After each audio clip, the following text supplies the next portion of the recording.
the month for being able to recognize the families of service members, and myself being a service member, I just want to appreciate my family for the last over 26 years and helping me be supportive and what they've done not only for me, but our relatives also. Place your hand over your heart. Ready, begin. I pledge allegiance to the flag of the United States of America and to the republic for which it stands, one nation, under God, indivisible, with liberty and justice for all.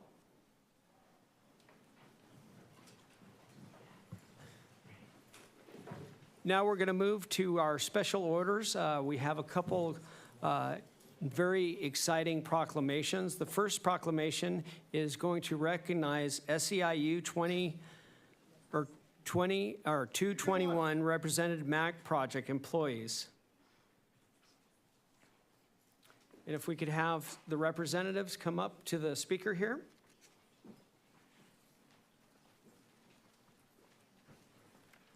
Great to see you all. The proclamation, SEIU 221 Represented MAC Project Employees Day. Whereas the SEIU 221 Represented Employees of MAC Project are dedicated workforce of nearly 400 unionized employees whose daily efforts help sustain critical programs and services that strengthen communities throughout San Diego County. Whereas these employees play an essential role in advancing community development and public service by supporting MAC Project's mission to expand opportunity and improve quality of life for underserved individuals and families.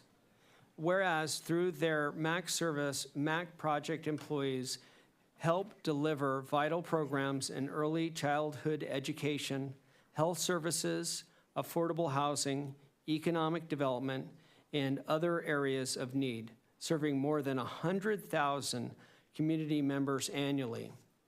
And whereas the work performed by these employees has been central to MAC's project's continued success and lasting impact, helping ensure that essential services remain accessible to who rely on them most.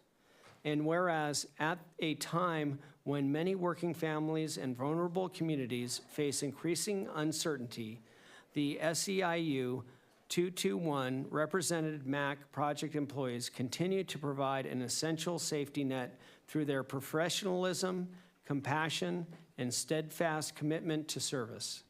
Whereas the City of Chula Vista recognizes the importance of honoring workers whose contributions often take place quietly, but whose impact is deeply felt across the region. Now therefore be it proclaimed that I, John McCann, the 41st Mayor of the City of Chula Vista, and together with the City Council, do here proclaim April 21st, 2026 as SEIU 221 Represented MAC Project Employees Day in the City of Chula Vista and extend sincere appreciation for their service, dedication, commitment, strengthening the lives of individuals and families throughout the community. Please give them a round of applause.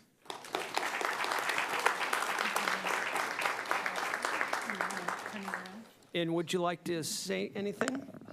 Yes, we would like to introduce ourselves. My name is Adela Martinez, and I am a developmental support specialist that works for MAC Project up in North County in their child development program and Head Start and Early Head Start.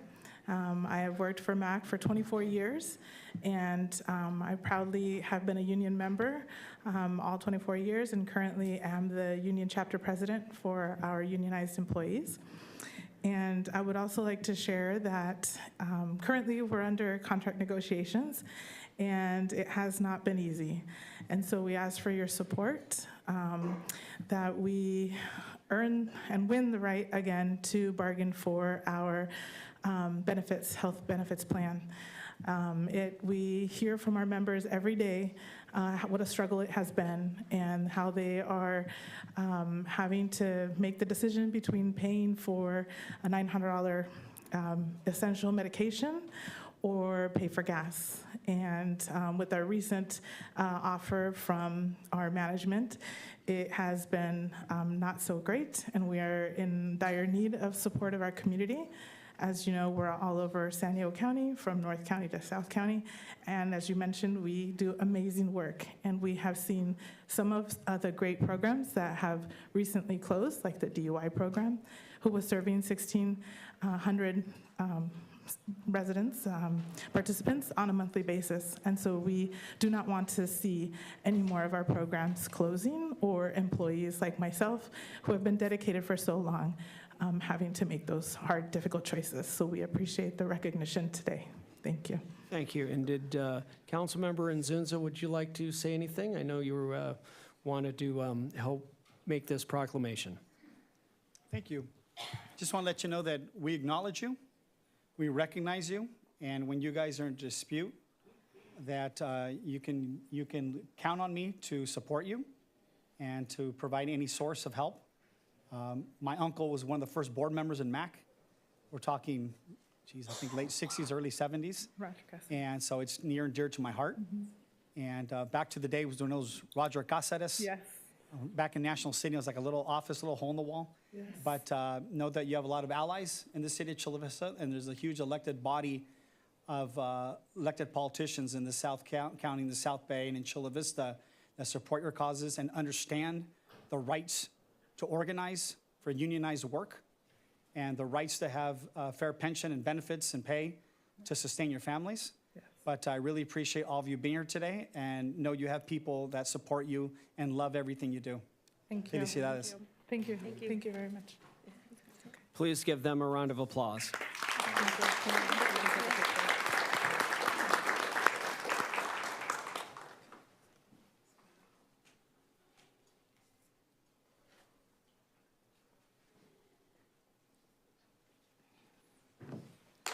Thank you.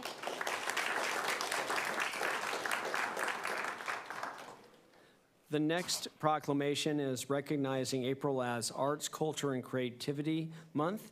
And I know we have Christine Brady, if she wants to come up. Yes. I'm the chair. I know, I apologize. I know we've been contacted. No, we really appreciate you being here, Ms. Bishop. And we know you have, before I say the proclamation, we know you have a small presentation. So I'm going to go ahead and say the floor is yours. Thank you so much. You're welcome. And thank you to the folks here gathered.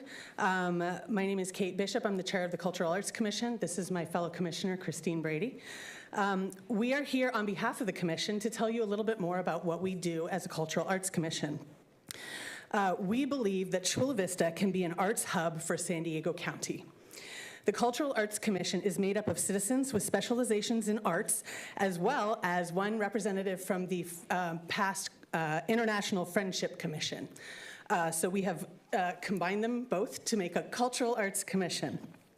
We advise on arts matters to you, our council, including on ways in which Chula Vista can integrate more arts into our society. After COVID, Chula Vista rose like a phoenix from the ashes, and part of that is because of the wonderful programs that Chula Vista came together to create. One of the things that we did that was very successful was the Create Chula Vista grant. Do I have a way to forward slides, or do I have to just like The Madam wave Clerk, my if you arm? can assist. If you'd like to say next slide, I'm happy to change them for you. Oh, thank you so much. Okay, so what we are hoping, what we believe is that Chula Vista can be more than just a collection of houses and businesses, but a cultural arts hub. Next slide, please.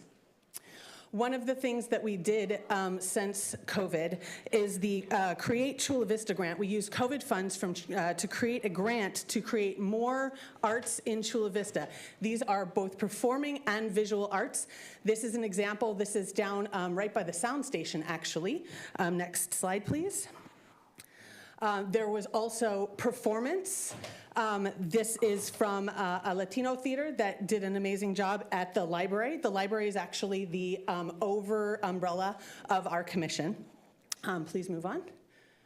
And there are also presentations of historical significance in arts at the library. There's a special museum there that we have had many grants provide presentations there. Next slide, please.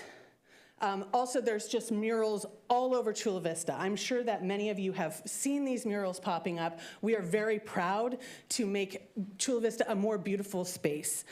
Please move on. But also, very, very important is performing arts. One of the things that the grants provided is an opportunity for groups to actually present performing arts shows, not just theater, but dance and music and things that really tie the culture of Chula Vista to our community. One of these pictures is actually from one of the arts recipients that did kind of tall wives' tales from Chula Vista. So there was the Proctor Valley monster was one of those pictures. They were telling the story of the Proctor Valley monster. It was a very cool presentation. Please, next slide, please. One of our marquee things that our commission does is the Chula Vista Arts Fest. Once a year, we bring artists from all different groups together to provide opportunities for Chula Vistans and the outside world to shop for art and support our local artists. And we have performances there as well. And it's multi-generational. Next slide, please. Our really, really exciting thing is Casa Casillas. We are one of the first cities in the San Diego County to have our own public arts space. We have had two so far.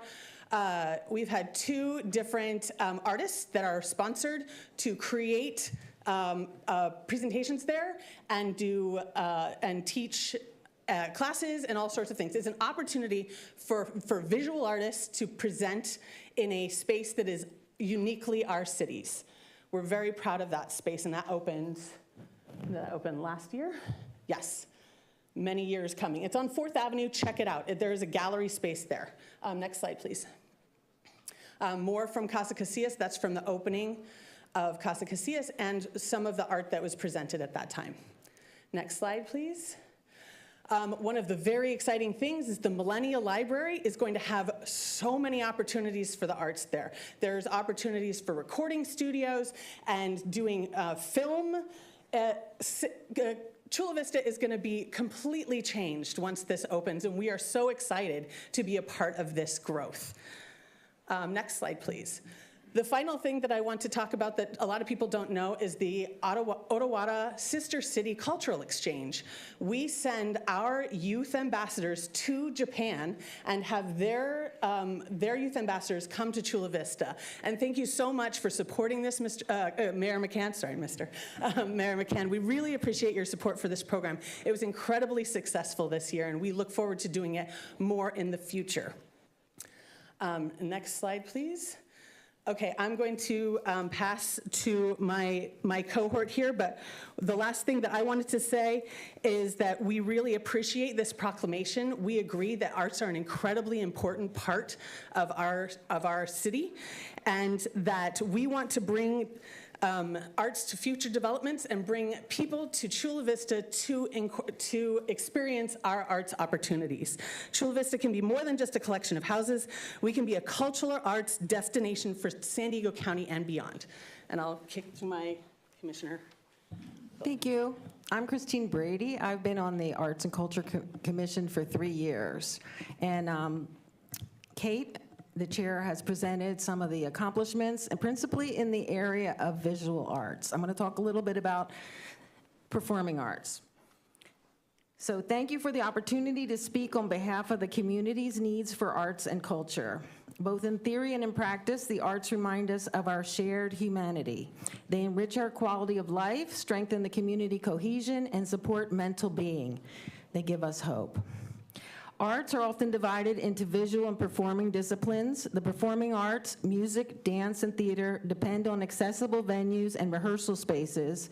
In return, they generate significant economic activity, create jobs, and contribute to municipal revenue.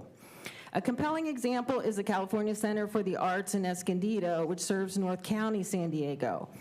Despite having roughly half the population of Chula Vista and a quarter of the budget, the city of Escondido invests about $600,000 annually and sees an estimated $4.5 million in tax revenue generated by its Performing Arts Center. Chula Vista currently is in need of a budget for the performing arts. Unlike libraries or parks and recreation, there's no designated staff, no facilities or funding streams. Across the South Bay, artists are in urgent need of affordable performance venues, dance studios, and rehearsal spaces. The Arts and Culture Commission has repeatedly advocated for basic improvements, such as cushioned dance floors and recreation centers, to address the needs of local musicians, theater groups, and dancers struggling to find space and also attract national touring productions who presently bypass our city. As Chula Vista continues to develop its beautiful Bayside as a tourist destination, and given its unique position between San Diego, Tijuana, and the Pacific Rim, this is a pivotal moment. Our city sits uniquely at the intersection of diverse and vibrant cultures. We have an opportunity and a responsibility to build institutions that foster connection, understanding, and cultural exchange. What better way to serve this diverse community than by creating a world-class cultural performance center in West Chula Vista? The Pro-Performing Arts Chula Vista Advocacy Group, separate from the commission, has respectfully urged the Port of San Diego and the City of Chula Vista to include a performing arts center with both large and small indoor theaters in the ongoing Bayside and West Chula Vista development plans. During this month, as we recognize the importance of the arts and culture, we hope that the City of Chula Vista will take meaningful steps towards making this vision a reality. Thank you. And once again, we are once again, we're very, very grateful for this proclamation. Thank you so much for all of your efforts in the field of arts. We appreciate you. Thank you, Kate and Christine Brady. So I'm going to actually officially read it for you guys. Yeah. And Even honoring better. Arts and Culture and Creativity Month, whereas Arts and Culture and Creativity Month of April is the 7th annual statewide celebration first established by the California Legislature in 2019.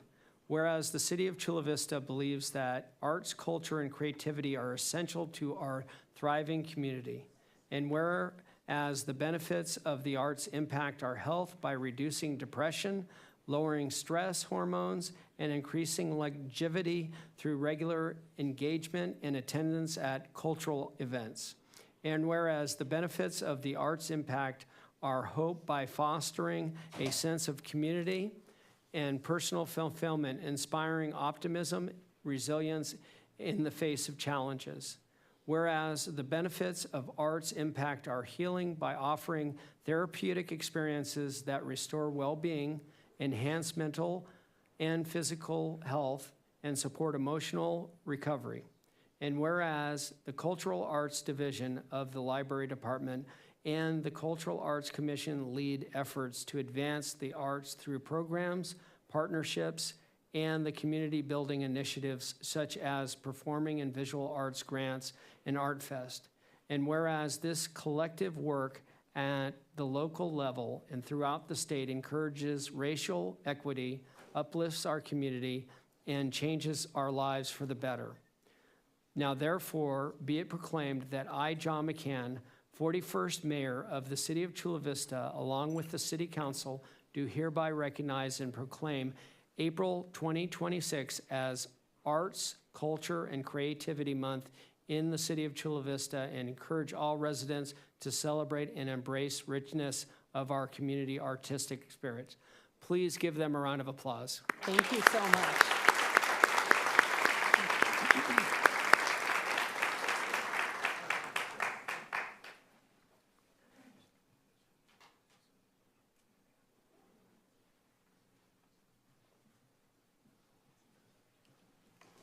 Kate and Christine, thank you very much Thank you so for much. what you do on the cultural arts. Thank you.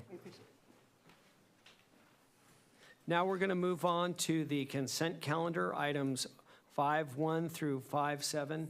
Do I have any members from the city council who would like to pull an item? Motion to approve? So there is none to be approved. We have a motion and a second. Madam Clerk, if you can please read the heading. Thank you, Mr. Mayor. And for the record, there is no public comment on the consent calendar. Item 5.1 is approval of the minutes dated April 14th, 2026. Item 5.2 is approval of a motion to waive only the title and waive the reading of the text of all resolutions and ordinances at this meeting.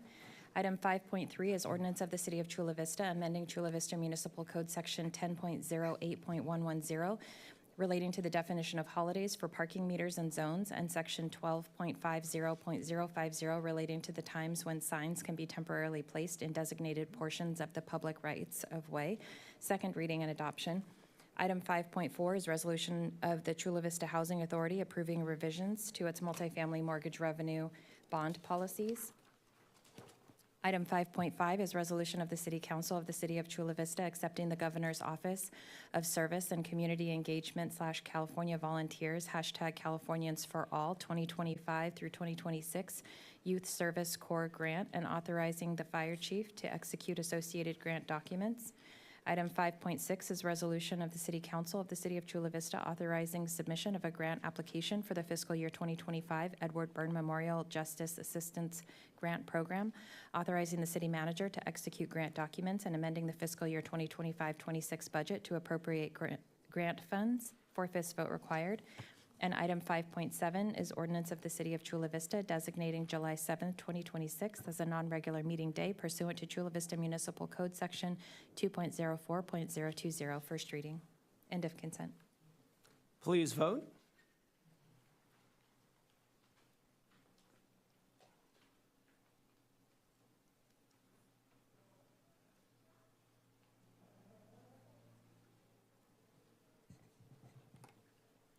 Mr. Mayor, I'm sorry, we'll have to reset the voting if you'll allow us just a moment, please. Thank you.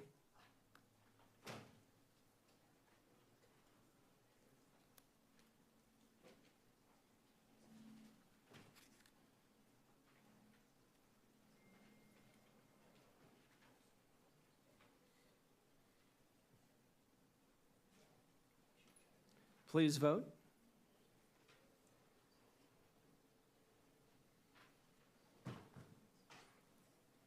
All right, it worked that time. Thank you. The consent calendar passed 4-0 with one member absent. What we'll do now is we're going to move on to public comments. Because we have a huge amount of items and a lot of people who want to speak, what I'm going to do is I'm going to take the first 7 speakers under public comments, and then we'll move to the items. If you're 8 or over that, then we have another opportunity for you to finish those public comments later on in the meeting. So Madam Clerk, if you can please call the first speaker. Yes, the first speaker is Summer Steffen, followed by Robert Brewer, followed by Pastor Rubin.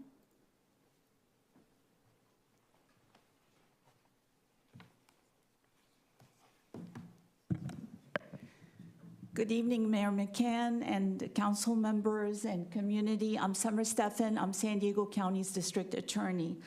And I come before you today to express my gratitude for the long service of Chief Roxana Kennedy. I think it's important to let the board know from my perspective, this council know, as the district attorney for many years now, who has the honor of serving Chula Vista along with the 17 other cities, that Chula Vista's law enforcement is a real standout, not just here in San Diego County, but across the nation. It is one of the top safest cities and the top safest city in San Diego County, and we're already a top safe county. And I credit Chief Kennedy and her excellent selection of leadership staff, her training, her emphasizing the heart behind the badge for why the service is at such an exceptional level in Chula Vista. This takes a leader with a heart to make sure that the people that lead alongside her and the officers who are outstanding are able to express that same vision. She also happens to be the president of the Chiefs and Sheriffs Association.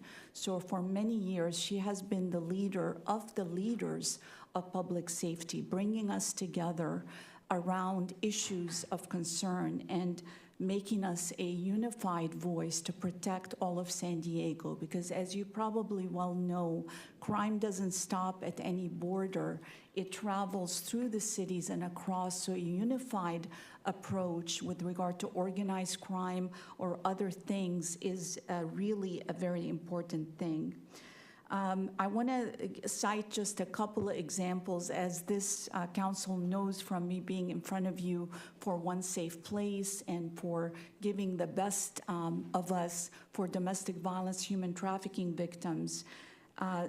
Chula Vista is the only police department that when they respond to a domestic violence, they have a victim advocate, a special community advocate there, which allows the victim to feel safer and to receive resources 24/7. This is something unique to Chula Vista. This and other approaches, including the strangulation protocol first adopted by Chula Vista Police Department, has lowered the homicide rate for domestic violence in our region by 35%. In addition, your domestic violence rate has gone down by 24%, and that's because there's a tiered approach that has been implemented by Chief Kennedy. Thank you so much for the opportunity to give gratitude to Chief Kennedy for her long service. Thank you.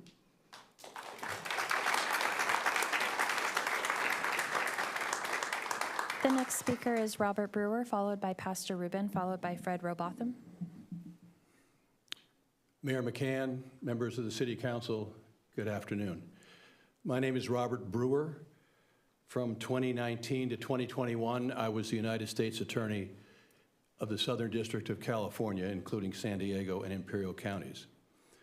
In that position, after I was sworn in, one of the first law enforcement person to call me was Chief Kennedy. She called me to welcome me to the law enforcement community and invited me to the very first Police Chief and Sheriff's Association meeting. She told me she would introduce me and she would want me to say a few words. And she asked me if I had any questions, and she could not have been more accommodating. I attended those meetings, the Police Chief and Sheriff's Association meetings, for 2 years. Every meeting was chaired by Police Chief Kennedy. And she did an excellent, outstanding job in managing and running that organization. All the meetings were run like clockwork. We started on time, we ended on time. Every single issue that needed to be discussed was discussed. She adhered to the agenda, and she made sure that each member of that organization had an opportunity to speak about their organization and what was happening within that organization. She facilitated incredible cooperation and coordination among all of the federal and state agencies that were represented in that organization. She did an absolutely outstanding job. And there is no doubt in my mind that her leadership as the president of the Police Chief and Sheriff's Association enhanced public security and public safety in this community.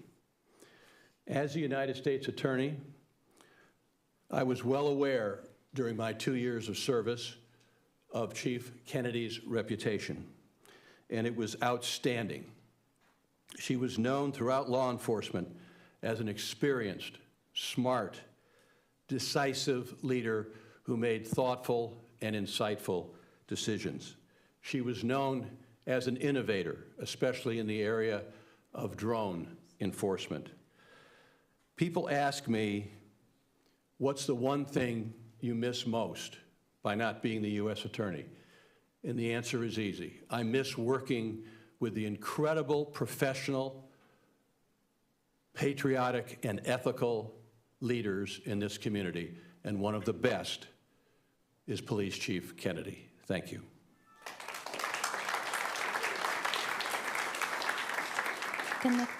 The next speaker is Pastor Rubin, followed by Fred Robotham, followed by Dr. Chanda Simmons.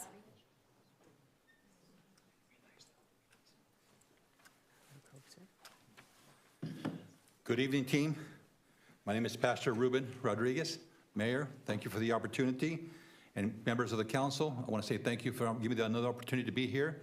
I want to speak in behalf of Chief Kennedy, and I want to say this, that out of my heart, because I have a relationship with her as a pastor of the community.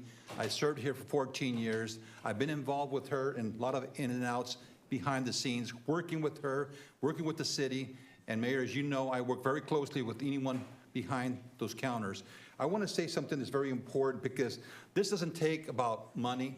It doesn't cost us to be able to make plans of a construction being done here. It talks about the character of us being here as members of the council. And I want to say this carefully, because as a godly man that I'm supposed to be and walking faith and everything else, when someone gets hurt, there's pain that grows throughout the family and the city. And the city, you have been hearing, they're hurting right now because of decisions that we make. Sometimes we got to be very careful in decisions that we make, because it could affect others. And it could affect you, as well as probably the new chief we have and his team back here. I want to say this carefully, that we need to look at the things very closely and make sure that we're not committing something that could affect others down the line. You guys have a high position to take care of the city. We look at the city. I love the city. I'm part of the city, and I live in the city. And I want to say this carefully, because it's important that any decisions we make, we have to look at what we're trying to do that's going to affect other people in other places. And I say this carefully because a member of the city, I want to say thank you for what you do, but please be careful, because the hurt and pain that you put on this member, it's affected them. And I don't think it's right that we do this to a person who has given her life to this community. She's been faithful. She's worked hand in hand with a lot of people here in the city, as well as myself. And I want to say this, that I hope that from this point on, we can do something to make a change. And it starts today. Not prolong it. Let's make a decision and let's say what we can do to fix this problem, because it's affecting a lot of people. And I, as a pastor, when I consult and I talk to people, they're hurting. And I don't know if you were here last week, but when I walked away from this platform, the person was so heartbroken, I had to stop them, because they were hurting in pain. And when I embraced myself and hugged them, I assured him that everything's going to be okay. He left. He said, "Thank you, Pastor. I need somebody to stop me, to make me sure that I check myself, because I would have left here and something could have happened to me." Can I tell you something? Let's reevaluate. Let's be faithful and honest to each other. I thank you for this opportunity. May God bless you. Lord bless you.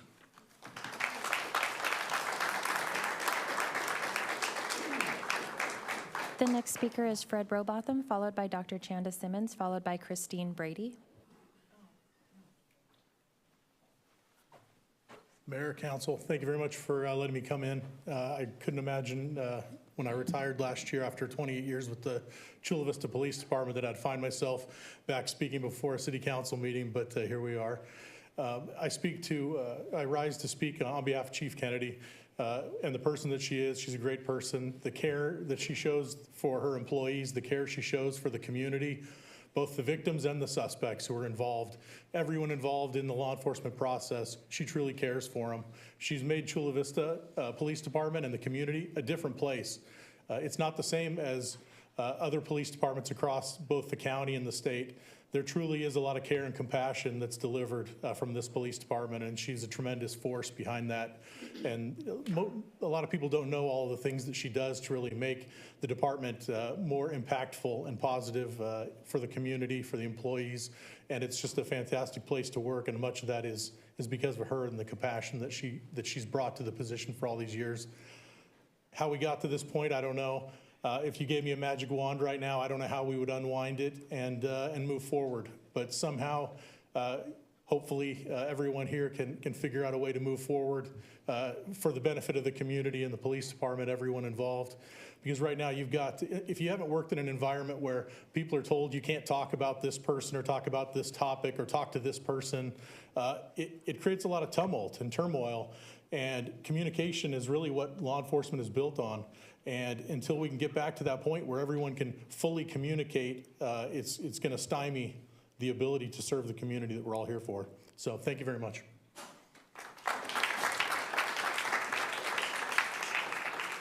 The next speaker is Dr. Chanda Simmons, followed by Beebe, followed by Shirley Horton. Tonight, I'm not here just to speak. I'm here to ask this council to choose fairness over pressure. Good evening, Mayor, City Council, members. My name is Dr. Chanda G. Simmons, and I stand before you once again as a representative of Standing in the Gap Coalition. Last week, I came before you with a message about righteous leadership being worth defending. Tonight, I return with a question. What kind of city will we prove ourselves to be in when leadership is tested? Because moments like this do not just reveal the character of one person, they reveal the character of an entire council. For over 9 years, Chief Roxanne Kennedy have served this city with consistency, integrity, and courage. I had record. That record is not speculation, it's evidence. It is fruit. It is, and with that fruit should not be ignored when accusations arise. So the concerns before us today is not just what is being said, how, but how quickly we are willing to forget what has already been done. Proven. The scripture reminds us in 1 Thessalonians 5 to test all things, hold fast to what is good. That means you do not discard what is good under pressure. You examine carefully, and you discern thoroughly, and you lead responsibly. Because when leadership is focused and forced instead of fairly evaluated, it creates a dangerous precedent, one that says longevity does not matter, character does not matter, and truth can be overshadowed by noise. However, and that is not justice, that is reaction. We are not asking for favoritism, we're asking for fairness. We are not asking you to ignore concerns, we are asking you to handle them with integrity and without haste. Because once a decision is made at this level, it cannot be undone, but it will be remembered. History is not shaped by easy moments, it is shaped by moments like this. And so I stand here today with you all, letting you to know, not just as a voice, but as a commitment. But as a commitment, we will be here as often as needed. We will stand in the gap for what is right. We will stand for truth over pressure. We will stand for process over perception. And we will stand for leadership that has already demonstrated its values. So tonight, I leave you with this. Will your decision produce evidence, confidence in this community, or concern? Will it reflect careful leadership or pressure reaction? And will honor what is right or what is loud? We are watching, the community's watching, and yes, history will remember. We'll continue to stand in the gap. Thank you for this time.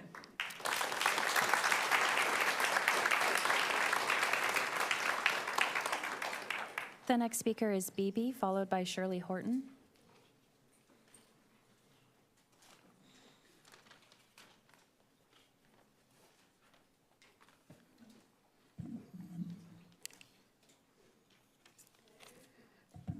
Honorable Mayor and council members, what is happening with Chief Roxanne Kennedy is not the look of a well-run city.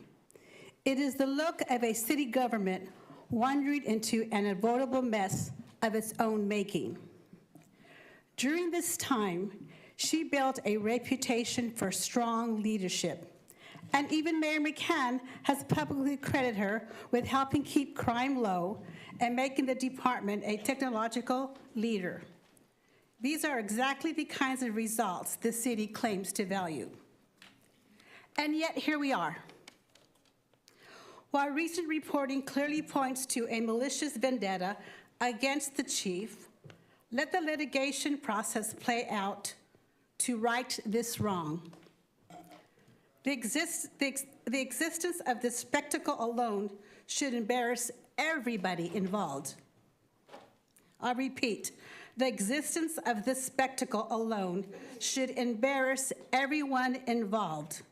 Because from the outside, this does not look like leadership. It looks like a palace intrigue at City Hall. It looks like back-channel maneuvering, public dysfunction, and governing culture more interested in internal gains than the institutional stability. And let me say this plainly.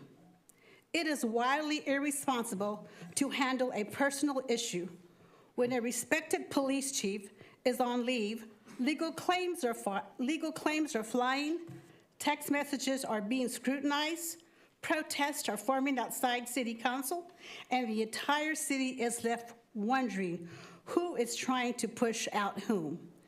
This is a failure of your governance. Chief Kennedy is not disposable.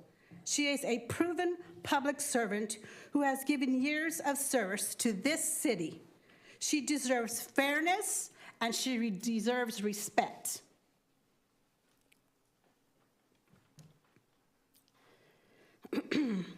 Chief Kennedy is not disposable. Again, she's a proven public servant who has given years of service to the city. She deserves fairness and respect. And frankly, so do the residents of Chula Vista. We deserve a government that can go more than 5 minutes without turning itself into a cautionary tale. This council should decide whether it wants to be known for governing a city or staging a slow-motion bureaucratic hit job in the public. Do the right thing by Chief Kennedy and all the Chula Vistians. Thank you.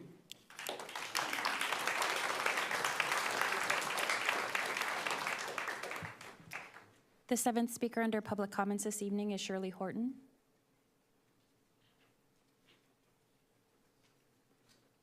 Shirley Horton, not seeing Shirley Horton. The next speaker is Jesse Navarro.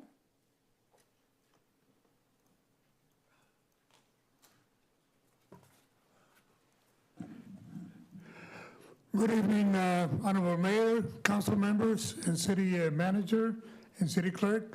My name is Jesse Navarro, and I'm a proud resident of the city of Chula Vista for the last 25 years.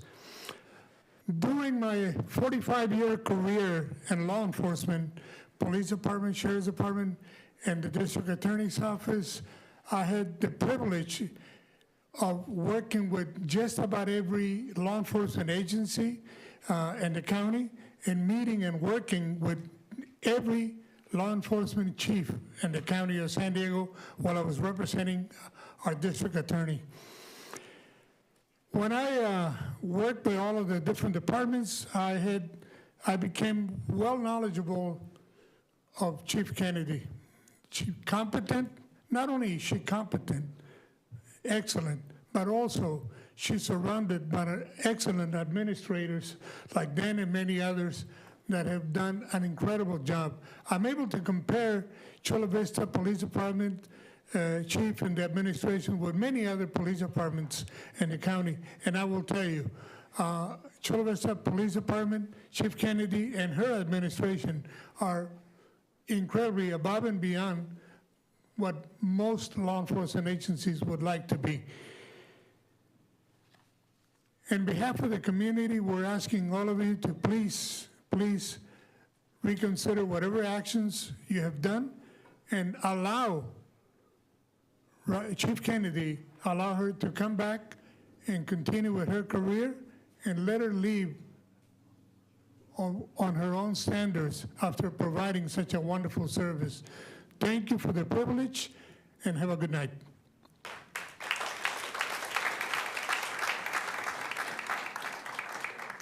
That concludes the first 7 speakers of public comments, and the remaining speakers will be called in the second public comment session.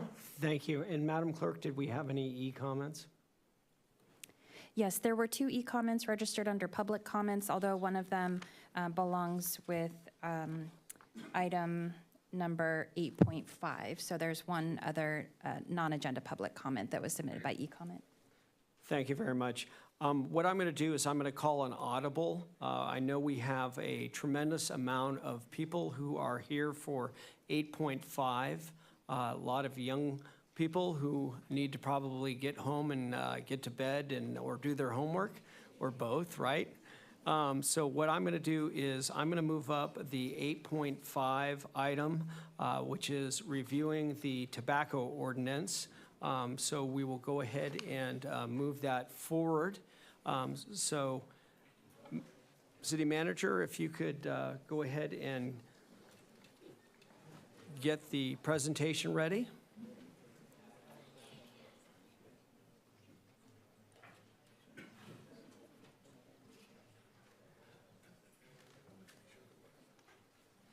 And again, this is an informational input item. There is no action that will be here, but we're here to listen to you and make sure that we get the public input on what you feel about the current tobacco ordinance.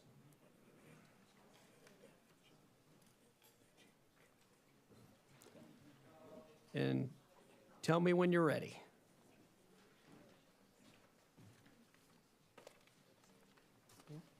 I'm going to go ahead and recognize Nicole Carnahan, Dan Peak, the acting police chief, and Stacy Kurtz. Good evening, Honorable Mayor and City Council. As indicated, I'm Stacy Kurtz. Tonight, I'm here in my capacity as the lead department over the healthy and age-friendly efforts for the City of Chula Vista. On the dais, as you indicated, is Deputy City Attorney Nicole Carnahan and Acting Police Chief Dan Peak. In addition, we have several other members of the team in the front row, or approximately the front row, that are here this evening after the presentation if there's any questions for them to participate as well. Our goal in bringing this item forward tonight, as you indicated, is to receive some policy direction as it relates to the regulation of tobacco retailers in the city under our Municipal Code, Chapter 5.56. We're here in response to a council referral that was provided back in May of '25, and at that time, we were asked to research some potential updates to Chapter 5.56 in two different ways. The first was to look at strengthening the actual tobacco retailer permit program, which is also called the TRP. And number two, explore opportunities to reduce the overall number of tobacco retailers in Chula Vista. Based on the first focus area, staff has identified areas for improvement of the existing Chapter 5.56, which we intend to bring back for official consideration in the near future. A summary of those staff recommended improvements is more fully described in the staff report that was provided to you, and we will touch upon them just briefly this evening. The second directive from the referral to explore the potential ways to reduce the number of retailers is seen in the bottom right-hand side of this screen. We've identified 5 new policy areas that are not currently addressed in our ordinance, and our goal this evening is to receive feedback specifically on those 5 policy areas so that we can incorporate them into the amendment that we intend to bring back to you of Chapter 5.56. So in response to the referral, staff conducted thorough research related to the implementation of our ordinance to date, changes in the industry, and to other regional and state laws. And then we conducted an extensive outreach effort that consisted of a survey that started in November of 2025 and ended in February of this year. We publicized that via social media, the city's public input platform, and at all the community meetings that we held. While responses were relatively low to the survey, they did align with survey efforts that we've conducted in the past, specifically in 2021, and then they also matched with the standard industry statistics that we have. Those results are all provided in attachments 5 and 6 of the staff report. In December and January, we had open community meetings, including a targeted tobacco retailer meeting on January 8th, which provided some of the most valuable feedback on the general challenges in the industry currently and specific areas of our Chapter 5.56 that could be improved. The outreach efforts concluded with the presentations to the Health, Wellness, and Aging Commission, whom provided an advisory recommendation to this council on February 18th related to all the aspects of the proposed amendments and these policy areas. Tobacco use and secondhand smoke remain one of the leading causes of chronic disease in the United States, leading to over 490,000 preventable deaths a year. Nearly 90% of smokers begin before the age of 18. These public health concerns have prompted the state of California and the city of Chula Vista to remain leaders in tobacco policy since the 1970s. In 2018, the city adopted Chapter 5.56, which formalized a tobacco retailer permit program. And the tobacco industry continues to evolve as new products are introduced and concerns around youth access still remain, which led to the most recent amendments to Chapter 5.56 in 2022, when the city adopted a flavored tobacco ban ahead of the state proposition that banned it statewide. Since the flavored tobacco ban, the state has continued to address access concerns through ongoing legislation, as Nicole Carnahan will further elaborate on.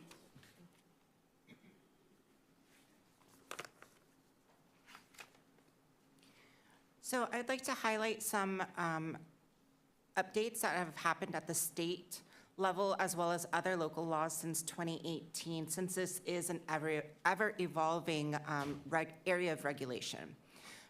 California implemented a statewide flavored tobacco ban in 2022, which aligns with the city's flavored tobacco ban as well. The state has also implemented and established an unflavored tobacco list, which was just published in December of 2025. It was published by the Attorney General's office, and it is a tool that makes it very clear of what items are flavored or unflavored. If the items are not on this unflavored tobacco list and registered with the state, they cannot be sold in the state of California. And this UTL is very useful to eliminate a lot of the gray zones and the misinterpretations of what it meant to be a flavored tobacco product. And now we have the list. If it's on the list, it's okay to be sold in the state. If it's not on the list, it cannot be sold.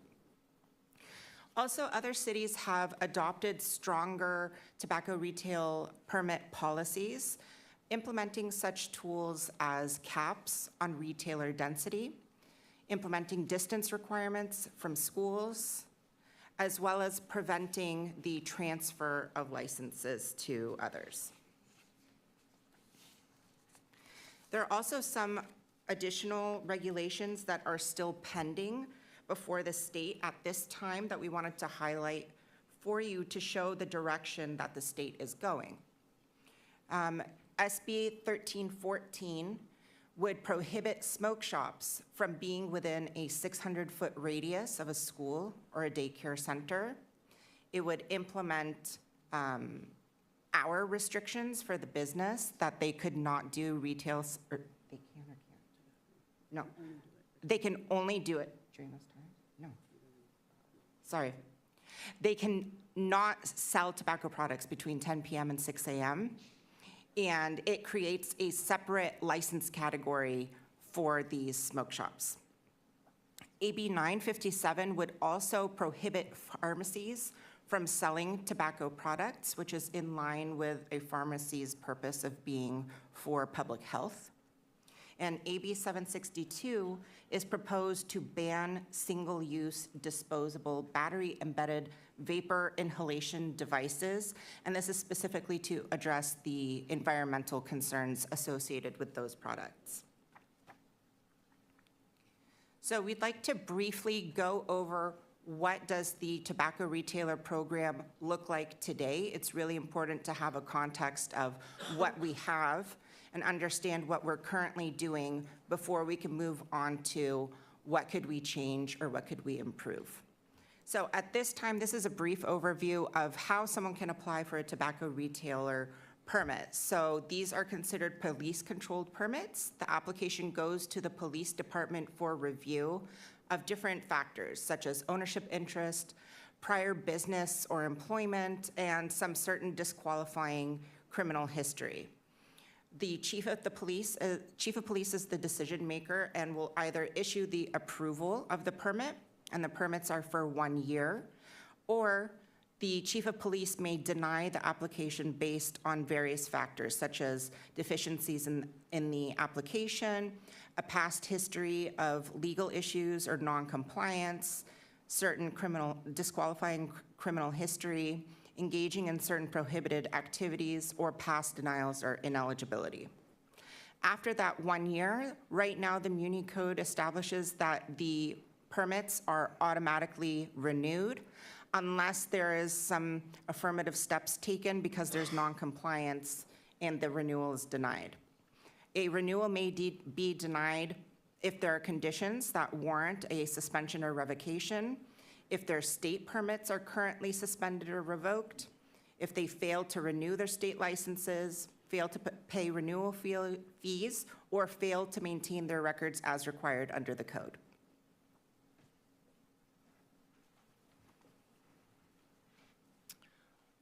I'm going to discuss how the police department conducts a compliance check on a business. These are routinely done by our Special Investigations Unit. I actually have 2 representatives in the front row right here that routinely do these compliance checks. They do some amazing work because there's over 130 businesses in the city of Chula Vista that have to continuously do these checks on. When they do these checks, they're looking to make sure they're properly licensed and they have the proper permits. They're looking to make sure there's no sales restrictions at the business. Also, they're not selling any products that are restricted as well. And they're looking at, obviously, store operations. Are they operating under the proper times? With these restrictions, with these checks, they usually are going to places that they've had complaints on, or were places they've gone to previously and they found violations. So the Special Investigations Unit will make those businesses a priority to do an additional inspection at. Minor violations from these inspections can include something like improper signage, or not having their proper licenses posted. Those would be minor type of violations. Severe violations could include the business selling unauthorized products. So that could be vaping type tobaccos and also marijuana type products. This slide shows that our Special Investigations Unit has done 88 minor decoy operations and 99 undercover buys on our local 130 businesses that sell these products. An undercover buy would be basically a decoy being sent in to see if they can buy some type of restricted product. At these inspections, we found 37 major violations to include furnishing to minors, flavored tobacco, unauthorized tobacco being sold, and also marijuana products. This is an example of a major violation you can see on these pictures here. So these products are restricted and should not be sold.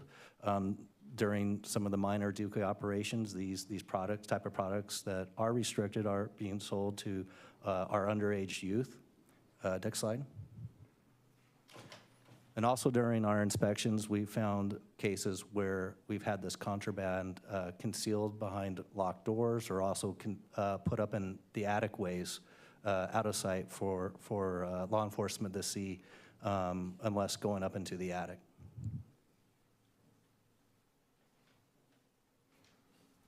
In addition to compliance checks being done by the Chula Vista Police Department, the California Department of Tax and Fee Administration also does inspections of tobacco retailers.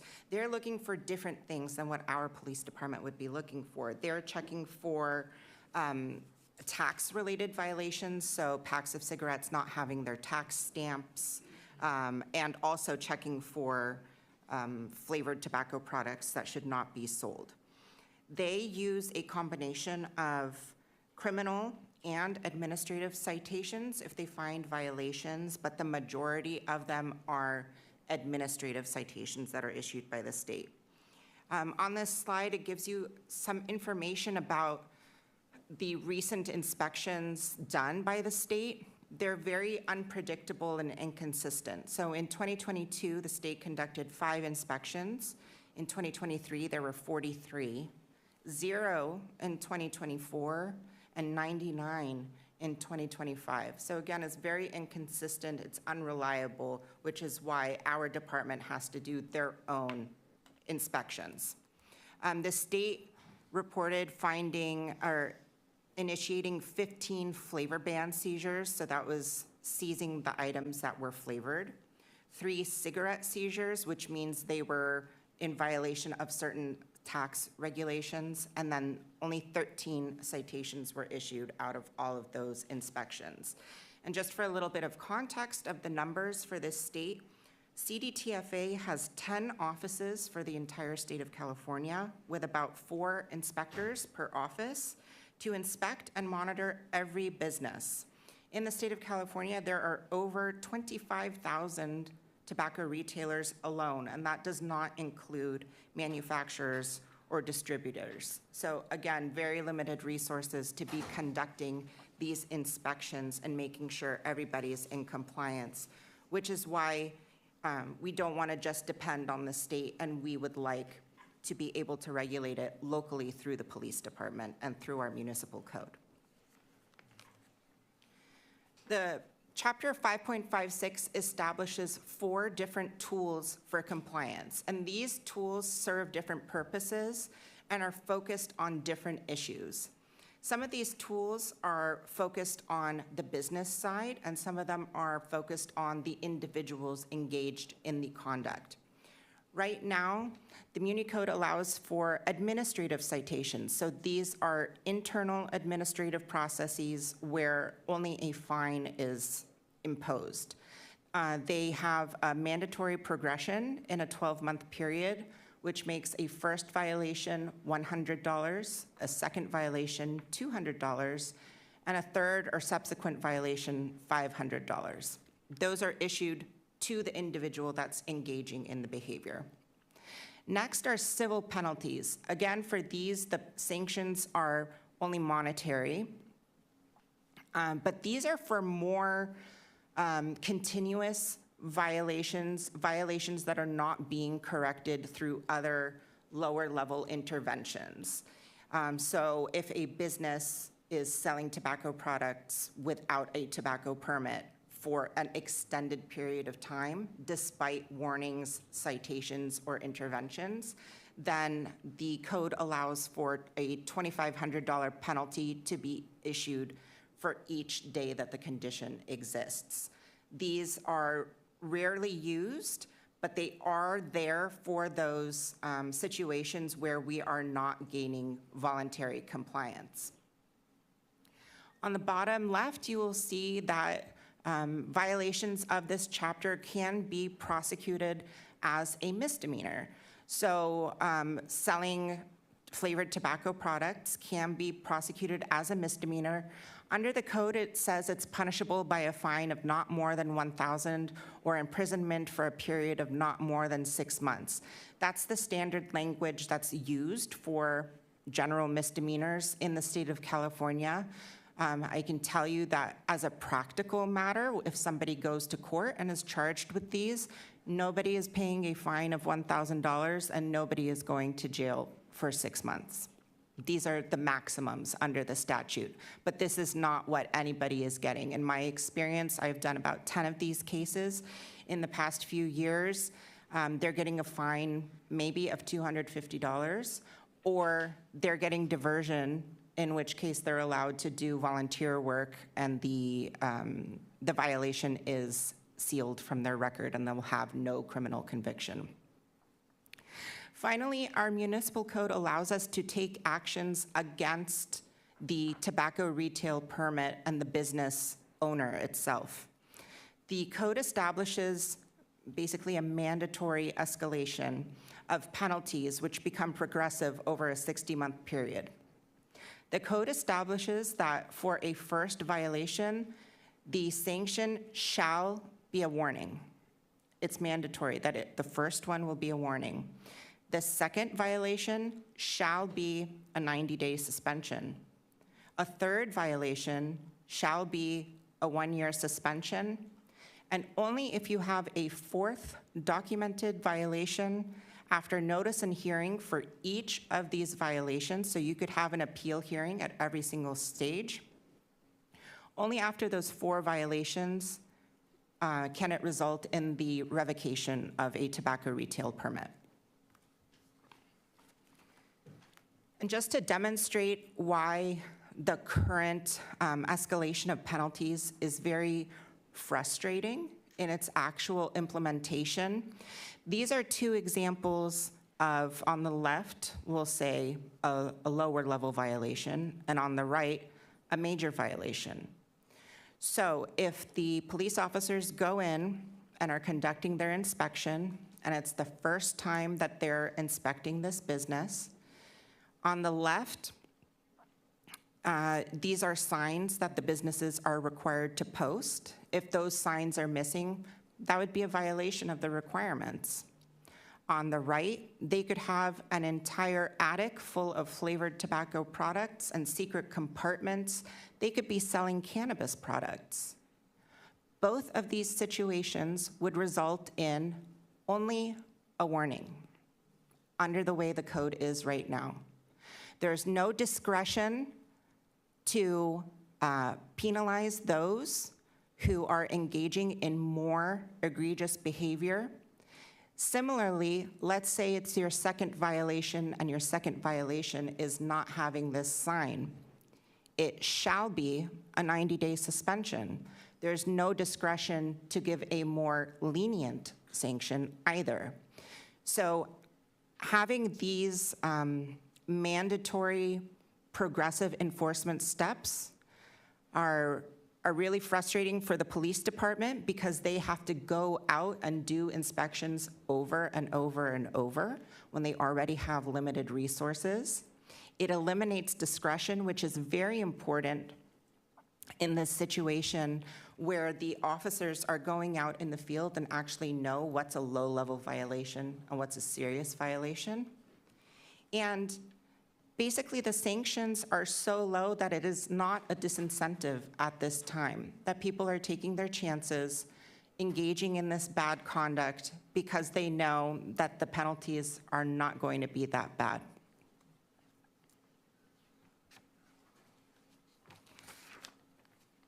So as a result of the referral from the council, the staff had a long opportunity to research different statutes from different jurisdictions, to engage in community outreach and get feedback from constituents as well as the business owners, and to really analyze what's working and what could be improved with our current municipal code.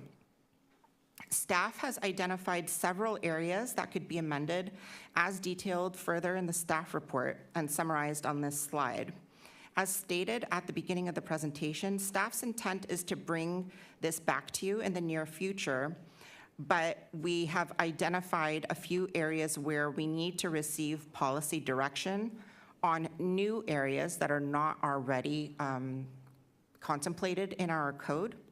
So we would like to have the direction on those new policy areas so that when we come back and present further amendments to the code, they're more holistic and contain all of the recommendations and updates that the council would like to pursue.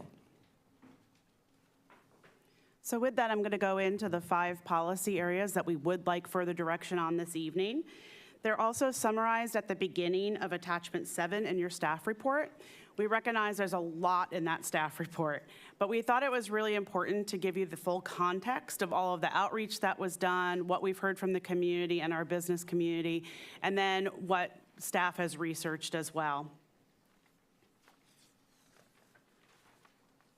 So to start, we wanted to provide you with an overview of a range of options that jurisdictions can deploy in order to limit tobacco sales in a community.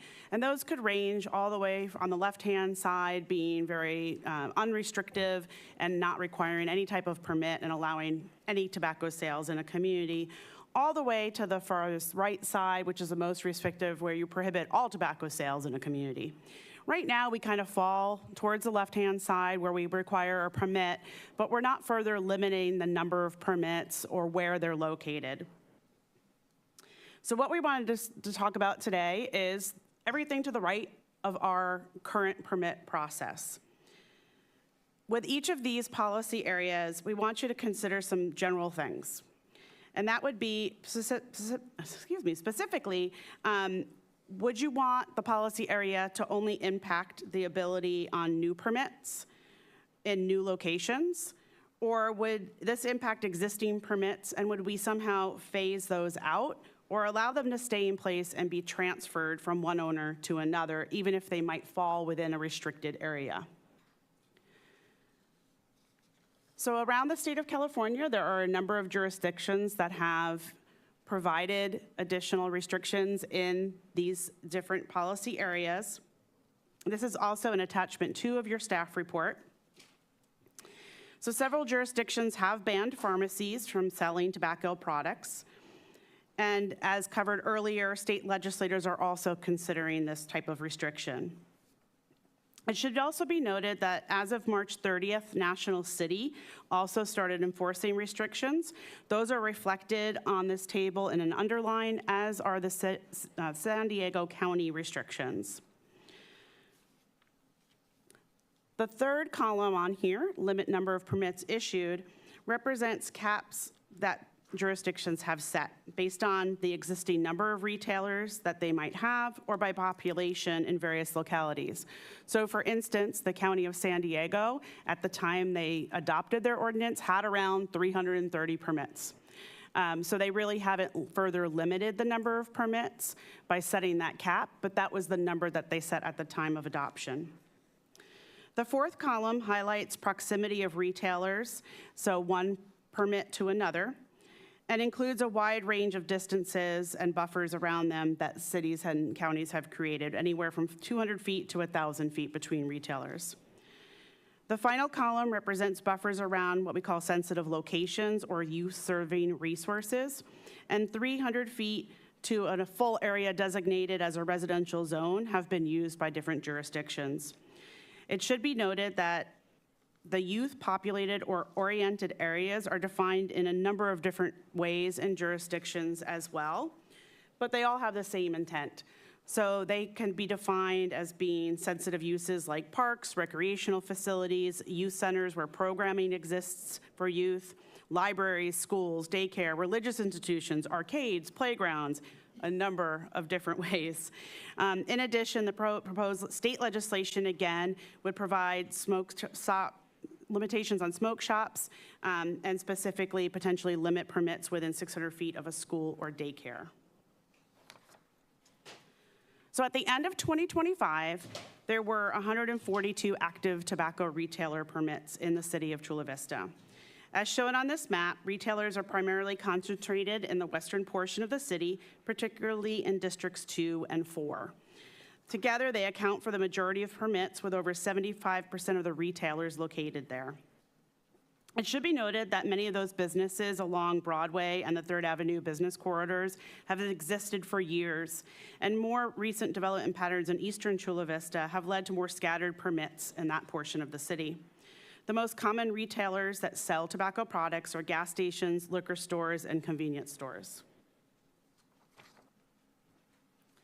The first policy area that we want to discuss and get feedback from this council is limitations on the type of retailers that can sell tobacco.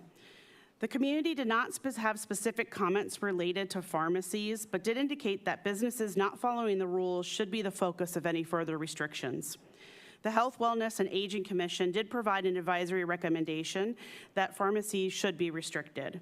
If pharmacies were restricted, there were, at the end of 2025, 4 existing permits that would be impacted. And if considerations were made around smoke shops, whom have the highest rates of violations in the city, approximately 19 businesses would be impacted. The second discussion area is setting caps on the number of issued permits. For the city, we have a population, if we instituted a population-based cap of 1 per 2,500 residents, it would yield a decrease of approximately 30 permits, or leave you with 112 permits. Many jurisdictions take the number of permits issued at the time of ordinance adoption, as I mentioned, the County of San Diego did, and set that as their cap. Businesses express concerns over future growth in the city and limiting permits in western Chula Vista, particularly around the Bayfront. The commission took no position on this particular policy area and indicated that if you were going to set any caps or district-based limitations, that should be the decision of the council. The third area for discussion is to limit the distance between permits. As noted in the state examples, a wide range are implemented from 200 to 1,000 feet between by different local municipalities. Community members did recognize that there is a disproportionate number of permits in Western Chula Vista, and the commission provided a recommendation to prohibit new permits within 1,000 feet of existing retailers, but allow existing permit holders to be able to still transfer their permits.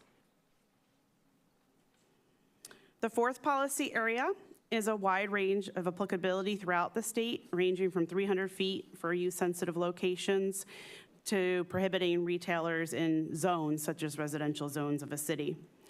Businesses expressed a strong concern over having that they've existed in Western Chula Vista for decades, many pre-existing to newer amenities that have been built since they started their business, such as parks or schools. The commission recommended that no new permits be issued within 1,000 feet of sensitive locations, such as schools, parks, or transit stops. And they further expressed that existing businesses should be able to transfer their permits, even if they are within a 1,000-foot buffer. It should be pointed out that staff selected the sensitive locations based on previous ordinance efforts where concerns around youth and public access were expressed. However, sensitive locations or uses could be defined in a number of other ways, as I discussed in the statewide examples.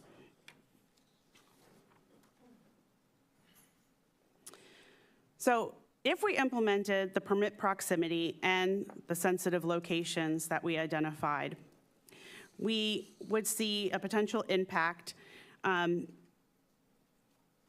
of 66 permits being impacted once we deduct for over the overlapping areas. Again, permits do fluctuate because they are updated on or renewed on their anniversary dates, so this number is constantly changing, but we wanted to give you some perspective of how this could impact existing permits if everything that we provided to you tonight was implemented. And then finally, if you choose to recommend moving forward with any of those 4 policy areas discussed, businesses indicated that they would like to see a pre-application process put into place to provide some assurity that if they were going to sell their business, potential buyers would be able to confirm their eligibility for the transfer of the permit. This also reiterates that point that if you decide to move forward with any of these areas, we would like direction on the impact to existing businesses. Specifically, if you would want the ordinance to phase out impacted businesses that exist now over time upon transfer of ownership, or if you would like to allow existing businesses to be granted a type of legacy status, whereby even if they fall into a sensitive location or within proximity to another retailer, or they exceed the cap on permits, that they would still be able to transfer their permit and thereby only have an impact on new locations and new tobacco retailer applications. So as we mentioned, the intent tonight is to bring back a comprehensive amendment package of Chapter 5.56 to you in the near future to address the changes in state law and challenges in enforcement that both Acting Chief Peak and Deputy City Attorney Carnahan addressed on their slides tonight. And we would like to get policy direction on these 5 topic areas on the slide from you this evening so that we can bring back a responsive ordinance that fully addresses that original referral. In addition to the 3 of us, as we mentioned, there's other team members in the front that are available to answer any questions you may have, and that concludes staff's presentation. Thank you very much.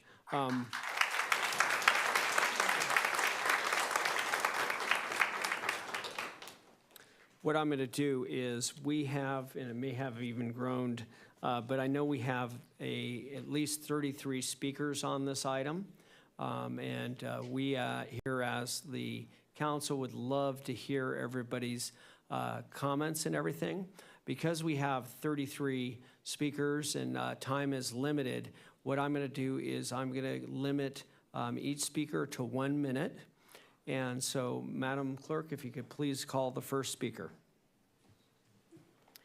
Yes, the first speaker is Jessica Newmeyer, followed by Manuel Andrade, followed by Cynthia Knapp. As the mayor mentioned, there are 33 speakers under this item. So there are 3 seats that are reserved in the front row. When you hear your name, if you'll please come have a seat in the front row so you'll be ready when it's your turn to speak. Thank you. Good evening. My name is Jessica Newmeyer. I'm the Executive Director for the American Heart Association here in San Diego. I'm here today to urge the City of Chula Vista to adopt a comprehensive tobacco retail license ordinance that reflects best practice standards from the Public Health Law Center. It includes minimum annual compliance checks for all tobacco retailers in our city. I also want to share why this is personal to me. I've been a proud resident of Chula Vista for the past 25 years, and I've raised 4 children here.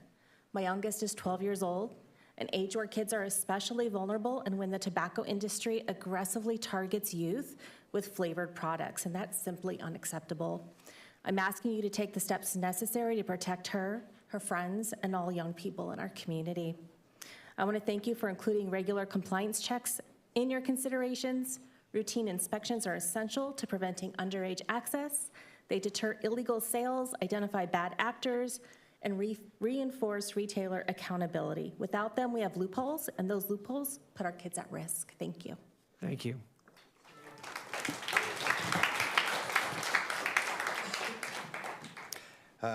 Good afternoon, council members. My name is Manuel Andrade. I'm a resident of Chula Vista.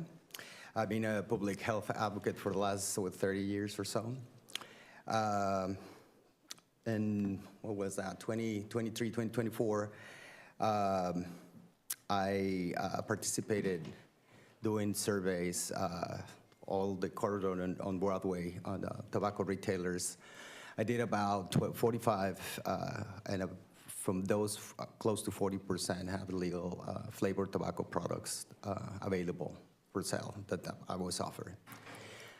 Prior to that, I worked with youth and went in the city of San Diego, city National City IB, average 27% sold us illegal products to youth. This is needed. Please take action. Let's protect our youth from this issue. Thank you. The next speaker is Cynthia Knapp, followed by John Jenkins, followed by Liz Murphy. Thanks. I'm like hacking down my comments here to make it fit within the minute. Okay, good evening, council members, Deputy Mayor, Mayor McCann, and all. My name is Cynthia Knapp. I'm a senior program manager with Social Advocates for Youth, or SAY San Diego's Alcohol, Tobacco, and Other Drug Prevention Program. I'm also a member of the Envision Broadway Coalition and the co-chair of the Cancer Health Equity Collaborative. I would like to thank the Deputy Mayor, who's not here right now, for referring city staff to explore ways to strengthen the tobacco retail license program and commend said city staff for their outstanding community engagement over the past 6 months. We know that youth get their tobacco and nicotine products from a variety of sources. However, Sweetwater Union High School students who vape, 42% reported buying their products from local stores. Strengthening this important policy will help to close this large point of access, delaying or preventing youth tobacco use, initiation, addiction, and subsequent disease. Thank you again for considering this option.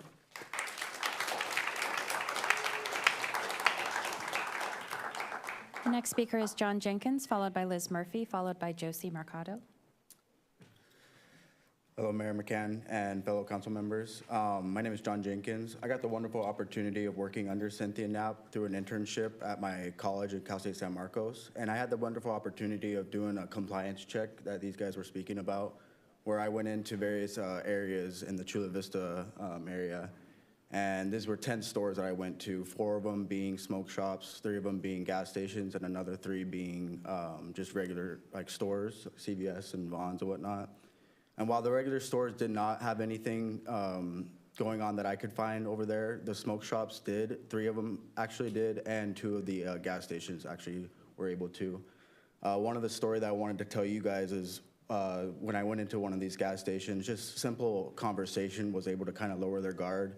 And one of the gas stations actually coming from behind the counter and showing me some of these flavored vapes that I was able to discover.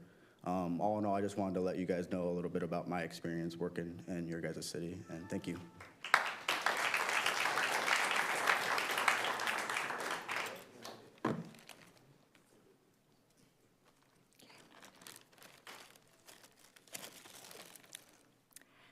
Good evening, Honorable Mayor and council members. My name is Liz Murphy. I'm a 40-year Chula Vista resident, a longtime health educator, and chair of the Health, Wellness, and Aging Commission. I'm here today with a visual representation of a crisis. These are 30 vapes confiscated in just 3 months from a small continuation high school right here in Chula Vista. Every single one of them is flavored. Flavored vapes have been illegal for 3 years, yet our youth are still getting them. Anonymous student surveys reveal that many students are still buying them at local shops. So because smoking rates have decreased over the past several years, industry has found a new way to addict the next generation. Look at this Geek Bar right here. It's a Geek Bar Pulse. Guess how many how many cigarettes worth of nicotine is in this one vape?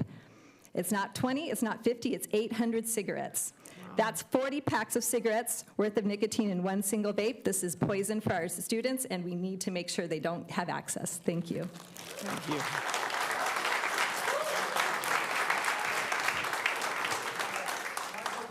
The next speaker is Josie Mercado, followed by Isabel Alvarado, followed by Liani Pichardo.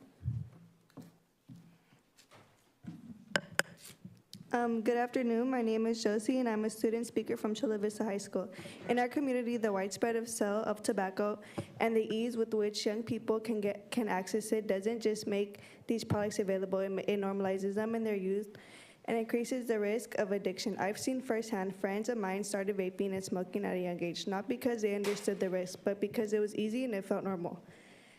As teenagers, we don't always think about long-term consequences, which is why safeguards matter. Instead, we're surrounded by constant exposure. The tobacco industry profits when these young people start early, and our community pays the price. I've watched family members who began smoking as kids now suffer from serious health issues, yet the struggle to quit.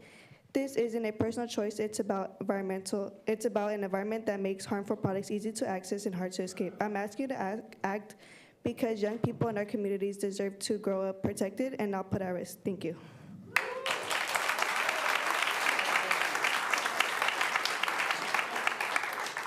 The next speaker is Isabel Alvarado, followed by Liani Pichardo, followed by Eric Del Rio.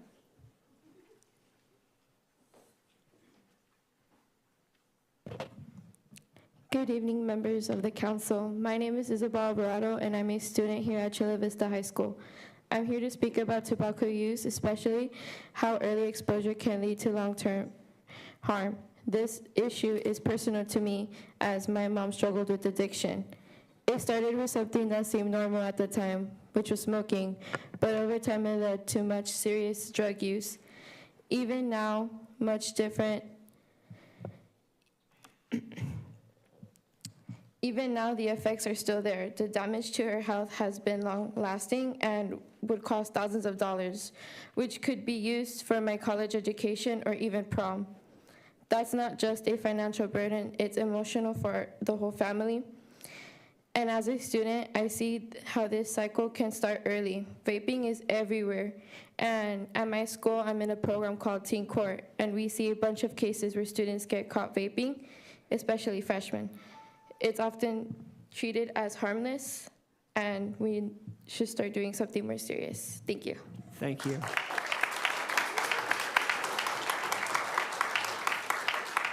Liani Pichardo, followed by Eric Del Rio, followed by Jesse Nodora. Good evening, Mayor and City Council members. My name is Liani Pichardo, and I'm a senior at Castle Park High School. I'm here today because vaping is not just a personal choice anymore. It has become a serious issue in our schools and in our community. Every day, students see vaping in bathrooms, parking lots, and near school campuses. Some students going as far as to avoid using the restroom at school, which I would like you to keep in mind lasts 7 hours from 8:30 in the morning to 3:40 in the afternoon, all because they know people are smoking in there and vaping. As students, we see how easy it is for young people to get vapes and flavored tobacco products. Local smoke shops and stores continue to sell products and appeal to youth through flavors, colorful packaging, and advertising. These products are designed to look harmless, but they are highly addictive and can affect our brains, our grades, our relationships, and our futures. Please choose the health and safety of students over the profits of the tobacco industry. Our generation deserves better. Thank you for your time and listening to the student voices.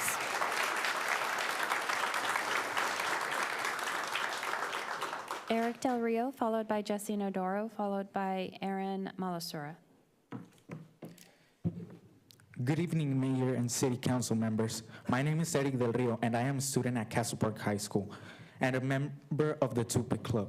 I'm here today because there's a problem in our schools, vaping. Vaping has been seen in every single place in school. Bathrooms, classes, you can see it everywhere. You can see it in buses. When I came here to talk to you, I was in a bus seeing youth like me vaping. This has been a big problem to our community. People have been dying because of vaping.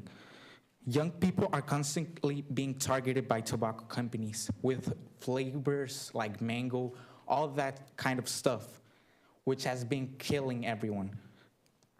Students should be able to go to school without worrying about vaping in the bathrooms or around campus. The students standing with me are with me because we care about our community. I ask for your support. Please listen to the voices of students because we are the ones living through the problem every day. Thank you for your time.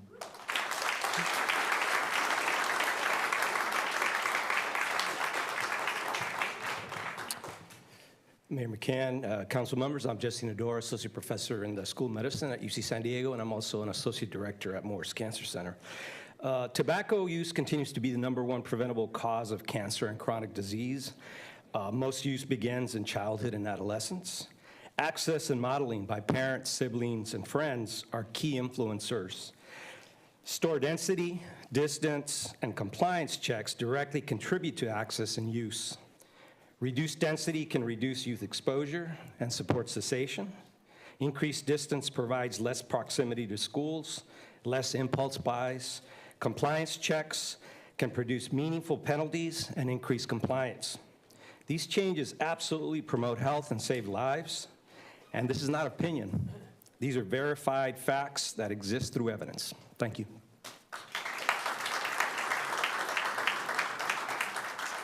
The next speaker is Aaron Malasura, followed by Jeff Betker, followed by Isabel Caballero. Good evening, Mayor McCann and council members. My name is Aaron Malacara. I'm the president of the Otay Ranch Mustang Health Advocates and a certified student health advocate through the Tobacco Use Prevention Education Program. Throughout the time I've been advocating for student health, I've seen how much addiction hurts the people in our community. It starts with one puff and leads to a puff every hour. It's to a point where every time I go in the school bathroom, someone is vaping. It's because of how available vapes and tobacco products are to the youth. Because of this, people my age are getting lifelong addictions that end up with numerous health problems, including death. So to help lower the amount of people vaping and prevent more people from going down that path, I'm in support of the propositions to give stronger penalties to any shops caught selling vapes and do annual undercover checks to see if the shops are selling to the youth. Thank you.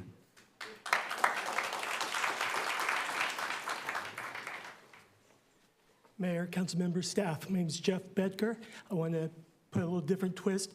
The problem with the smoke shops is they're not just selling tobacco. They are now selling Kratom, K-R-A-T-O-M. Look on the front window on 3rd Avenue and Arias Smoke Shop on Broadway. Big banners, neon lights, Kratom, pictures of the different ways in which you can get it. My son died, 24 years old, special ed teacher from Kratom. He did not know it was as dangerous. Research is showing hundreds of people are dying from seizures, the exact same thing. There's no regulation on the toxicity, and so as it goes to the brain, it causes a seizure. These smoke shops, they're predatory marketers. They're not small businesses that we should support. In the same ways, in real estate, we had predatory lending. This is what they're doing. They're making a buck and causing the death. Hopefully, none of their sons or daughters die. Thank you.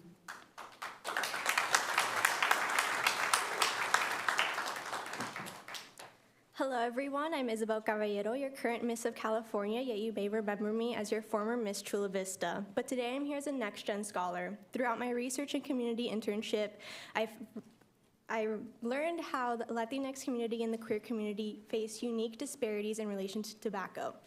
Tobacco retailers are disproportionately located in minority communities over non-minority communities, as we saw on the map earlier. Additionally, within the queer community, we are 2 times more likely to use tobacco products in comparison to our cisgendered heterosexual counterparts. I have seen firsthand the detrimental impact tobacco has on our communities. In an effort to better serve and protect our communities, I find it imperative to develop a stronger tobacco retail license policy. This would include, but is not limited to, tobacco sales to our youth, stronger penalties for that, as well as the establishment of a minimum distance between licensees. Thank you for your time. The next speaker is David Strong, followed by Andres Lopez, followed by Margot Stack-Babich.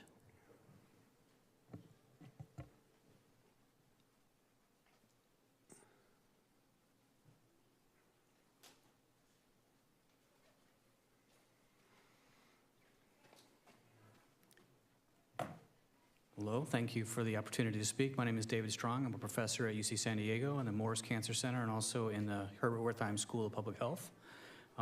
Living in neighborhoods with more tobacco retailers is associated with higher smoking prevalence and more initiation, especially among youth and young adults. Youth in the highest density census tracts in California consistently had a 36% higher risk of vaping initiation, and this is especially true in highly walkable neighborhoods. More nearby outlets means easier access, more point-of-sale marketing, more queues, greater normalization of tobacco use, all of which promote initiation and make quitting harder. In Chula Vista, density maps show that tobacco retailers cluster around healthcare facilities serving low-income communities and schools. The good news is policy works. Local flavored tobacco bans in California were associated with nearly a 10 percentage point reduction in vaping initiation 4 years after implementation. When we pair retail density policies with product regulations like flavor bans and strong clinical tobacco treatment support, we can reduce initiation, improve quit outcomes, and shift the tobacco-related health burden in communities like Chula Vista. Thank you. Thank you. The next speaker is Andres Lopez, followed by Margot Stack-Babich, followed by Josue Perez. Hello, City Council. My name is Andres Lopez. I am a student in Chula Vista High School. I had a whole thing prepared, but one thing I want to say is I didn't even know flavored tobacco was illegal because of how much I see it in school. I got offered to smoke a wax pen today, and it was a flavor mint. So I didn't even know that it was illegal. But just to say, we should put more regulations in the tobacco industry and more penalties, because you're telling me that the food industry, they get checked 3 times a year, more than the tobacco industry gets checked. They get checked once every 2 years. But the food industry, people only die of food. Only 3,000 people die of food poisoning, but over 200,000 people die of tobacco use every single year. It is estimated by the CDC, a simple Google search will help you, the CDC, that 5.6 million youth are estimated to die this year because of tobacco use. So please, if you could please help our schools, we are just asking you for your support. Your support is to support us, not tobacco industries that have millions of dollars profiting off people that are just endangering kids, but to support us, the students, and it's really a cry for help. Thank you so much for your time. God bless you.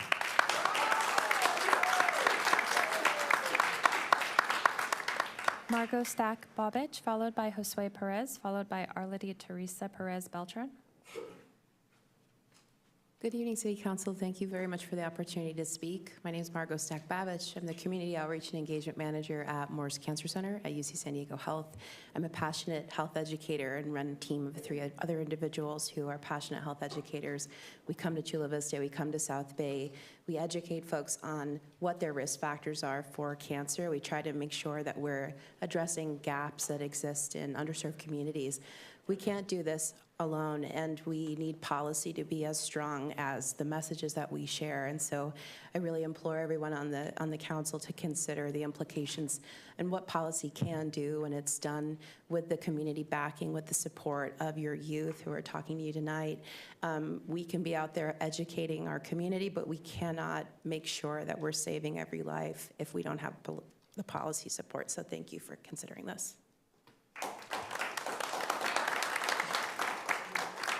Josue Perez, followed by Arlady Teresa Perez Beltran, followed by Andy Jose Lopez. Good afternoon, Mayor and members of the council. I am an intern at South Bay Sustainable Communities and a student at Southwestern College. So I believe that we do need more strict laws that are enforced. against vape sales because youth are being exposed to these products as they're going to schools. So as we know, the street of Broadway does have 8 smoke shops, not including liquor stores or gas stations that are selling these products. And they're walking distance from all these schools like Chula Vista High School, Chula Vista Middle, Feaster, the Parkway Library, and the Parkway also. They're relatively close to all these smoke shops. And I do believe that we should crack down on these evil, I say evil because they are targeting our youth. And I've lived here my whole life, so I would like to see our youth, live long, healthy lives. Thank you.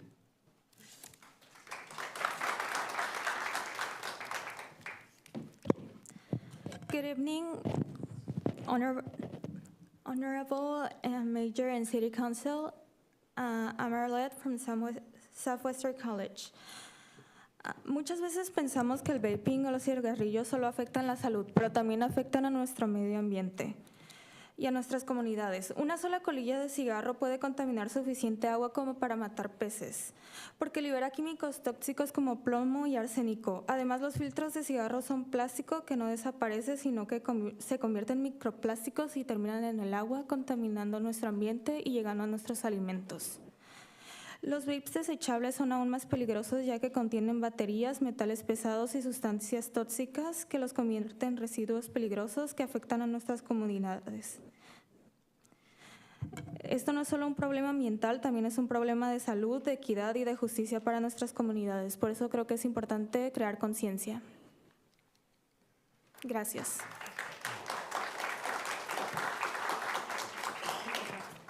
Thank you very much. If anybody else would like to speak Spanish, we do have an interpreter to make sure that everybody can understand what she's saying. So thank you very much. Hello, Mayor and Council. My name is Andy Lopez, and I was part of the Next Gen Scholar. When I was doing research, I was exposed to seeing what vaping does to mice. It does the same thing that cigarette does, but even worse, you cannot control how much hit you're taking and how much nicotine you're taking inside. But there's something else that have not been spoken over here, is third-hand smoking. Third-hand smoking stays on your wall, stays on your clothes. Even after painting and removing these things, we still find out that there's nicotines and other chemicals stuck in these products. So this is not only about smoking, this is about exposure. Exposures to people that cannot defend themselves or talk back about what they're being exposed to. So I hope that y'all take all these into consideration. And this is what I learned on my research, and I just wanted to share with y'all. Thank you.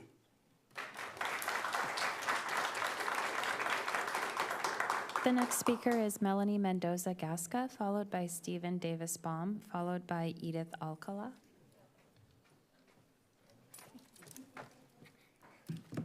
Hi, everyone. Good afternoon, council members. My name is Melanie Mendoza Gasca, but I'll be reading for William Perno.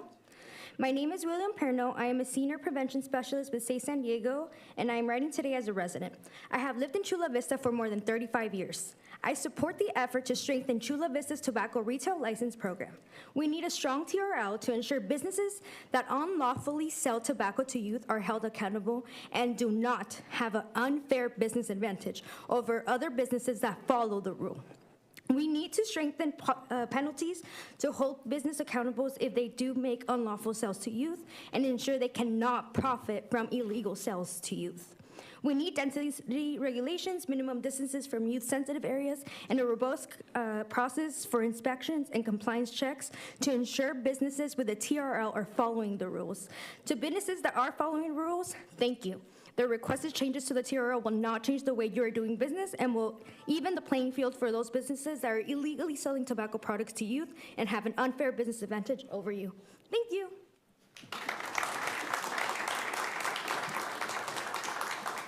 The next speaker is Stephen Davis Baum, followed by Edith Alcala, followed by Vanessa Quezada. Hello, Mayor McCann and City Council members. My name is Davis. I work for SAY San Diego, facilitating a few youth groups in San Diego, and I want to go over some data. In a 2024 poll of over 100 Chula Vista residents, 74% were in favor of a law that limits the amount of tobacco retailers in the city, and 86% are in favor of a law that prevents stores near schools from selling tobacco. Strengthening the TRL with proximity restrictions between licensees and from youth-sensitive spaces, as well as capping the number of licensees issued, will help address the tobacco burden West Chula Vista is carrying, especially the Broadway corridor.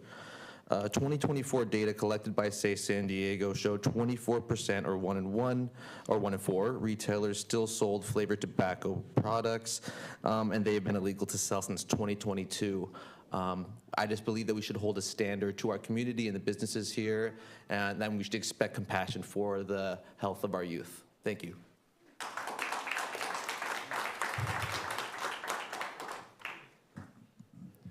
Good afternoon. My name is Edith Alcala, and I am a resident of Chula Vista. I have attended K through 12 and have also been a part of this community as a folklorico dancer for the last 9 years. With that being said, through my interaction with our youth, many of our participants have expressed their concern over vast access to tobacco and nicotine products on and off school campus. When I was in high school, I saw many of my peers buy, sell, and use flavored nicotine products. Many became highly addicted and dependent with these products, and to this day have been unable to get off of them even after the flavor ban. I am here today to express my concern for our community, and it is clear that there has to be a change. I encourage you to consider the lived experience of many youth and families who see the impacts of tobacco and nicotine every day. A tobacco retail license ordinance is one of many tools that can help our community. Thank you for your time.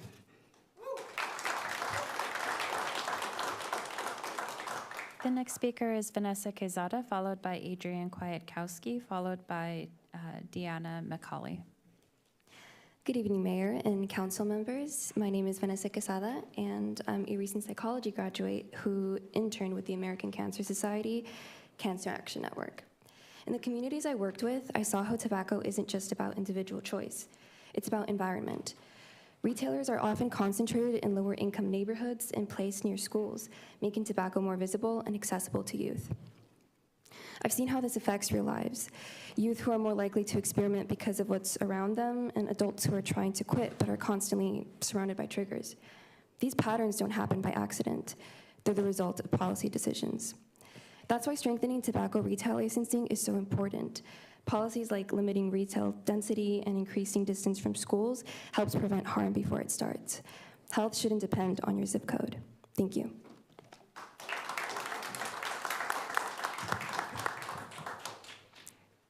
Hello, my name is Adrian Kwiatkowski, and I'm the Coalition Manager for San Diegans versus Big Tobacco.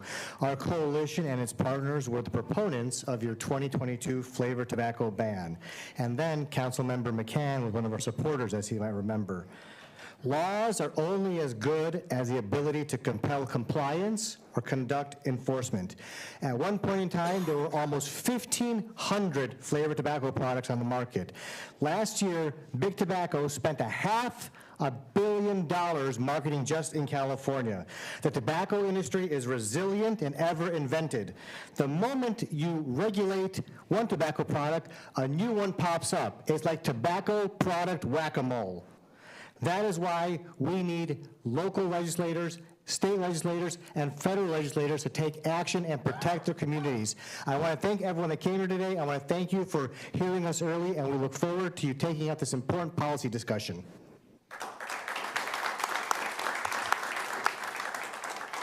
The next speaker is Diana McCauley, followed by Emily Miller, followed by Janan Mewen. Hi, my name's Diana McCauley. I'll jump right in.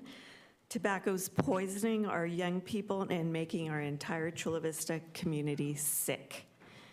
We celebrated that we made it illegal to target our youngest using flavored tobacco designed to appeal to children. But as we're hearing, the kids are still buying it.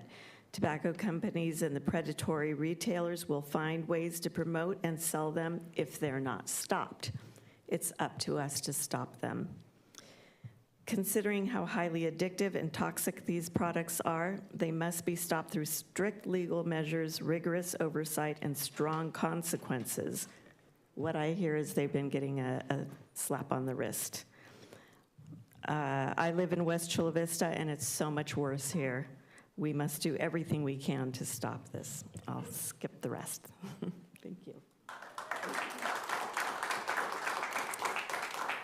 Emily Miller, followed by Janan Mewen, followed by Jeremy Ogle. Hi, good evening, Mayor and council members. My name is Emily Miller, and I'm the Community Impact Director for the American Heart Association San Diego. I'm additionally the co-chair for the Tobacco Free Coalition of San Diego. And I'm here tonight to urge you to move forward with important updates to strengthen the City of Chula Vista's tobacco retail license ordinance in order to better protect our youth and community. Chula Vista is facing a serious challenge, an overconcentration of tobacco retailers, many of them located alarmingly close to schools and youth-sensitive areas. At the same time, we continue to see retailers selling illegal flavored tobacco products and failing to comply with basic tobacco control laws, such as checking IDs, posting licenses visibly, and preventing sales to youth. These conditions create an environment where tobacco products are easily accessible to young people. I would urge the city to create a clear definition that defines enforcement applying to the retail sale and not individuals, and a statement that any fines will apply to the license holder. Thank you, and have a nice night.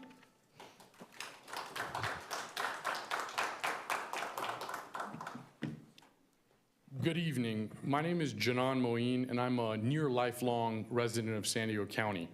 I'm a graduate of St. Augustine High School and UCSD, and I've seen firsthand the addictiveness of these products at the high school level. And I remember myself, when I was 17 years old, I was sold flavored tobacco products at smoke shops without being ID'd. So I'm here in favor, also, in 2019, I was in a coma for 8 days because my lungs were failing. I almost received a lung transplant. I support the tobacco retail program and some of the things that have been discussed. It should be expanded, but I also want to stress that it needs to be accompanied by strong enforcement, because if it's not, it can spill over into the black market, and that can be even more dangerous. Thank you very much.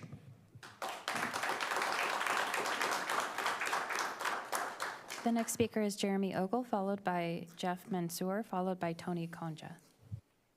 Good evening. I'm Jeremy Ogle here on behalf of the Neighborhood Market Association and the many family-owned small businesses that we represent here in Chula Vista. Can I actually ask any of the retailers who are here in the audience, just to let you know who's here, please raise your hand. We had I think we had dozens of our members attend the Health and Wellness Commission meetings, and I really want to thank city staff, particularly Nicole Carnahan and Stacy Kurtz, for the incredible job they've done to research and distill the feedback, and they did a good job of reflecting our feedback too.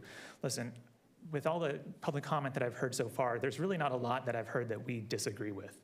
We are absolutely against the sale of tobacco to minors. We support stronger penalties. We support more enforcement. But the number one thing we ask is that you protect the existing retailers and enable them to continue operating if they're in good standing, and enable them to sell their businesses if they're in good standing, because for many of them, that is their retirement asset that they've invested years and countless hours into building. Thank you.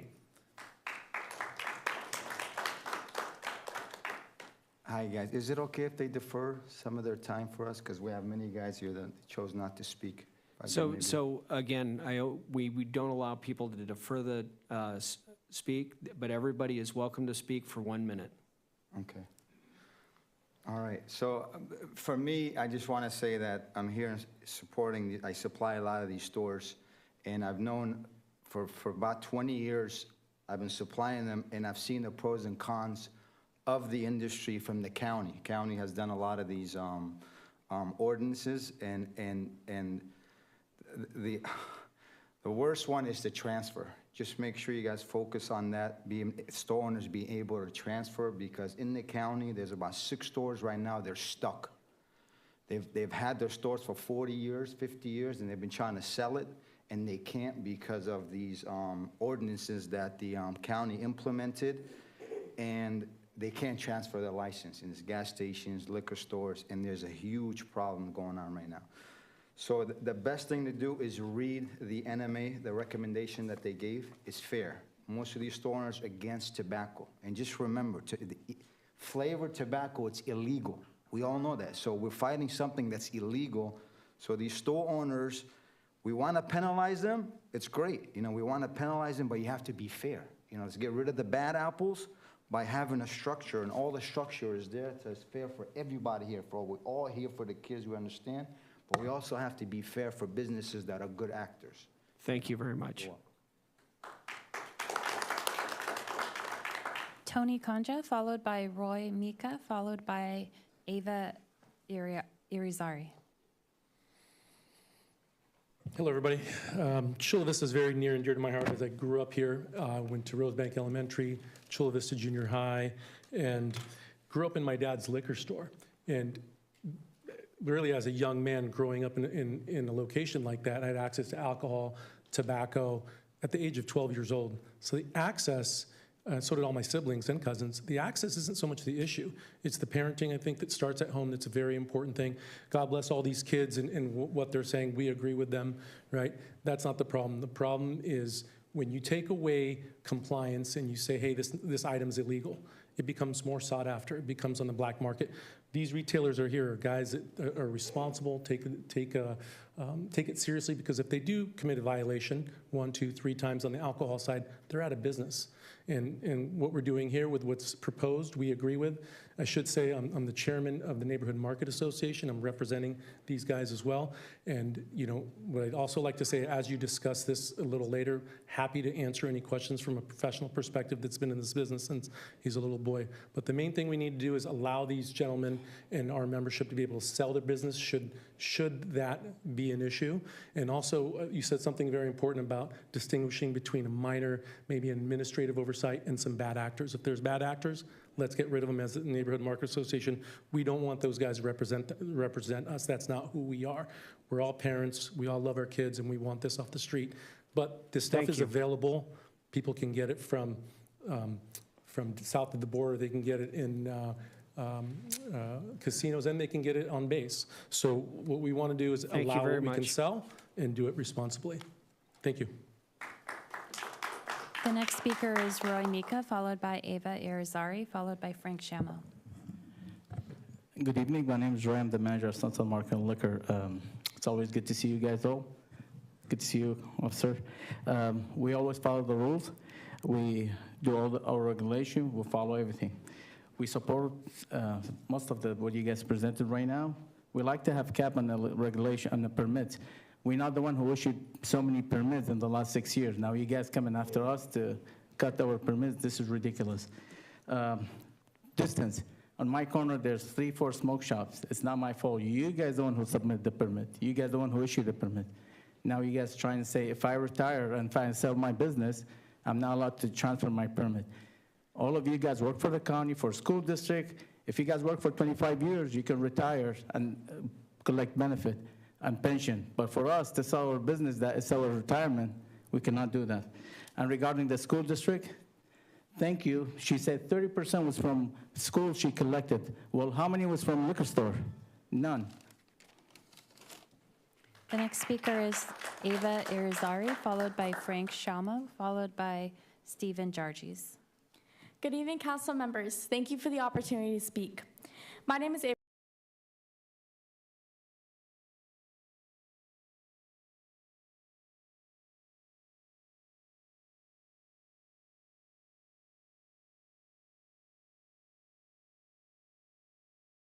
That does not include those who are too afraid to answer. My friends and I have experienced secondhand smoking just from going to the restroom. We shouldn't have to worry about accidentally inhaling the aerosols. We need to get these numbers down to 0. One way we can do this is by enforcing the TLR ban. We need to make youth use of legal substance obsolete. If minimal distance is inputted, it is proven that youth smoking rates increase. Going to the park, I find empty cartilage or blumps. Is this really what you want your future going around? Your future scientists or doctors? Imagine how many influential people you'll lose. The impact is real. My best friend recently quit, and he's been doing great. The ban has already been passed in National City. Why not here? Why not now in Chula Vista? Thank you. The next speaker is Frank Shama, followed by Stephen Jarges, followed by Jocelyn Barragan. Frank, okay, thank you. Stephen Jarges, followed by Jocelyn Barragan. Good evening, everyone. My name is Stephen Jarges, and my family owns and operates Square Bottle Liquor here in Chula Vista. We've been in business for almost 40 years now, going back to the 80s, and we have not had one tobacco violation so far. We are in full support of the city's goal to prevent youth tobacco use and stopping illegal products. Responsible retailers like us take it very seriously. We check IDs, we train our staff, and we follow the law. My biggest concern is transfer rights. If a business has been operating responsibly and is good standing, the owner should be able to sell the business to a qualified buyer who can receive a tobacco permit. For many family-owned businesses, the value of the business is not just inventory or equipment, it's years of hard work and part of our family's future. In my case, this directly affects my family's retirement, and thank you. Thank you. The final speaker registered is Jocelyn Barragan. If you wanted to speak and haven't heard your name yet, please come visit us here. Thank you. Hi, my name is Jocelyn Barragan. I am a student, part of the Scholars Tobacco and Advocacy and Research Program. I'm also interning with the American Lung Association, and I am a 24-year-old living with cancer. So I'm reading this letter from Kessa Bruce, part of the American Lung Association. She says, on behalf of the American Lung Association in California, I am writing to express our support for a robust tobacco retail license that restricts the sale of flavored tobacco products, including menthol, new emerging tobacco-related products, and updates smoking definitions in the city code. Each year in California, nearly 40,000 adults die from smoking-related causes, and over 9,200 kids become new daily smokers.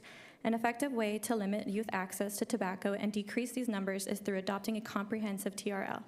This policy is strengthened when combined with additional restrictions on the sale of flavored tobacco, a strong definition of tobacco products, location density requirements, and prohibitions on the sale of tobacco in pharmacies. With a mission to saving lives and improving the health of Californians and their lungs, the Lung Association strongly supports measures to protect the next generation from the harms of tobacco addiction. Thank you. Thank you.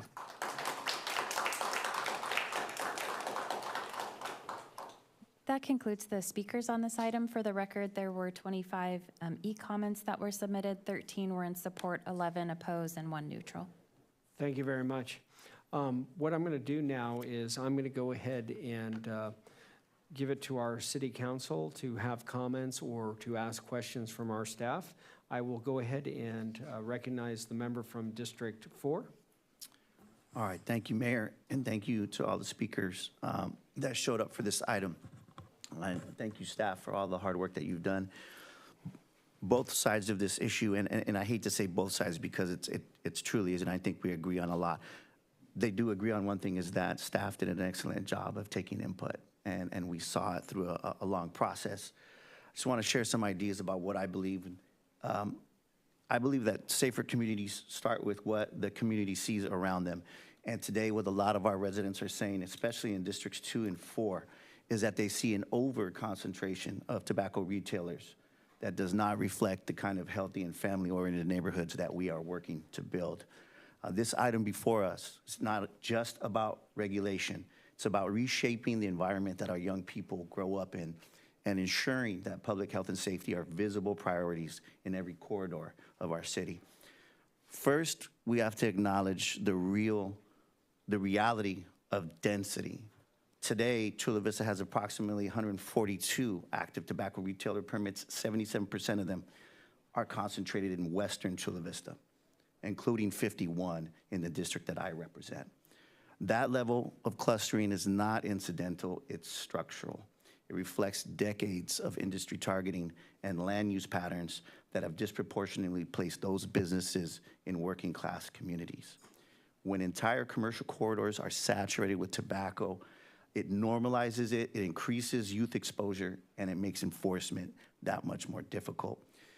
And we know enforcement is already stretched. Despite strong laws on the books, inspections are inconsistent due to limited staffing, and yet 25% of inspected businesses had major violations, including sales to minors and illegal products. This tells us that density is not just a land use issue, it's a public safety issue. Also, this ordinance is really about how we move forward, how we control future approvals so we don't continue repeating the same pattern. The proposed framework could give us the tools to do exactly that, setting caps on permits, creating buffers around school and youth serving spaces, limiting proximity between retailers, and rethinking the types of businesses should be even eligible to sell tobacco products. Today, the code allows for changes in ownership under what is considered an arm's length transaction, but without clear guardrails, that process can unintentionally become a workaround, allowing permits to persist in already saturated areas even as we attempt to reduce density. And importantly, data shows that these kind of policies, they work. In cities like Beverly Hills and Manhattan Beach, strong tobacco retail restrictions nearly eliminated tobacco sales within months without harming overall retail activity or local economies. That tells us that we don't have to choose between economic vitality and public health. We can design policies that support both. And I don't know how many of you open up the news when you wake up in the morning, but I saw a story about how the UK banned the sale of tobacco products to anyone born on or after January 1st, 2009. Now, they're not saying they're eliminating all tobacco at all. They're just eliminating you selling to people that young moving forward. I don't know if y'all saw that story, but I don't think it's any coincidence that I somehow opened it up and it's waiting for me today. But at its core, I'm not suggesting that ban, but at its core, the ordinance is about aligning what our community sees every day with the values that we claim to uphold, health and safety. If we want our communities to be safer, we have to shape the environments that produce them. This is one of those moments where policy needs to have the opportunity to make a visible and lasting difference. And so I'm gonna start, obviously, that way, and saying that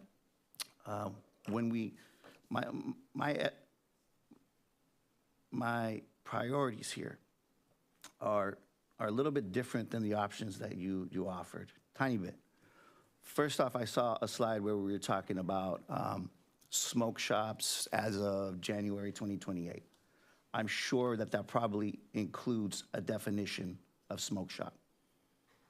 And to me, that's a whole different beast that I want addressed in this ordinance.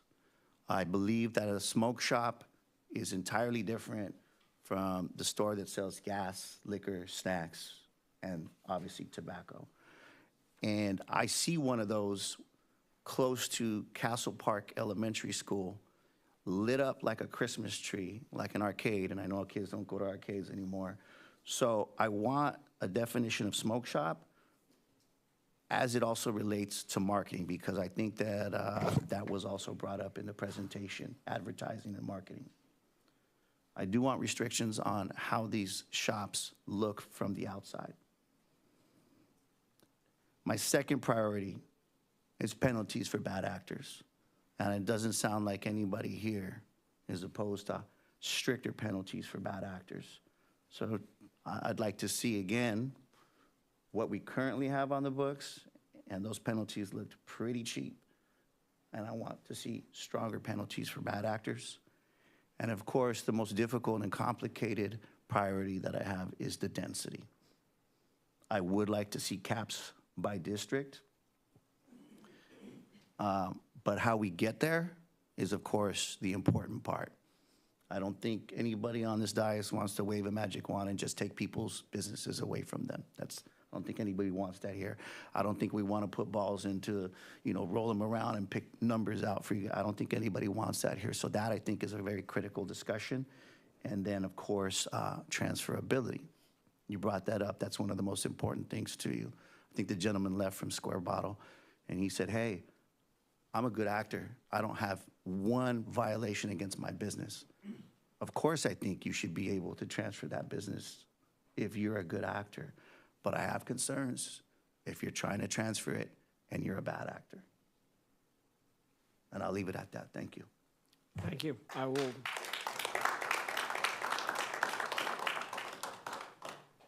I will recognize the member from District 2. I think none of us in any capacity or reality would in any way begin to discuss that tobacco has any positive value for our youth. I'm challenged to think of any positive value it may have for adults. Having said that, I'm going to stipulate to the fact that it's terrible and it's not good for children. On the other hand, I'm wondering, and one of the things that I've come to appreciate about Chula Vista in the recent period is when it comes to economic development, David Graham is typically one of our individuals involved.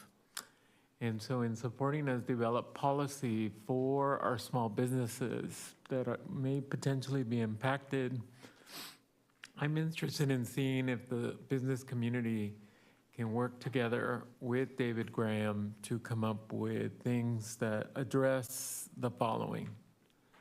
Transferability. Transferability, I think, needs to be commodified in such a way that the good actors need to have the ability to sell their commodity that they've been protecting and that they've been valuing with compliance. And I think we need to have a perspective from the Economic Development Office because I think it's critical that just like we support Gaylord, we support the corner retailer. That's number one. Number two, of course, there's too many of you. But I don't feel qualified in that lottery process that you've suggested or otherwise. Well, you mentioned, I should say, I don't feel qualified to be able to pick and choose winners that way. The winners that should continue to have businesses are those who comply with the law and are not affecting our youth. If you are affecting our youth, you should be 2 or 3 violations away from not having the ability to sell tobacco or tobacco-related products, period. No grace periods, nothing. I want enforcement to occur. And I want fines to go up because we need to support the law enforcement component of this. And I think those fines are going to do it.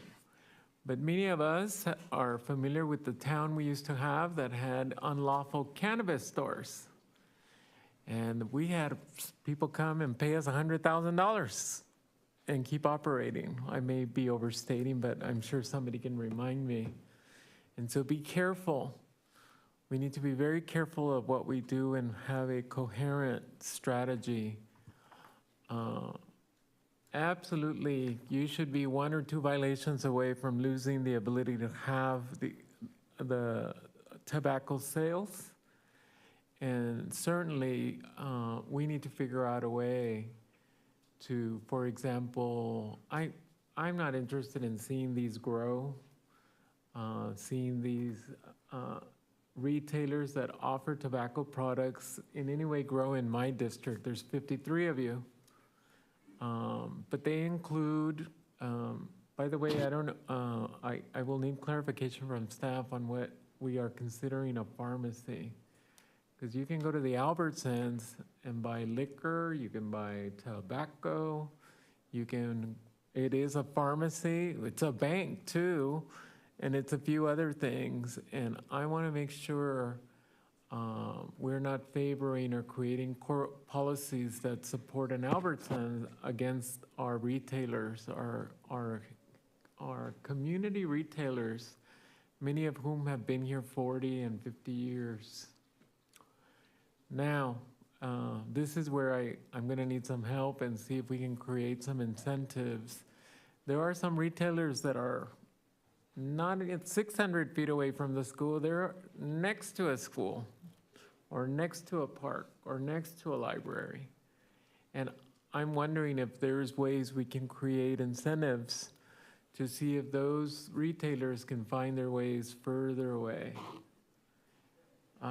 You know, I'm pretty sure nobody opened their business to see how they can harm the community. But for those people who are harming us, you don't have the right to continue to operate. And I support that level of engagement with bad actors. If you are supporting our community, there's incredible things that happen. I see, in the morning, sometimes I see an older lady who is pushing her rollator and gets to that corner store. That corner store now has fruits and vegetables, has other products, and has the small amounts that she can use to carry. So I want the vibrant retail store on the corner to survive, to thrive, to be a good community member. But if you are violating the rules, if you have those addicts, if you have the funny little things behind your counter, game over. And if we can find a way to reduce the number of retailers by getting rid of the bad actors, period, from being able to sell any tobacco product, I can support a policy like that. I do want to distinguish between your sign isn't up and you're selling illegal flavored tobacco products from your counter. Those aren't the violations I'm talking about. It's the selling of the illegal products and the cannabis paraphernalia that I'm concerned about.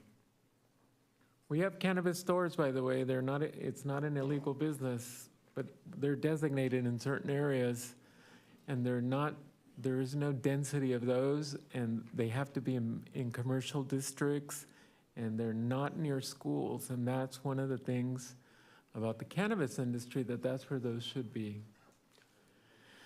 I don't know how it is that on our Broadway corridor, we have so many smoke shops. I don't know how we got there, but in that respect, I am interested in seeing what we can do to regulate those, to eliminate their carnival-esque environment that they create sometimes with lights and all this weird stuff that clearly is intended to attract individuals to come in. I had an undergraduate student who did a research project under the supervision of a health communications faculty, and I was introduced to the whole idea of the vape gods on YouTube. And then you check in with your nieces and nephews and you say, oh, that happens in our bathrooms, in our schools. So one way or another, it's getting out. And to the extent that we can contribute to the elimination of these uses and the access that minors have to tobacco products, I'm happy to participate and support.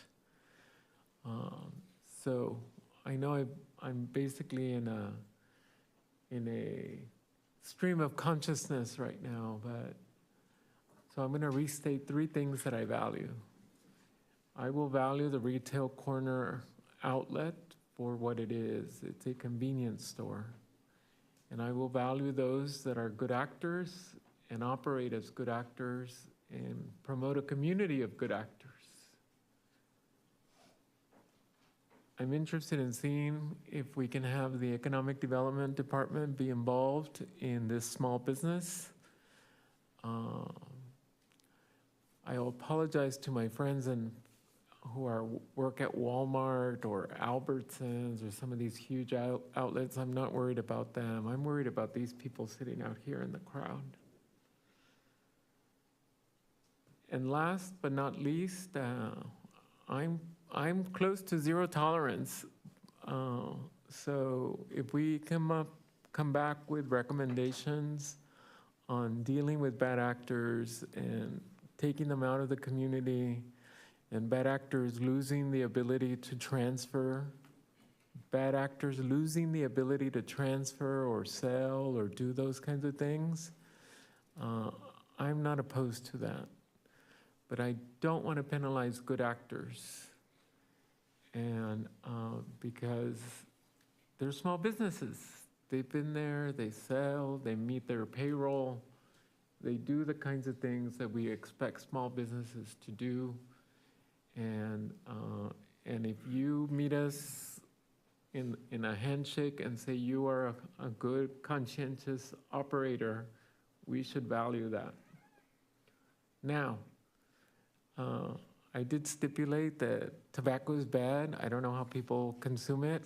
My father was a Marlboro Red smoker for 34 years, and he stopped smoking 35 years ago, and we still have him with us today. So I've been a secondhand smoker a big part of my life. And fortunately, I wasn't affected, but I can think of families who live in apartments. I can think of families who move into apartments. So it's terrible. And I already stipulated that I agree and believe in all the science, and I don't want to be criticized in that context. So I think I'm going to stop there because it's an interesting issue. It's emotional. I've seen people lose their lives over it. And I'm glad the deputy mayor made it a point to bring it up. I don't know how I ended up with more tobacco outlets than you did, but maybe we weren't paying attention. And so the last point, so if you guys can talk to us about what we are defining, just like defining smoke shops, defining as pharmacies. And I'm happy to hear that answer because my Albertsons is a pharmacy. Yeah, the quick answer is the state would define any business, if a component of it is a pharmacy, that entire business would be disqualified. So let's say Target has a pharmacy in the back or Vons has a pharmacy in the back, that would disqualify the entire establishment under the proposed state definition. As to the definition of smoke shop, if you go to the footnote in the staff report on page 5, it does have a proposed definition of smoke shop that the state would be using. It defines it by 20% of the net floor area devoted to sale of tobacco products, accessories, et cetera. So it's going by the floor area and what it's focused on selling. I appreciate it. I look forward to hearing from the rest of my colleagues and realize we're not taking action today, so it's a continuing conversation. I appreciate the opportunity to share my perspectives, and if I need to be, I'm happy to work on a small business committee with any one of us to look at how we support transitions and anybody experiencing a need to transition. Let's commodify these things and sell them to good actors. Thank you.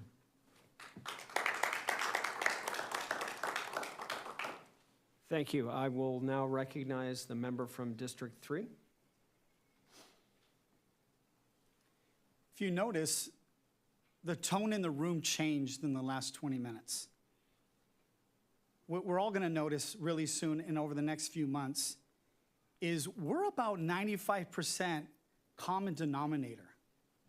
Everyone in the room seems to be on the same page. Of course, nobody wants to harm our children. And of course, we want our merchants to be responsible merchants and make sure they're acting responsibly.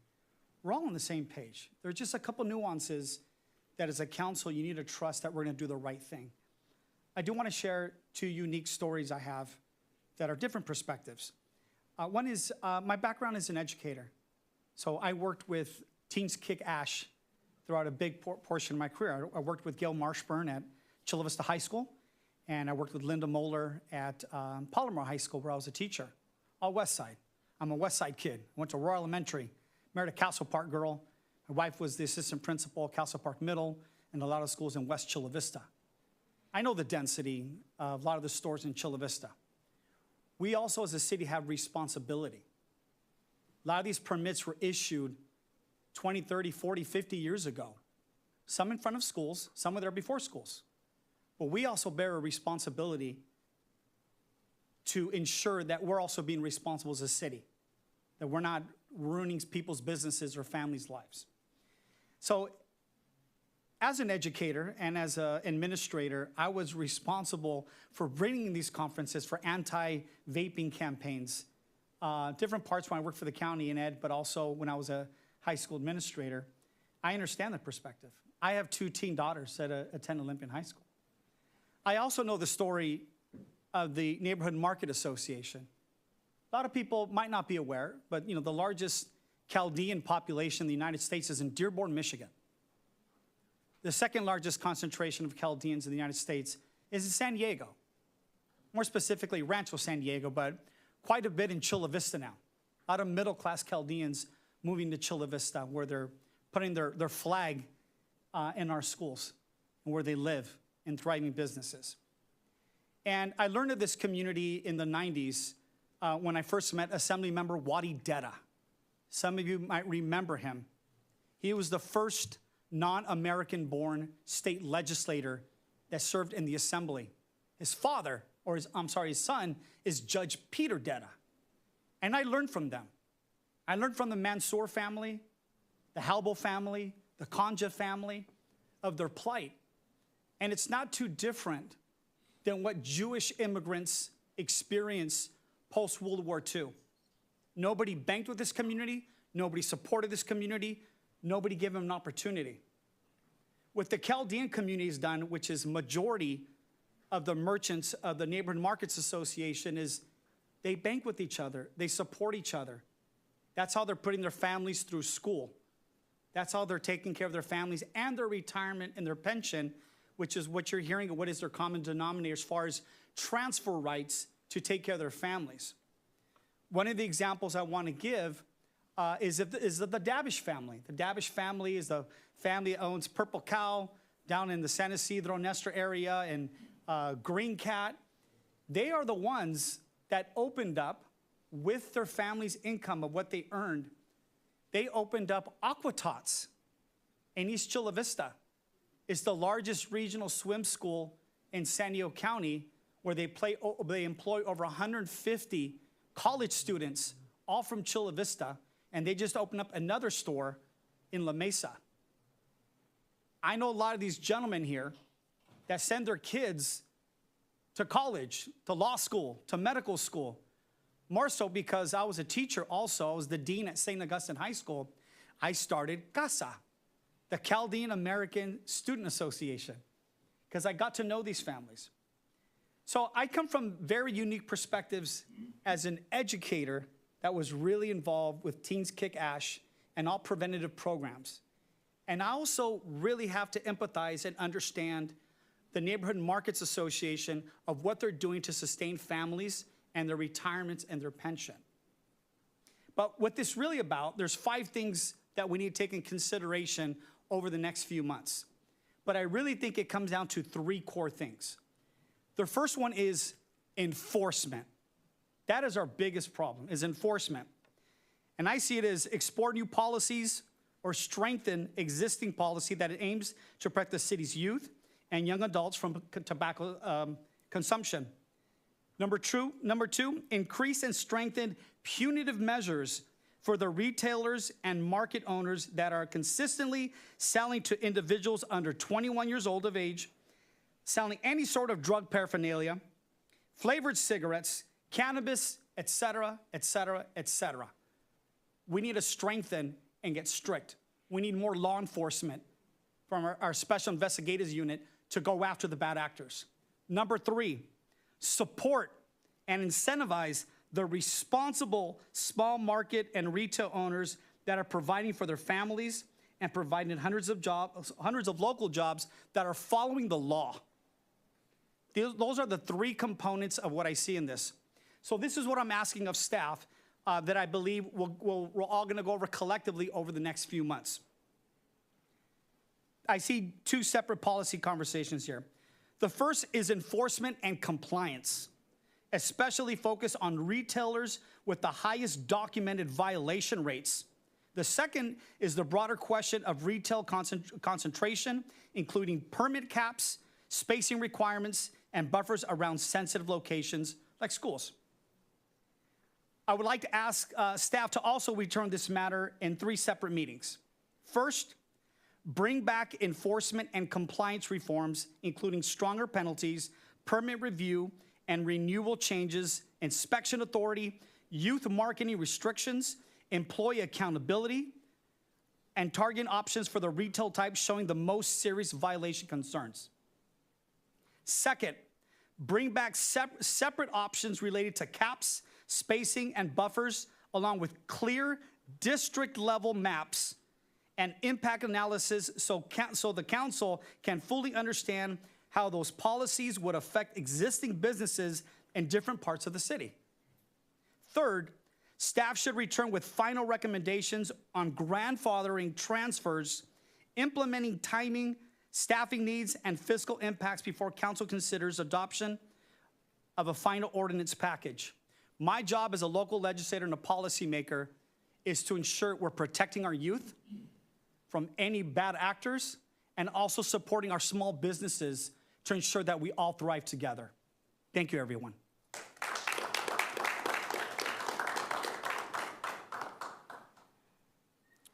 I'm going to recognize the member from District 1.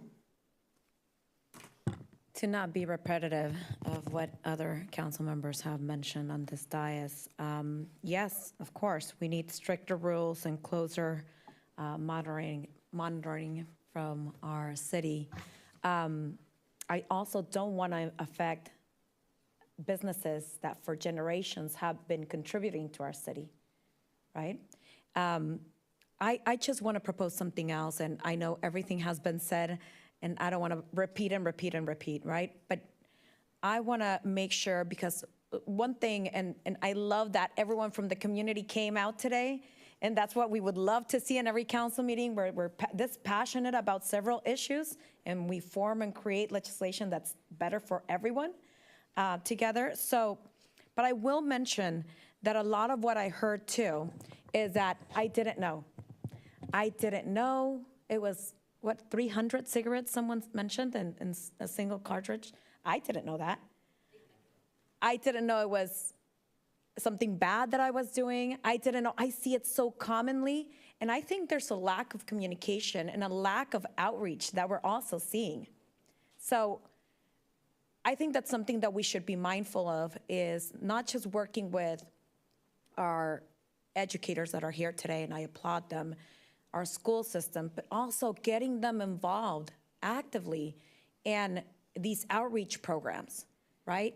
I want to see the guardians and the parents come forward when they're surprised with these electronic cigarettes. And maybe they don't know either the level of gravity. So I think that's a link that we're missing in this discussion that I didn't know. How can we make it part of what we're implementing here today? More of an outreach program to get to more homes, to more families, to more guardians and parents. I want them all on the table so we can create this legislation together.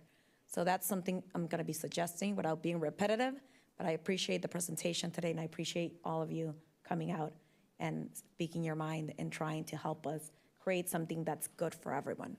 Thank you.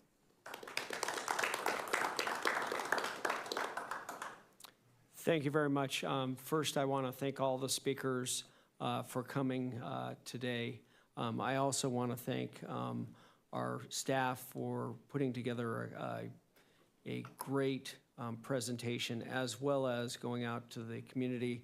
I went to a couple of the different presentations, and I thought it was great to be able to listen to the community as well as the businesses to make sure that we're understanding the whole entirety of what we're doing. I think we do agree. I am opposed, and I think everybody is opposed to selling tobacco to minors. And we have to be able to, we currently do have a tobacco ordinance in the city of Chula Vista, and we're looking at to be able to strengthen it against the bad actors. And when I look at this, I see sort of one sort of due process, and I believe in due process. I think people do make mistakes, things happen, and we should be able to have a clearly defined way of being able to do enforcement.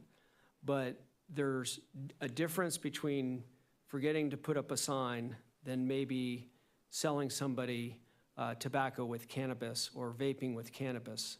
And so I would ask if staff could come back where, again, you sort of have two levels, and you actually in your presentation talked about the different minor violations versus serious violations, and being able to have a different ability of being able to have that due process. If you're doing a couple minor violations, let's treat them like they are, minor violations. If you're doing serious violations, then let's ensure that people know and understand what those serious violations are and treat them like serious violations. I appreciate the Neighborhood Market Association, and I really would like to see a definition between what is truly a smoke shop versus a market, and being able to, they're selling so many different things, and being able to support your local community, but your rules may be different than a smoke shop, because the smoke shop, I think, when I've seen this, the smoke shops potentially have the higher incidence of violations. And again, we need to be supporting the good actors, but making sure that we're enforcing things with the bad actors. And as somebody who's been in business, who I've seen not only my family, but also my in-laws and my wife's family, I understand that when you are a small business person, there are a lot of things that you may not get with, a job that has a pension, things like that. So I do support that the good actors should be able to have transfer rights, because I think that's really, really important, because as a business, you're building it, trying to make it good, and at some point in time, and I've seen this with my in-laws, something happens and then you need to be able to sort of pivot and change and sell the business. And it may not have been part of your plan to be able to sell it in the next year. It was going to be there for 20 years. But if you're a good actor, we should give you that ability to be able to retain that equity of what you've been able to do to make sure that you can transfer it. And I know we have to put together that balance. This is personally a personal thing to me. My grandfather, who was just an incredible individual, he was a Depression baby. He was an amazing baseball player. They even talked about him potentially basically playing for the Dodgers at that time. And by the way, he was it was such a long time ago, the Dodgers were actually in Brooklyn and not Los Angeles. And he was sold the idea of he should start smoking because it was good for his energy and good for his athleticism. That back then obviously was found out to be a huge, huge lie, but unfortunately he became addicted. And then unfortunately his life was cut short because he got emphysema. And it was because of the smoking and died because of it. So what we want to do is be able to make a good, rational ordinance that will be able to protect market owners, but also be able to take care of the bad actors and make sure that we have a better effective way when somebody is a bad actor to be able to make sure that we're getting rid of them. And I think everybody agrees that we all want to not sell tobacco to minors, and we do want to be able to get rid of the bad actors. So those are my comments. Now I'll go ahead and recognize the member from District 4. Thanks. Hopefully, just to round this out, is there an area in this slide here that staff does not feel that they have decent direction on? I know that Councilmember Nzunza was very specific about what areas he supported. I was kind of a little bit more general. Is there any area where you don't feel that you have sufficient direction from council?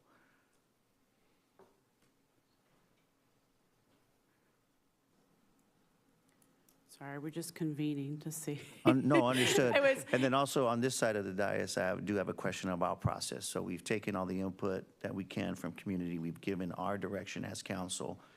How does this look moving forward? Is there a hearing next, or is there one more step before a hearing? Do we need that? How do we modify? Thank you, Deputy Mayor. If I may, I apologize, council member, but yeah, I think the plan tonight is get feedback and thoughts from each one of you on the dais, and enough information to be able to come back with something concrete that you can consider. Now, I think I'm going to pass it over there and see if we have that feedback tonight. So that would be the plan. The goal tonight is to get enough feedback to come back with something concrete for the council to consider. Now, having said that, I just wanted to make a comment regarding Mr. Mayor's request to maybe separate minor violations versus serious violations. My office will look into that. It does potentially present some challenges because at first glance it may require us to really separate types of violations or potential violations. We may not be able to think of everything, so there may still be some discretion involved in that. But we'll take a look and see if that's feasible and get back to you on that, Mr. Mayor. Thank you. And Deputy Mayor, does that answer your question? Sort of. Okay. Thank you. Yes. I will go ahead. Do we go ahead, staff? Sure. So I think that if I can, I'll kind of summarize what we heard tonight and make sure we're kind of capturing all of that, and feel free to add if I miss anything. So I think what we heard is that there was a slide that we presented earlier on in the presentation, which summarized a lot of the things that you were talking about around enforcement. So if I'm going to go back to that slide real fast for you. So these are the areas that staff had already identified that we could bring back, and they were more detailed in the staff report for you. So specifically around the marketing to minors, and what we heard from business community was that they did want some guide rails for them too, for employees, and to have some language in there about training their employees and having them kind of sign off on something. I think that's all something that the businesses agreed on. We had also proposed in the staff report to align with the state restrictions around the unflavored tobacco list that exists, so that it reduces ambiguity between the businesses and the city.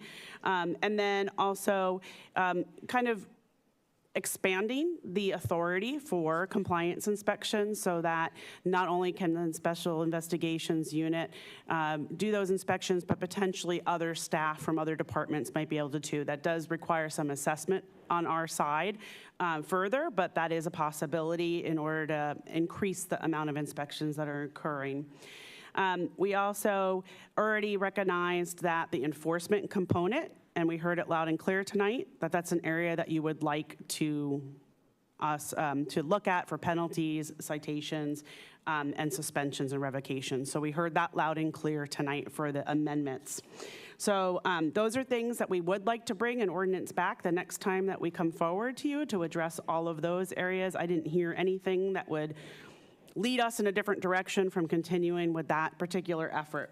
So in addition to that, is there anything around enforcement, anything else you want to add? Okay.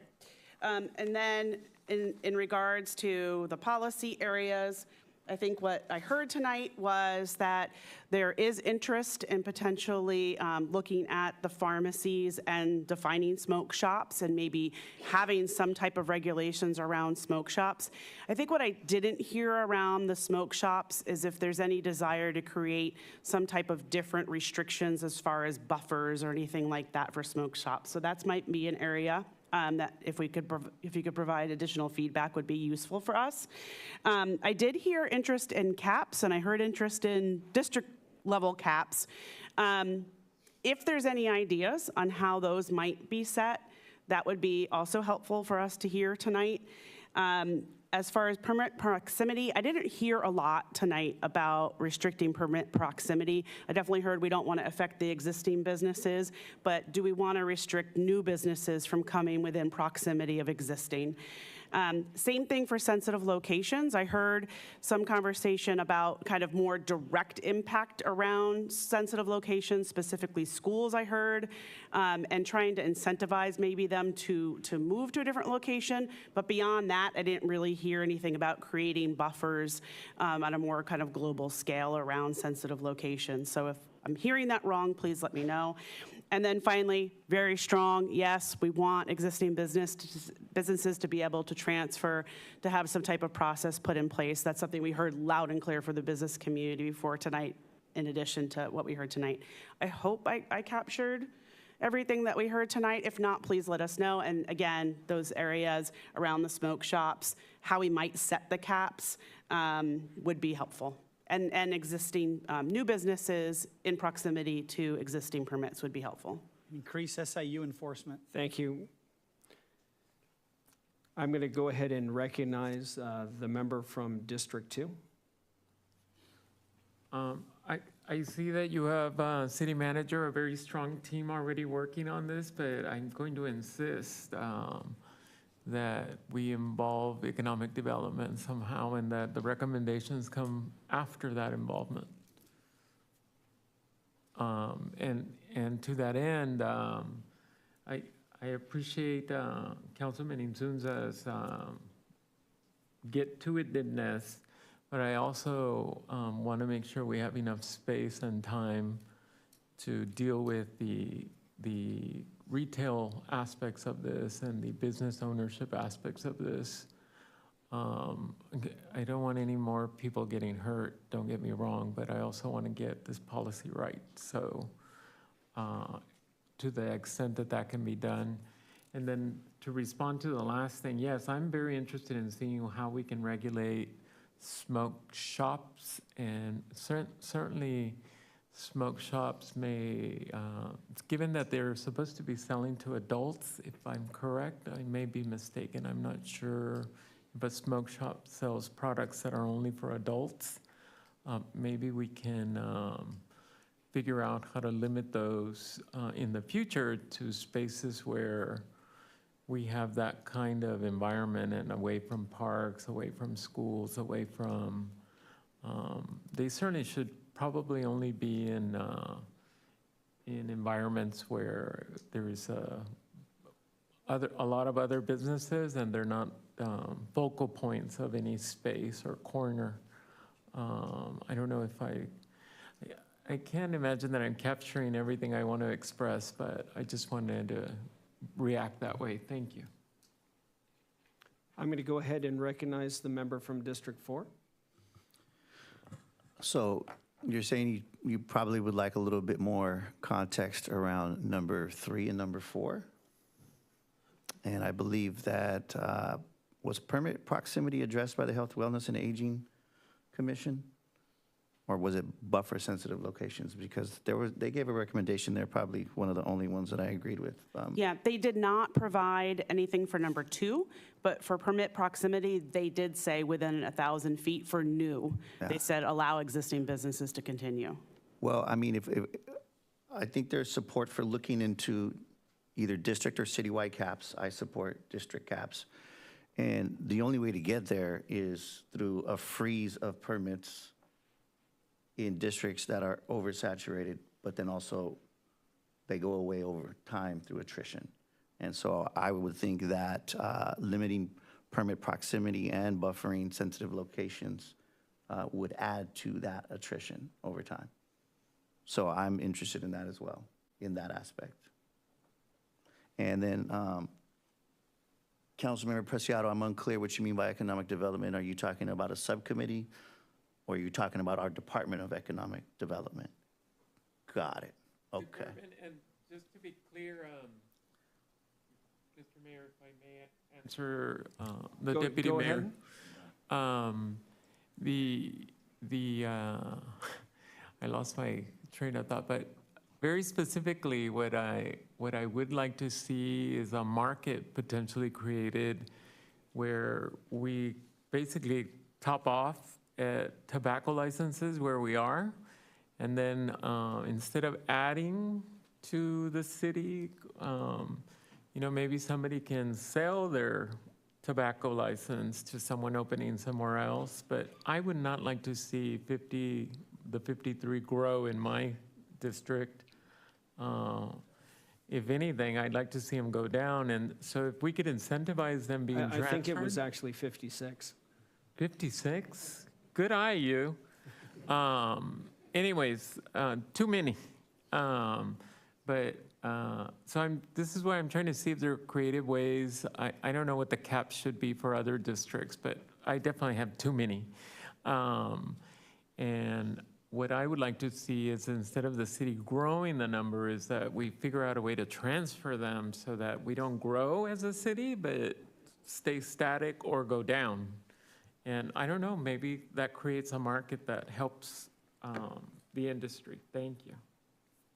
Thank you. Thank you very much.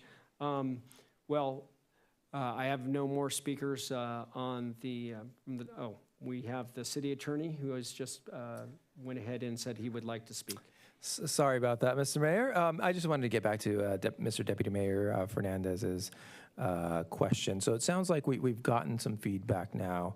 And what I think the plan could look like is to develop something a little bit more concrete, bring that back and have another discussion. And that would give the council another opportunity to say, yes, we like that idea, or no, we don't like that idea.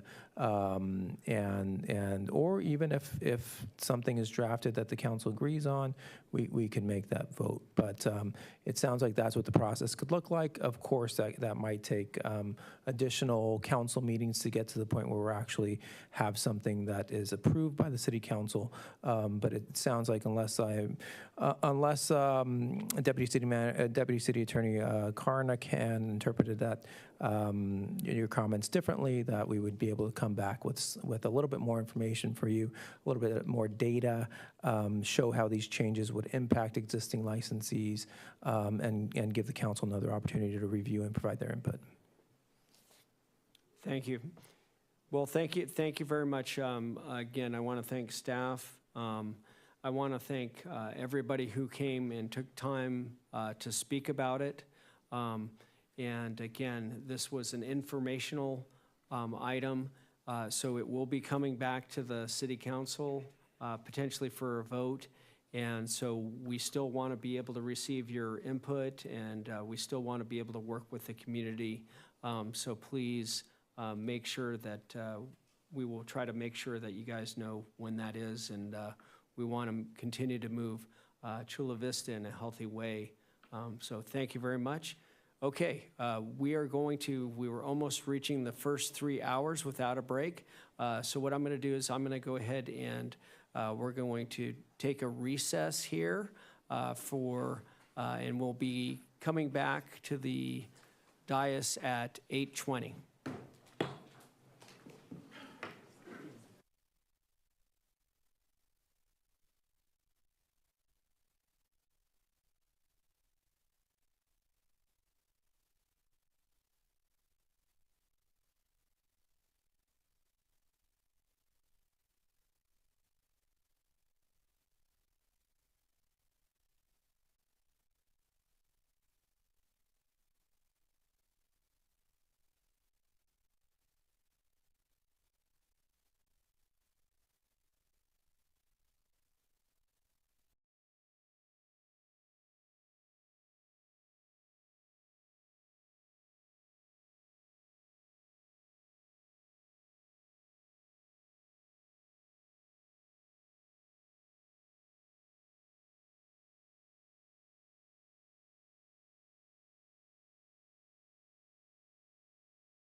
council to please come back up on the dais.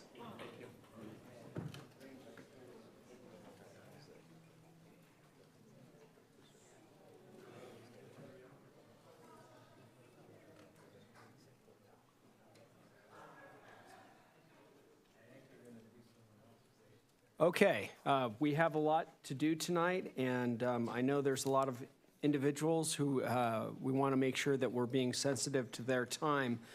So I'm going to go ahead and move item 8.3 to be the next item we're going to be doing. And obviously, I think a lot of people may know who Roy is, and we'll go ahead and make sure that we go ahead and see this item. So, Madam City Manager, do we have a presentation? We do not have a presentation on this item. We're available to answer any questions. Thank you. I'm going to go ahead and recognize the member from District 4. Thank you, Mayor. My item yet again. I just want to, I'm honored to present this. This is one of those stories that reminds us of what Chula Vista is all about. Roy Franzen Jr. found a second home at Fire Station 5. They embraced him as one of their own. And for years, Roy wasn't just someone who stopped by. He became a part of the heart of that station. And so as that site on Oxford and 4th, the former Fire Station 5, becomes a park, we have a beautiful opportunity to carry on that legacy of love and inclusion. So I would ask that the council support me in waiving the park naming, or the assets naming ordinance, and to name this park after Roy Franzen Jr. And so I will also request a small change to the language. If it requires an amendment, so be it. But there should be Junior in the naming, Roy Franzen Jr. I will second that. Before we have any more speakers, though, we do have a public speaker. Madam Clerk, if you can all recognize the first public speaker. Yes, we have one speaker on this item, Marco Polo Cortez. Good evening, Mr. Mayor, members of the City Council. My name is Marco Polo Cortez, and I am wholeheartedly supporting of this item. I may be a bit biased because Roy is my oldest brother. And, oof.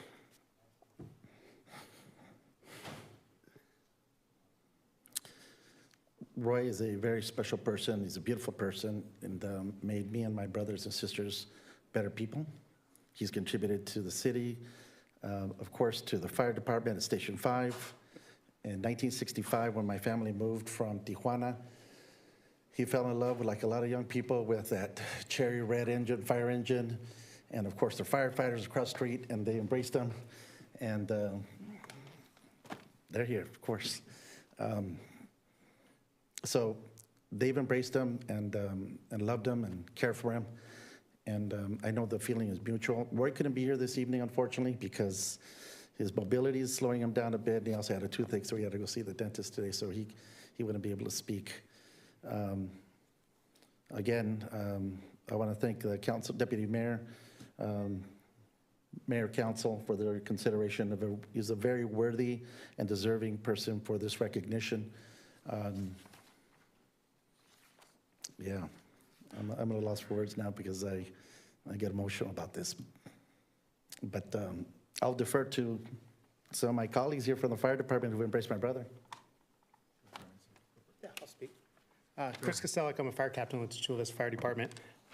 To echo his words about Roy, one thing about Roy, he always remembered a name. It was uncanny. He could remember the name of anyone and their face. He would remember my name, and I probably haven't seen him in 10, 12 years. It's been a while since I ran into him, but he would see me and be like, oh, hey, Chris, how's it going? And that little act of, recognition really, built bridges with everyone and made everybody feel welcome and included because he remembered you. And just that little piece of him a really good window into why it is so deserving for this park to be named after him. And I really thank the deputy mayor for bringing this, to the attention and bringing it forward, because it's very, very well deserved. So thank you. Council, Mayor, thank you so much. Just to echo what Captain Kostelik and Roy's little brother had to say, Roy is a special person. He has spent more time in that fire station than any person we have on the fire department right now. Roy was a dedicated member of that station. He would show up multiple times a day and come over and have coffee with us and spend time with us. He became part of our family. And by you honoring him with naming the park after him, it just really demonstrates what a pillar he is in that community. So thank you for that. We appreciate it, and we love Roy. He's part of the fire department. So thank you. Thank you. Again, Mr. Mayor, Council, I appreciate your consideration this evening. Again, Deputy Mayor Fernandez, thank you so much. I know I have a relationship with all of you. I also want to thank the City Manager's Office and, of course, the brave men and women of the fire department. Thank you. Are there any more speakers? No, that concludes the speakers this evening. Thank you. I just, again, want to thank Marco, and it was amazing because I still remember going back, and I think it was the first time I met him was in the 90s. And I remember seeing Marco, and then, but you're right, he remembers your name. I mean, it was amazing, and just an incredible person. And I still remember going down to the fire station, and the first thing I thought was, we need to get a new fire station. And then Roy was there, and anytime I ever would go down there, it was always like he was there. And he was part of the fire family, and just an incredible positive influence on everybody. And he brought you down to earth and really gave you the idea to understanding what really matters. And it was really nice. I'm going to go ahead and recognize the member from District 3. Lupita and Marco, Mr. Baumgartner, I want to thank you for being here. This is 20 years in the making, and I'll make that clear with the council, all the staff here today. Councilman Fernandez, the deputy mayor, presented an article from 20 years ago, and there's a photograph in the back of this article, and it has a very young Juan Vargas, Jerry Rinden, Steve Castañeda, Steve Padilla, Shirley Horton, my brother when he was mayor of National City, and Marco Polo looking a little different, a couple tacos less back 20 years ago.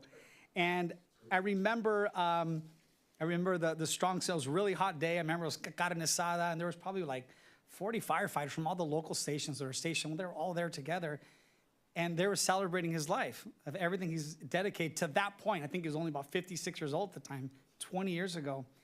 And the idea was to scrap and reconstruct and build a new fire station and name it after him. Next year, the fire station number 5 will be reconstructed and renamed Roy Francis Station permanently. That was 20 years ago. So it makes me highly emotional when I see someone who had been dedicated their entire life. He's a fixture with Chula Vista Fire, and everybody knows, all the firefighters, especially the ones who've served at least 10, 15 years, they all know about Roy. But I want to share this with all your siblings. Lupita, Marco, Jane, Irving, Leo, Iracema, Juan, Jose, Carolina, and Caesar, and especially your mother, Ernestina Cortez. I know she's not doing well. I know she's hurting. She's getting up there in age. But I think it would be an incredible gift, Lupita and Marco Polo, that you can present not only to your brother, but to your mother, to demonstrate that the city of Chula Vista loves Roy and is honoring him permanently with a beautiful park that the deputy mayor has been working on with extreme dedication since he got elected. He wanted to bring a park into that community.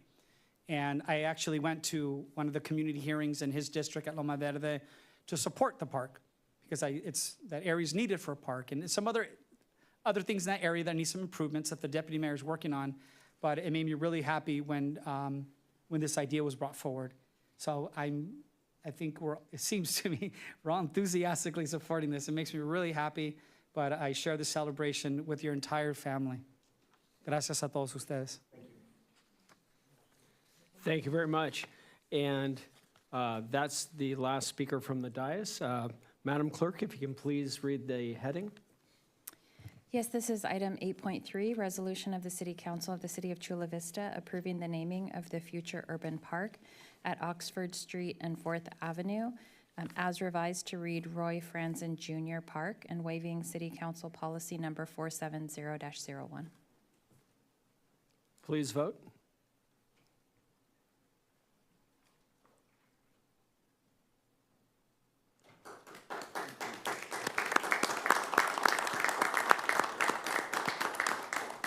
It passes unanimously. Congratulations.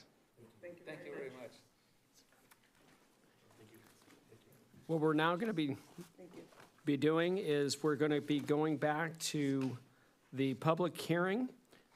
Well, actually, what we're going to be doing is do the 7-2 public hearing, which was the approve the issuant bonds for the tax-exempt multi-housing revenue bonds.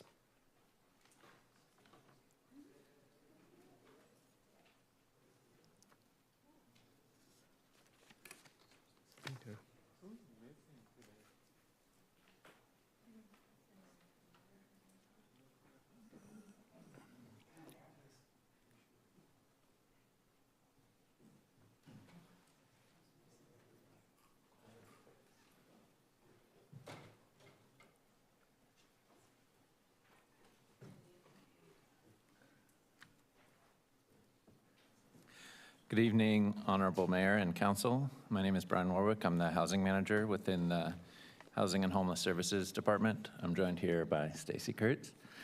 And I'm here to present a TEFRA hearing for the Sol Vista Affordable Housing Project.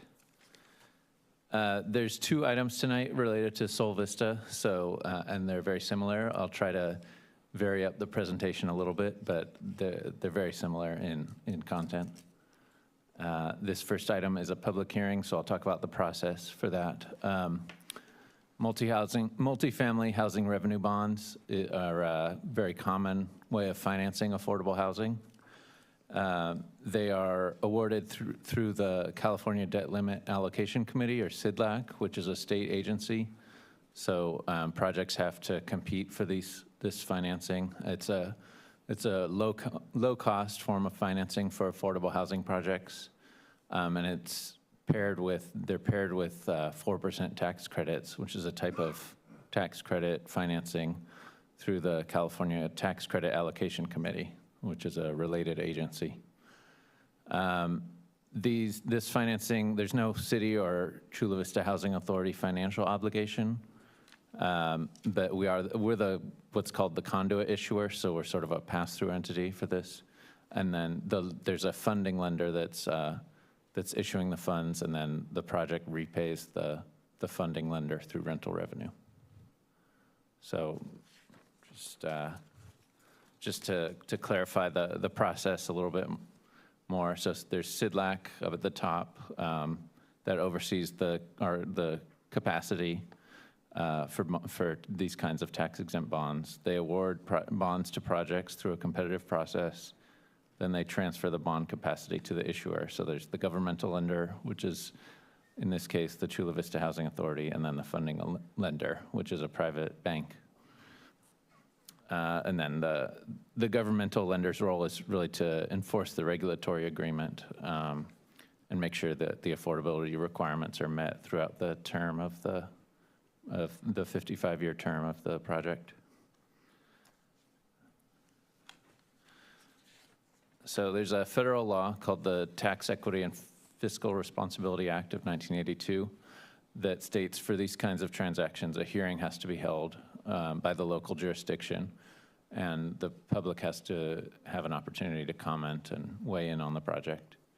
So it's being held by the city as the local jurisdiction. The next item will be held by the Chula Vista Housing Authority as the bond issuer. And for this project, they're seeking $14 million in bonds to be issued. And that's the amount that's been awarded by SIDLAC. Just a quick overview of the project. It's Sol Vista is in Village 2. The master developer is Baldwin & Sons, and this is a project that will be developed in-house by a Baldwin & Sons in-house general contractor. It qualifies under what's called the large family classification under the TCAC regulations. It'll be a mix of 1, 2, and 3 bedroom units. And the income and rent restrictions will vary between 30% and 70% of area median income, which is AMI, which is the standard for how affordable housing is restricted. And this affordable project, it's 96 units, and it's part of a larger project that's almost 600 units. And there's also commercial space, so it's going to be a true kind of mixed use, mixed income community.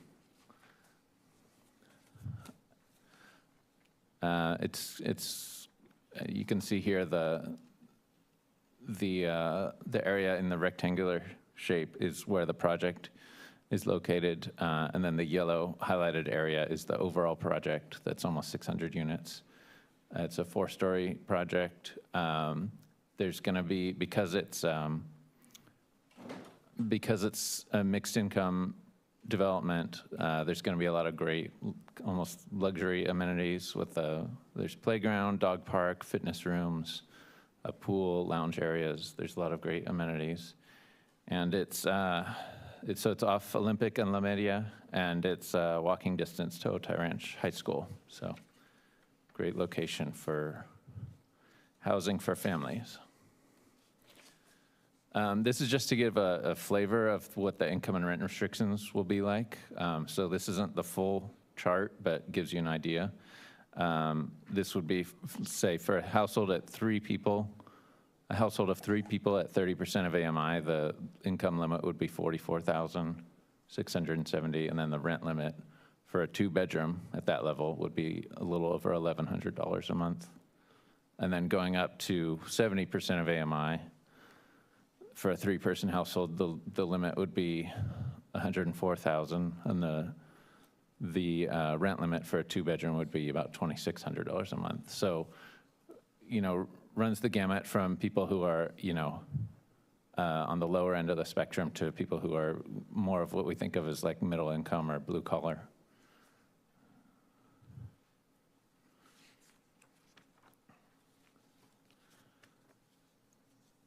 Here's a chart just showing the milestones for this project, and I won't go through the entire thing, but this body, or in their capacity as housing authority, approved the bond inducement back in August of last year, and that was basically to apply for the tax exempt bonds.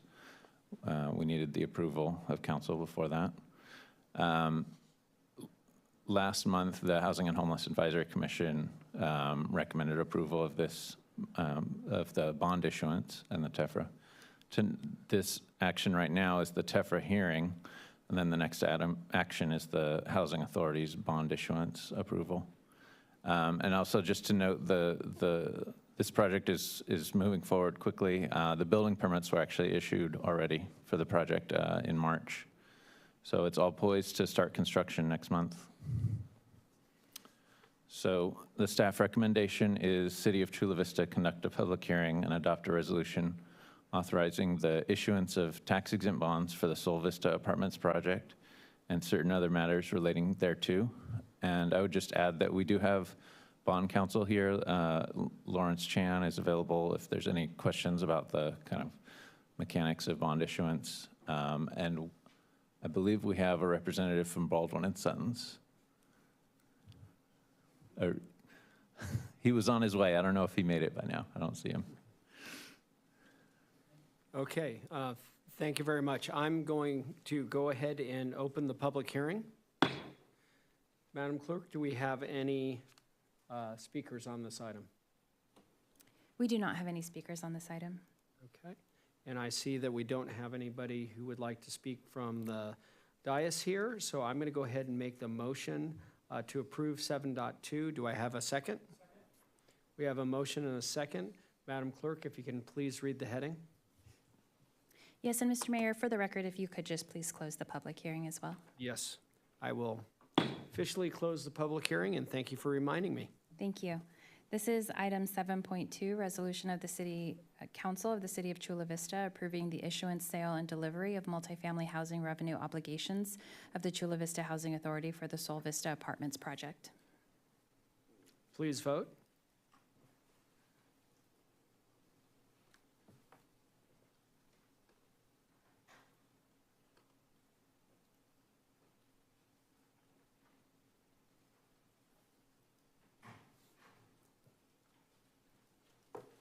Item passes unanimously.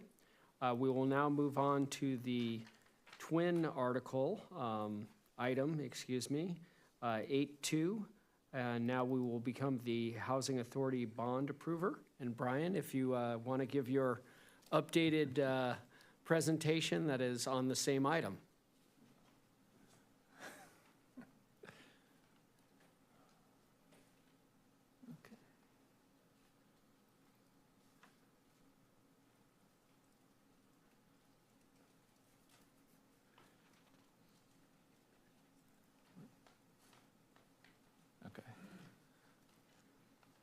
Okay, here we go. Hopefully it won't be too much recycled information. Okay, so yeah, just to reiterate, the last action was a city action as the local jurisdiction. This is a Chula Vista Housing Authority action, so as the bond issuer. So again, just an overview of the project. It's 96 units, part of a larger 599 unit complex. It was approved through density bonus, so it's all one project in terms of land use entitlements. The per unit development cost is roughly $460,000 a unit. If that may sound like a lot if you're not in the industry, but it's actually very competitive for affordable housing. They have a kind of skinny capital stack, not a lot of different funding layers, so that streamlines things, and because they're doing it as an in-house general contractor, that also creates some cost savings. So it's a total project cost of $44 million for this project. So the project team for this is, again, Baldwin and Sons. They used AO Architects for their design. They have an affordable housing consultant, Trestle Build, that's helping guide them through all the affordable housing component of the financing. For their property manager, they're planning to use Con-Am, which is a major property manager that handles a lot of our affordable portfolio in Chula Vista. And then Citibank is the funding lender. And then on the Housing Authority side, so again, Chula Vista Housing Authority as the governmental lender. And then we use Peter Ross with Ross Financial, who we've used on all our bond transactions for years as our financial counsel. And then Bradley Neal with Stradling, Yucca, Carlson, and Routh as our bond counsel, overseeing all the legal documents. And with the Chula Vista Housing Authority as the governmental lender, that gives us greater oversight over the project because we're directly overseeing compliance, and if there are any concerns, we can step in more quickly as opposed to when there's an outside issuer.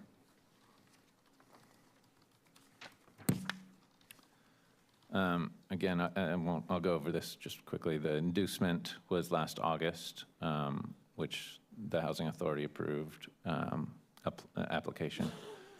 Building permit was issued in March, and then tonight, this action right now is the bond final approval. So this would be the last step by this body before construction start next month. Just a few exterior renderings. I'll close out the presentation with some images.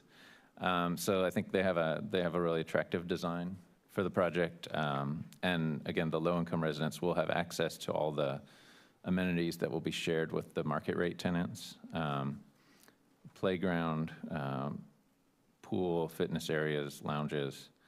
This project also already does have 250 units or so under construction on the market rate side that should be scheduled to open in about a year. There will also be commercial space, 11,400 square feet of commercial. And I believe Baldwin's in negotiations with potential tenants.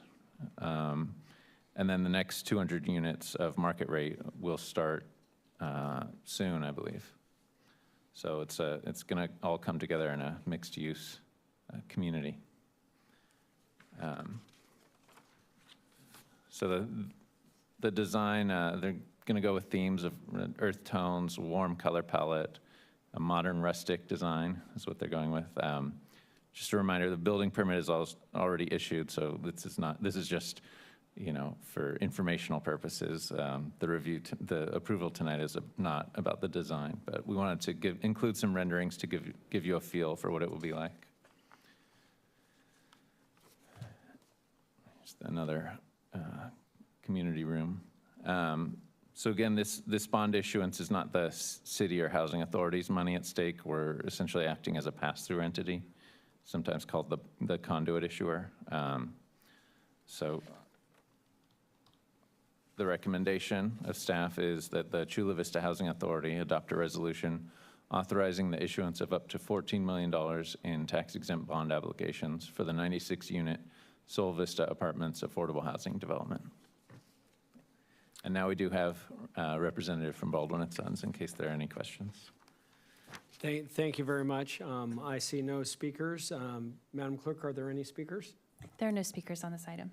Okay, I will go ahead and make the motion for 8.2. Do I have a second? We have a motion and a second. Madam Clerk, if you can go ahead and read the heading. Item 8. Okay. Go ahead and read the heading. Item 8.2 is resolution of the city of, of the Chula Vista Housing Authority, 1, authorizing the execution and delivery of its tax-exempt multifamily housing revenue note in an aggregate principal not to exceed amount of $14 million for the purpose of financing the acquisition and construction of the Sol Vista Apartments multifamily rental housing project. 2, approving and authorizing the execution and delivery of any and all documents necessary to execute and deliver the note, complete the transaction and implement this resolution. And 3, ratifying and approving any action heretofore taken in connection with the note. Please vote.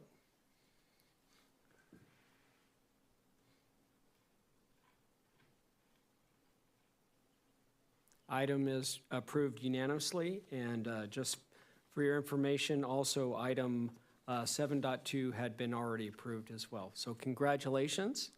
And now I'm going to go back to item 7.1, military equipment, because I know I thought somebody was going to throw a grenade at me since I was keep hopscotching around them.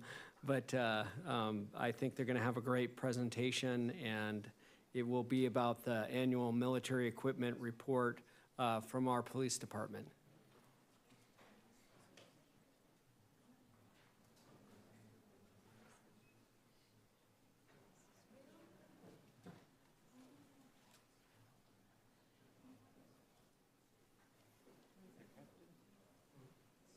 Yeah, that's Captain Barrett. And when you're ready, the floor is yours. Good evening, Mayor, members of City Council. My name is Acting Captain Lamar Barrett, and to my right is SWAT Commander Lieutenant Joel Monreal. We're with the Chula Vista Police Department, and we appreciate the opportunity to be here tonight to present on AB 481 and provide an overview of our department's use and management of military equipment.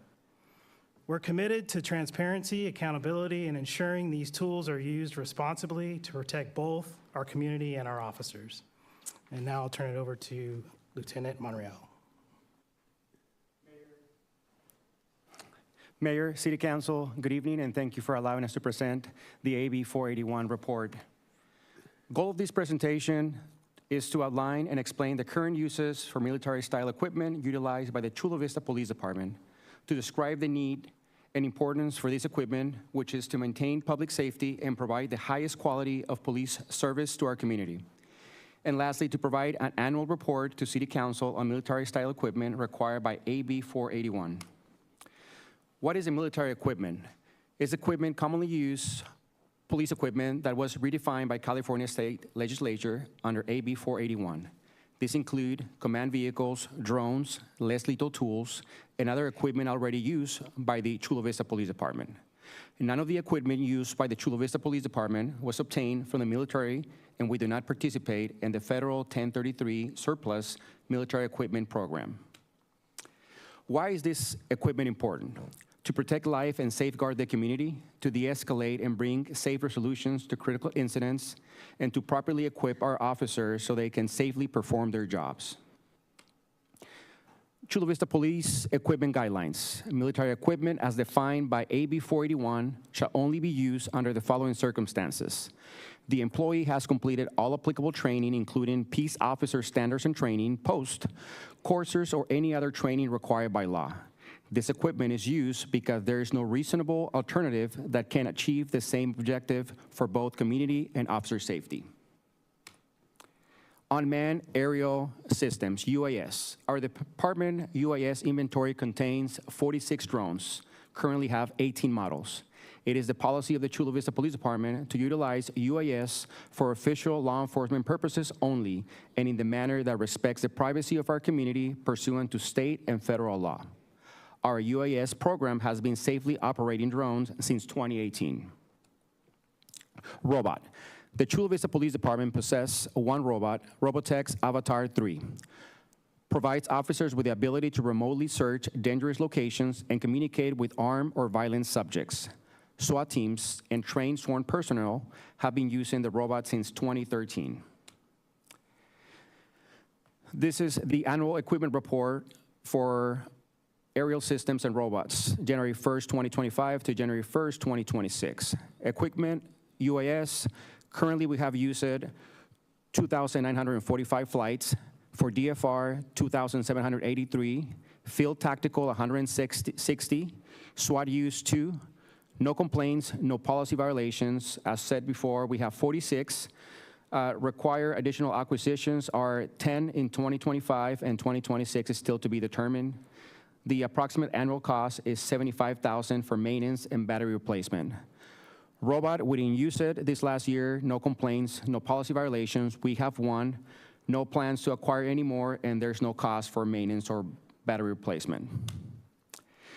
UAS personnel cost. Drone DFR is a budgeted unit, and annual cost is $1.5 million. This includes full-time positions for 1 police lieutenant, 1 police sergeant, 2 police officer pilots, and contract staffing through Flying Lion. In March 2024, DFR partially expanded to nighttime flying operations to include Friday through Sunday, with an additional cost of $322,608, funded through Measure A. Command and control vehicles. The Chula Vista Police Department has 2 mobile command vehicles. We have utilized mobile command vehicles since 2006. These vehicles are used for staging personnel and equipment during operations. They also provide a location for dispatch to work from when on scene, restroom for personnel, and acts as a briefing location for officers. On the left side, we have a Freightliner M2 106 is the mobile command post. And on the right side, we have the Freightliner M2. It's a 106 chassis, it's custom built, and is the SWAT equipment vehicle. Armor rescue vehicle. The Chula Vista Police Department possesses 1 armor rescue vehicle, the Lenco Bearcat G2. The vehicle can be used during critical incidents where ballistic protection will provide a safe advantage to the community and officers. The vehicle does not contain any mounted weapons. The department has utilized the vehicle since 2011.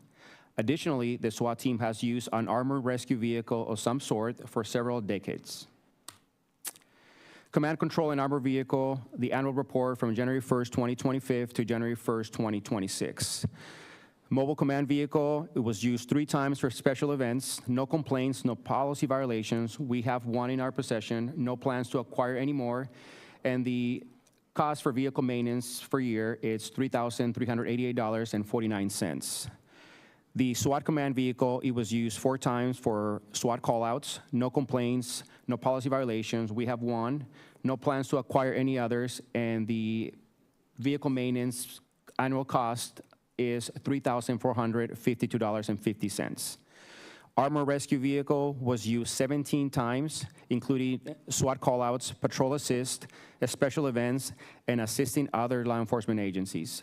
No complaints, no policy violations. We have 1, no additional plans to acquire any more, and the maintenance for the year is $5,000. 40-millimeter launchers. The Chula Vista Police Department possess 5 less lethal 40-millimeter launchers. These launchers are equipped to deploy 40-millimeter specialty impact munitions, SIMs. The purpose of these tools are to limit the escalation of conflict. These tools minimize the potential for lethal force. The SWAT team has used this type of equipment since the early 1980s. 40-millimeter munition. The Chula Vista Police Department utilizes 2 types of 40-millimeter munitions. These munitions fall into 2 categories. 1, chemical agents. 2, sponge round, non-chemical agent. The SWAT team has used this type of munition since the early 1980s. Chemical agents, handheld canisters. Chemical agent canisters release a smoke irritant to produce temporary discomfort and encourage compliance during a critical incident. Chemical agents are deployed exclusively by SWAT officers as a method of de-escalation. The SWAT team has been using this type of equipment since the early 1980s. Combined Tactical System, CTS 6210 White Smoke Canister Grenade. White smoke canister grenade is an outdoor smoke canister grenade designed to discharge a high volume of white smoke through multiple emission ports to obscure vision, conceal movement, and assist with signaling or making objective areas during tactical operations. The primary operational purpose of the CTS 6210 is to obscure vision and open environments. One key use is helping rescue a downed officer or citizen in open areas by creating a smoke screen that temporarily hides the rescue team and reduces the exposure to potential threats during the extraction. 40-millimeter launchers are chemical agents. The annual report, January 1st, 2025 to January 1st, 2026. 40-millimeter launchers, we did not use them, no complaints, no policy violations. We currently have 5 in inventory. No plans to acquire any additional, and the maintenance for the year is $250. 40-millimeter munitions, 20 were used during training. No complaints, no policy violations. Currently 134 in inventory, and we plan to acquire 40 more. The cost is $22.69 each for a total of $907.60. Chemical agents, handheld. Currently, we use 52 for training and or the SWAT Academy, and we use 1 for an actual mission. No complaints, no policy violations. Currently in inventory, we have 285. Plans to acquire 60 more chemical agents and 10 white smoke. The cost is for the 60 canisters, $33.29 each for a total of $19.97.40, and 10 white smoke canisters, each cost $31.53 for a total of $315.30. Less lethal launchers. The department has utilized less lethal launchers since the early 2000s. Pepper ball launchers on the left, similar to a commercial paintball gun, and to the right, beanbag launchers. Diversionary devices, or also called flashbangs. Diversionary devices are serialized, steel body, and non-bursting canister that emits a loud noise and bright light when deployed. Diversionary devices are distraction tools used to increase officer safety. Use of diversionary device are limited to specialty trained SWAT officers. The SWAT team has been using diversionary devices since the early 1980s. Less lethal launchers and diversionary devices annual equipment report, January 1st, 2025 to January 1st, 2026. Pepper ball launchers, we currently have 19. We used 19 times, I'm sorry. It was no complaints, no policy violations. We currently have 7.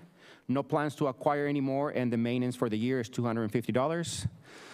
Pepper ball projectiles were used on 19 different incidents. No complaints, no policy violations. The current quantity is 1,830. No plans to acquire any more, and there's no additional cost. Beanbag launchers, we use it 7 times. No complaints, no policy violations. The quantity is 86, and we plan to acquire 15 more. They were paid in 2024, and we received them in 2025.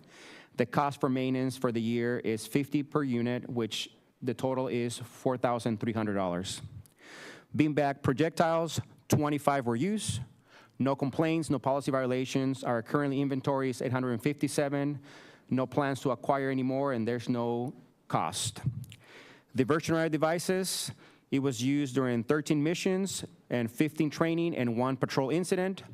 No complaints, no policy violations. Our current quantity is 109, and our plan to acquire 96 more, which are the Liberty Dynamic Electronic Diversionary Devices. They were purchased in 2024, but we received them in 2025. Long rifle, non-issue. The department has 1 Smith & Wesson MP brand long rifle in its inventory. This is a precision rifle, and it is used to address a deadly threat with more accuracy and at a greater distance than a handgun. Only SWAT officers who have trained and qualified with this weapon can deploy it. The department has used this weapon since 2015. Additionally, the SWAT team has utilized this type of equipment since 1970s. And that is the photo of the rifle. Long rifle issue. The department has Smith & Wesson and Colt brand rifles in its inventory. Smith & Wesson rifles MP15X as the department standard issue. Daniel Defense DD-M4, current SWAT standard weapon.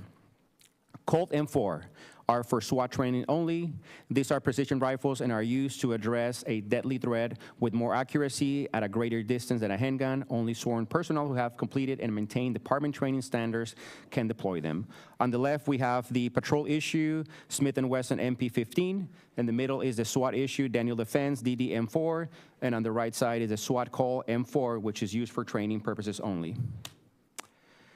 Long rifles, non-issue, and issue annual report from January 1st, 2025 to January 1, 2026. Smith & Wesson MP10, SWAT issue. We did not use, no complaints, no policy violation, and currently we have 1. No plans to acquire more, and the cost for maintenance is $50. Smith & Wesson MP15X is the department issue. We did not use it, no complaints, no policy violations. Quantity, we currently have 110. Last year we had 114. The 4 were not working properly, and they're out of the program now. Our plan is to acquire 3 more, and the cost, it will be $7,700 for the 3 new rifles and maintenance. Daniel Defense DD-M4 SWAT issue rifles. It was used 3 times during the same incident. There's a pending litigation. No policy violations. Quantity, we have 24. No plans to acquire any more. And the approximate cost for maintenance, it is $1,200 in the year. The Colt M4 for SWAT training only. We did not use, no complaints, no policy violation. We currently have 2 in inventory. No plans to acquire any more. And the recurring cost for maintenance is $100. SWAT personnel costs. SWAT is a budget assignment, and team positions are considered a collateral duty. It's a part-time assignment.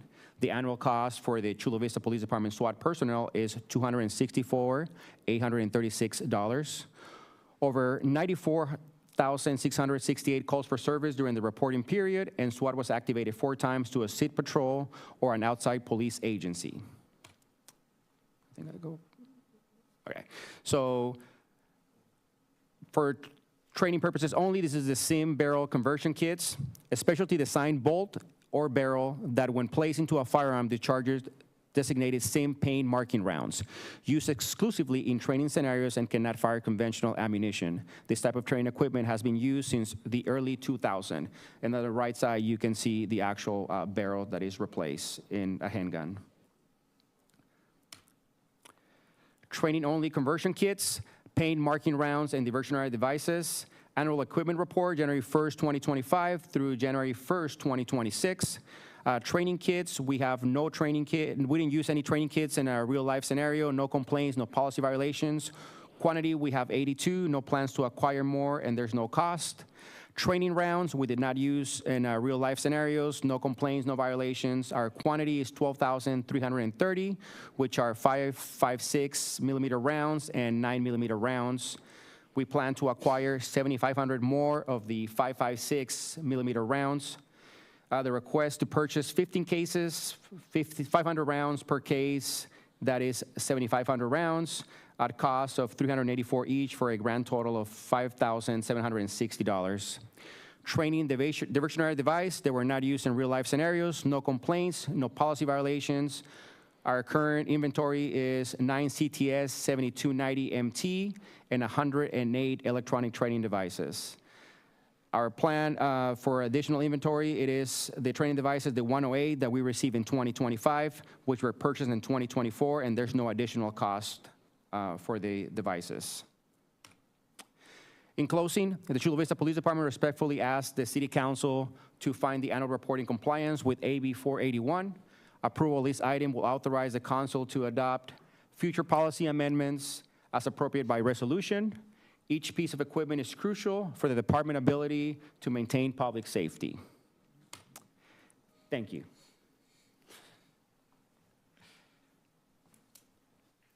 Thank you very much.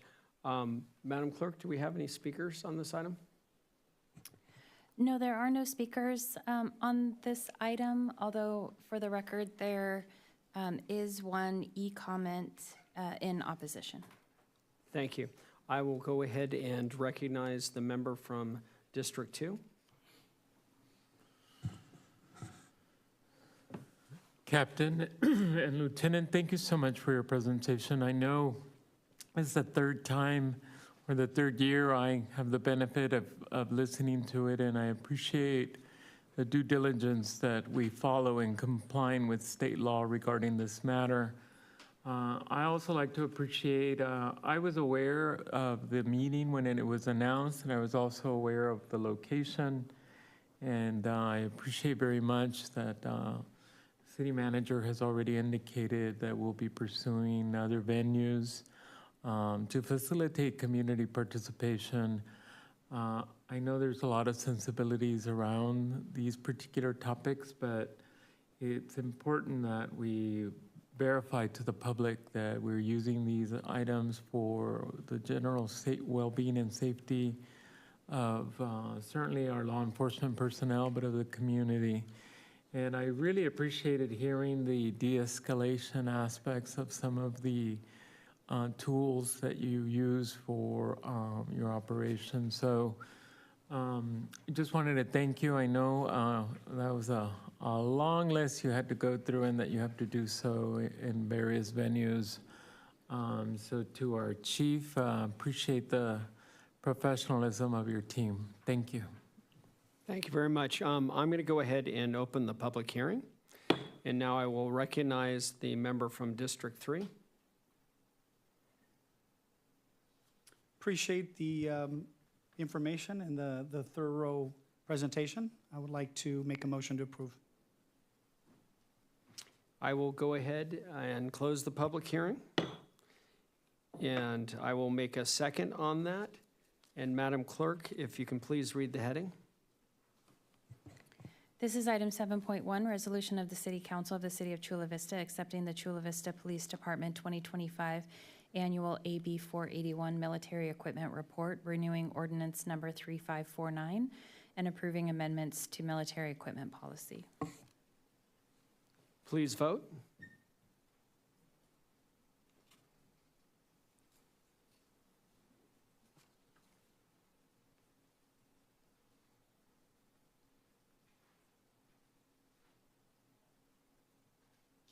Item passes unanimously. Now we will go ahead and move on to item 8.4, contract award and CPI appropriation for the City of Chula Vista Police Department Facilities Master Plan.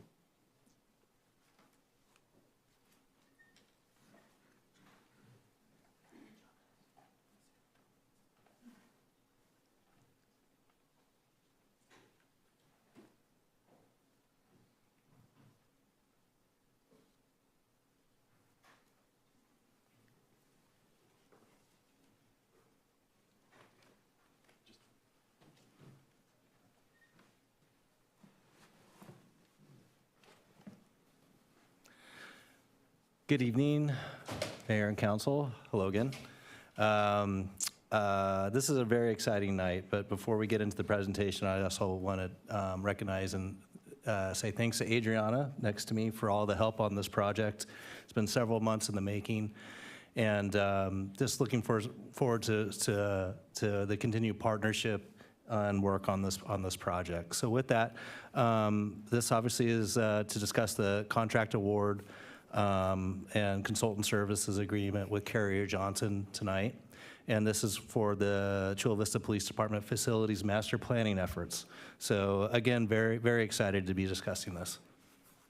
So a little background on this. 2001, there was a Civic Center master plan update, which included police headquarters master plan for our current headquarters that we're at now. In 2004, it was a great event. That's when we had the groundbreaking for our current headquarters. And then obviously a lot has happened with our city since 2004 with the massive growth that we've experienced, especially on the eastern section of our city. So in January of 2025, our Chula Vista population reached over 281,000. And with that growth comes with challenges in regards to trying to provide police services. So in March of 2025, there was a city council referral to look at a substation in the eastern area of our city. So this also includes the current status of our police headquarters. Like I said, it was built in 2004. Our headquarters is approximately 150,000 square feet. It includes all of our core functions that allows us to provide services through dispatch, our investigative bureau, our administrative offices. We have our evidence storage, our crime lab, and a holding facility at our current HQ. But with the growth of our city, have faced a lot of challenges, especially over the last 5 years in several of those areas, just due to the amount of evidence that we're taking in, the amount of calls that are coming into the city. Large-scale developments, including the Chula Vista Bayfront, the Millennia Project, Otay Ranch, the University District, are expected to significantly increase population density, tourism, and traffic, and calls for service. And long-term projections anticipate the city reaching approximately 350,000 residents at full build-out. Policing services are anticipated to expand, which will increase staffing and related technological infrastructure. And as the city continues to expand geographically and demographically, the department must maintain adequate staffing levels and operational readiness. Thank you. Which brings us to our item tonight. Based on the needs of the Chula Vista Police Department, and a city council referral requesting analysis of an Eastern Territory substation, the city issued a request for proposal for firms to provide master planning services that would evaluate the current conditions at PD and then also develop a 10-year capital improvement program and a 20-year master plan. The scope would encompass analysis of the existing space at PD, as well as any operational issues as a result of the space, a needs assessment of police services and staff based on current and build-out service demands, as well as service levels such as response times and any service gaps. This information would then be used to develop recommendations for building and parking space needs to meet the operational needs of the department. In this comprehensive analysis, we would also like to determine whether a potential substation is warranted, and if so, identify a site, conceptual design, and cost estimation. After review of the submitted proposals, staff recommends award to Carrier Johnson and Culture. Carrier Johnson is a familiar firm, having provided services to the city over the years, and most recently, master planning for the first phase of development on at the University District. They are here tonight and will be walking us through a brief overview on what their work will entail over the next several months. I'd like to now welcome Managing Director Craig Atkinson and Project Manager Stephen Kiss. Well, Mayor and Council, we're really happy to be here today to continue our relationship with the City of Chula Vista. When you've been in the business long enough, it's kind of interesting. I wasn't here when the original building was built, but I know a lot of our firms excited to go back and relook at the building and imagine it for the next generation of public safety in Chula Vista. So we're really excited. We've put together a team. This isn't a group of people that are marketing people. These are actually the people that are going to work on your project. I'll be the managing executive for the project. And we put together a team based on having local leadership and an understanding of the city of Chula Vista. But also, we wanted to bring you national expertise that would help you benchmark, look at different policing models. And then we went out and looked for another firm, which we've done work with on the code side, but Jensen Hughes was a company that we found that was really able to work with the data. You guys are really a data-forward public agency and public police department. So we wanted somebody who had the next generation of technology that could analyze that data and really tell us through a data-driven process where the gaps are, where the holes are, to really help you make informed decisions. And then finally, OCMI, our cost estimator. But I'm going to turn it over to the guy who's going to lead you through it and do most of the work. I will be here and partnering with him. But Steve? Yep. Go ahead and go to the next. Thank you. So we wanted to kind of talk about what the process was and what that approach is for this real quick. So we're looking at this master plan as a 7-month effort, assuming we start now, approximately November, that we would be complete with that. And so this goes through each one of the steps because they do kind of build on each other. So we're starting with that data gathering, right? We're pulling all the data that police department has available so that we can start doing those gap analysis and seeing where the needs are, right? And then in the end, we will look at a master facilities plan and determine whether or not a substation is necessary or not. And then that will be the final deliverable for this project. So how are we going to get there? We're going to meet with city staff, with police department, with public works. We're going to make sure that we collect that data as quickly and efficiently as we can. So we're going to use interviews, we're going to use surveys, so that we can get to that information quickly. We are familiar with the building. We already have the as-built. They're in our files. And so we will be doing walkthroughs of the facility, though, to really understand how you're utilizing the facility now.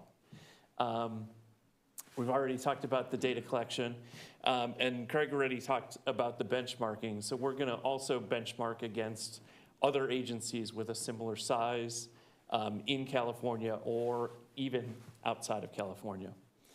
And then obviously we're going to make sure that we are checking in with city staff to make sure that this process and the deliverables are moving in the direction and that you're along for the ride.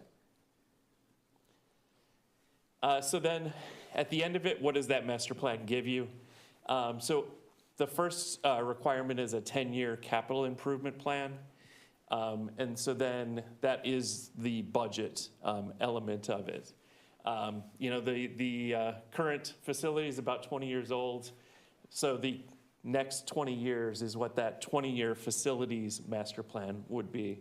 What would your facility need be in 20 years? And so then we talked about how we're going to get there and really what is the value that you're getting out of this. You're able to utilize those growth projections to see really what, like you said, what your build out need will be. Aligning the building with the staffing and making sure that you have the facilities that you need to operate. And then also, obviously, most of your growth in this city has been directed more towards the east. And so how does that change how you operate? And then at the end of it, hopefully, this is something that you can then use as an actionable plan for the future. All right, thank you. That concludes tonight's presentation. The first recommended action is approval of the agreement, and the second is an additional appropriation to the existing capital improvement project. The City Council had initially appropriated $300,000, and this item just allows us the entire contract amount of an additional $94,000. Thank you very much. Madam Clerk, are there any speakers on this item? There are no speakers on this item. Okay, I'm going to go ahead and recognize the member from District 2.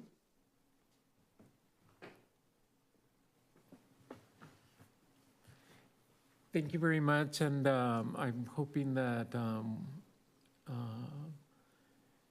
this master plan will give us an opportunity to think about how we deploy and response times. I want to let you know that my district, even though it hasn't benefited from the expanse, is likely to have a lot of impacts with our growing tourism sector, or hope to grow tourism sector.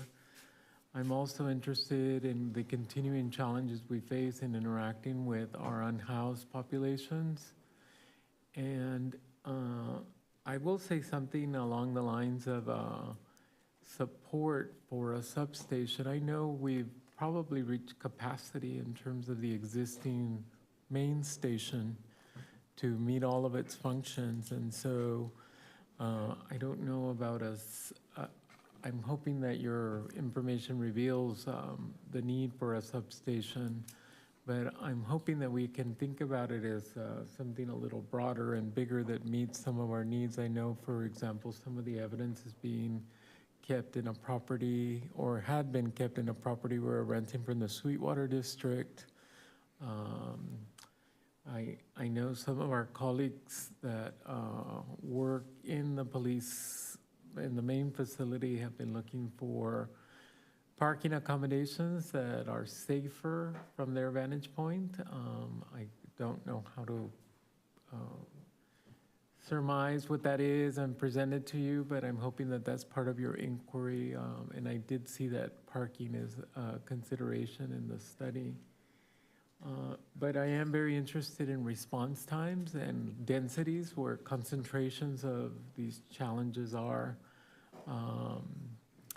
My district, again, if you look at the data, will reveal that we have the highest crime rates in a variety of areas. And to the extent that we have a present deployment structure, I'm hoping that we can understand if it's meeting our needs or if it needs to be improved. So I very much appreciate that you'll be looking at data to make those kinds of assessments. And to that end, I wonder if you can characterize what kind of advisory group are you having from law enforcement? I mean, obviously you have our personnel, but are there externals you're bringing in to say, to look at our current deployment strategy and whether or not that will continue to meet our efficiencies? And given the projected growth of our tourism sector and the different types of visitors we'll have, will that be something that will be characterized and assumed in the planning? You're talking about like the future growth of the west side. Of the west side, right? Yeah. This isn't the study isn't meant to be just an east side versus west side study. It's going to look at the whole city. And part of the data that we actually get, like you said, is the call data and where those calls currently are coming from. And then we will also kind of project, where the future might be, and that would include tourism as well as more residents, as you know. And the follow-up that I have, we apparently are way ahead of many municipalities in the use of technology. Will your thinking incorporate how we use technology and help us understand how it affects and impacts? Yeah, so, and I think I heard you say too, Chris, so both of the firms that are working with us also have retired police officers and ex-chiefs that come and help program, so they'll provide a different perspective. And then secondly, Jensen Hughes has that ability to take all of your data, whether it's GIS data, call data, that's all kind of on your portal right now, that's on your transparency portal, take that into a system, and then hopefully we're able also to model when growth happens and additional growth happens or housing gets built or the university gets built, hopefully we'll be able to take that into account and make models that take that into account. So yeah, that's why we specifically put the team together the way we did, to give us the next generation and the ability to work with the data. I've programmed for LAPD in different places, and a lot of times you get paper, right? And you gotta make sense of all that paper, put it into your old spreadsheet. So we're looking forward to being able to work with real data. Thank you. And I guess my comment to the city manager and the chief is that to the extent that we can, and we can have a presence on the east side, if it's assist us in dividing or moving administrative functions to the east side to help carry support for the substation presence, maybe we think about it as a second headquarters and not a substation, so that it can have other functions. And that may support that, and hopefully some of our developers can help us in paying for this as part of the growth out there on the east side. So I wasn't talking to Nick or anything, since he's in the room. Thank you very much, Mr. Mayor. Appreciate the opportunity to ask questions. Thank you very much. Just wanted to tell you, I was a council member when we built the new police station. That's not so new anymore, and was there when it opened. And I still remember there was a lot of controversy of just getting it approved because of the cost and everything. But I think, everybody, I have very few people that see in 2020 hindsight that it wasn't the right thing to do. The only thing is, we did not get, back then, Chief Emerson, a helicopter. But obviously, we have the drone systems now and everything. I know that we have been talking about doing a substation, especially on the east side, for years, because many times, people out east will have to come down to the police station just to be able to do, fill out a report or, do some type of issue. And for them, driving all the way down here is not as convenient as if we did have a substation. So I think some of the administrative stuff that could be put out there would be definitely good. I know that one of the specific areas you're going to be looking at is the area we've talked about for a long time, the village, Otay Ranch Village 8 area, where next to the fire station and next to the future park. So I think that's a really, really good opportunity to be able to analyze that area. Obviously, we want to keep a clean slate, so if there's a better area, but it just seems having a police station next to a fire station, next to a rec center, next to a park, it just all seems to collaborate.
Large number of calls for service. So I think there's an opportunity not only to put a substation especially out east, but also look at potential different opportunities to put a storefront. I know the Rancho Del Rey area where they have a fire station and their fire training. We had, for a while there, we were talking about potentially expanding where at least we could have a CSO or just a storefront there. That would be very, very helpful. It's right off of H Street, so you can get on the H Street and get down to East Lake very, very quickly, or get on H Street and get over to the west side. So I think there's a lot of opportunity to be able to assist our police presence, to assist our police availability, and administratively to the residents throughout the city. We have a great police department, and we have some great officers. And I think once people are able to interact and deal with them, the more that happens, the more and more they are just excited about how safe of a city we are and what an incredible respect we have for our officers. So that's my input. I will now go ahead and recognize the member from District 3. I want to thank you, Chief, and Mrs. Ralph, and also our city manager to really look into the broader, more strategic, department-wide facilities planning effort. We're looking at this at a very comprehensive way because of the city's growth. And these needs, Gary Johnson and firm, is that you guys have a lot of police operations experience, with City Hall and our existing police H quarters and the University District. And I think it was the first meeting I attended when I was sworn in. So I think staff has full confidence in your capabilities. And I know you guys have former officers as consultants. So that means a lot to us. But with, our anticipated growth, East Chula Vista is probably the fastest growing region for development in the county of San Diego. The Innovation District, a potential new university.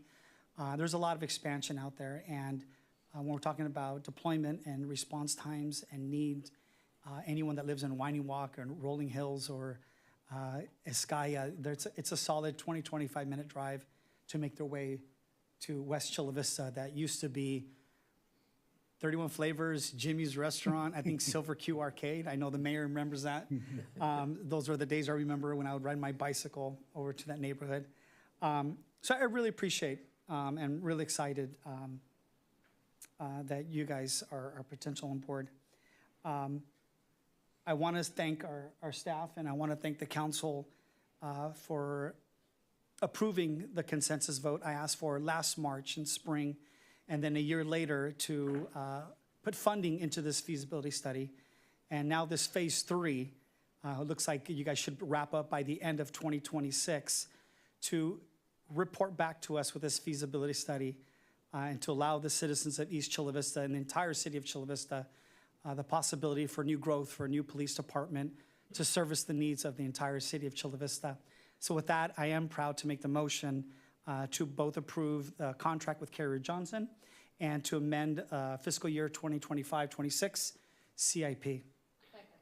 So we have Carolina Chavez. What I would say is, why don't we take a vote on the first item, and then we can have Carolina Chavez make a vote on the second item. Does that sound fair?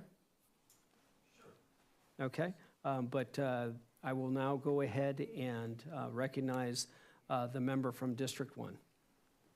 Carolina Chavez.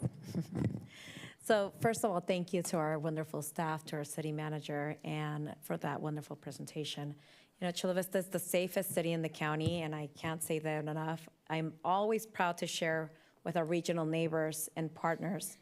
The distinction is only possible because of the extraordinary effort, bravery, and sacrifice of our Chula Vista Police Department and our officers who spend so much time away from their families so that the rest of us can sleep safely at night. At the same time, our city is leading the county in new housing production, as was mentioned, much of it on the east side, yes, in District 3, and neighboring District 1. alongside the future university that is coming, that will bring even more students and activity to this community. As I am always mentioning it, being mindful when we're discussing the 125, that we want to free the 125, that we want more and recurring reliable transit. It's an ongoing discussion that we are growing. So the demands on public safety have grown as well. More residents, more neighborhoods, and more development inevitably mean more costs for service, more land to cover, and more relationships for our officers to build within the community. San Diego operates 11 police stations to serve its large geographic area, while Chula Vista currently operates just one police headquarters. We're the second largest city in the county. We only have one. They have 11. I continue to hear from my constituents, whether at community forums or during business outreach, that public safety remains the #1 on their top concerns. I fully support this study and look forward to the insight it will provide so that we can make thoughtful, data-driven decisions to keep our community the safest in the county. So with that, I'll wait my turn to make a motion. Yeah, so what I'm going to do is just correct the record. This is a resolution, so it'll just be one vote, and with both items. So we had the motion by Councilmember Insunza and the second by Councilmember Chavez. So Madam Clerk, if you can please read the heading. This is item 8.4, resolution of the City Council of the City of Chula Vista. 1, approving a consultant services agreement between the city and Carrier Johnson plus Culture for Police Department Facilities Master Planning Services. And 2, amending the fiscal year 2025-26 capital improvement program budget and appropriating $93,815 to CIP Project Police Substation Feasibility Study, SAF 0171 project, 4/5 vote required. Please vote.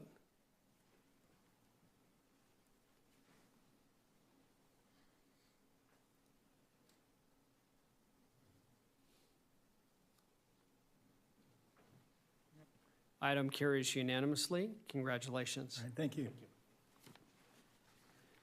Now, what we're going to do is, I know we've been going for a long, long time. It's almost 10 o'clock. So what I'd like to do is just do a 10-minute break here so we all can stretch our legs and use the restroom if we need to. And we'll be back here at 9:50.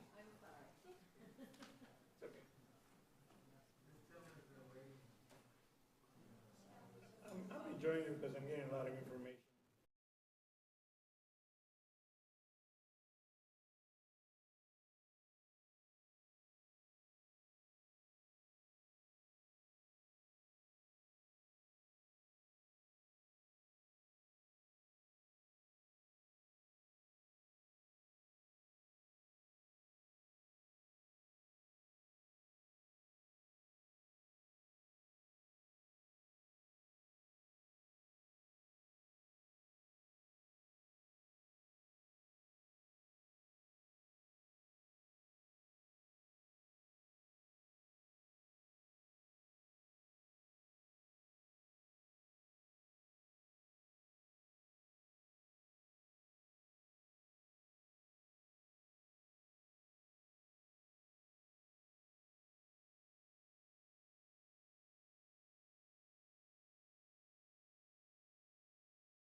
It's now 9:50, and we're going to go ahead and start the meeting back up again. And we're going to start with the 8.6. And City Attorney is not here to give a presentation. Oh, there he is.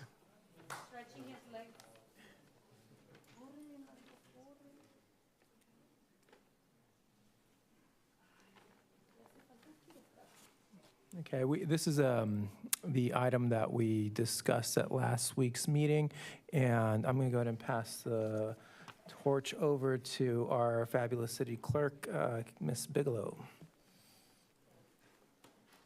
Thank you. As the city attorney mentioned, this is the item that was brought forward to city council based on the city council referral to implement district-based nominations for certain boards and commissions. So this would affect the Board of Library Trustees, Charter Review Commission, Veterans Advisory Commission, Sustainability Commission, and Traffic Safety Commission. At last week's meeting, the City Council asked that we change the Traffic Safety Commission to require district residency for those 4 district-nominated seats. I can give a little bit more of a presentation if the council would like, or I'm available to answer any questions.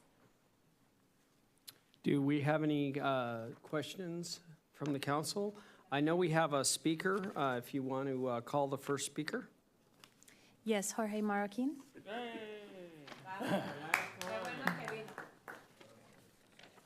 Muy buenas tardes. ¿Se pueden levantar para que se estiren? Do you want to speak in Spanish? Because we can get you a translator. I was just starting with that. Anyway, as much as we're concerned about that, we agree with the proposed presentation you're going to be making, and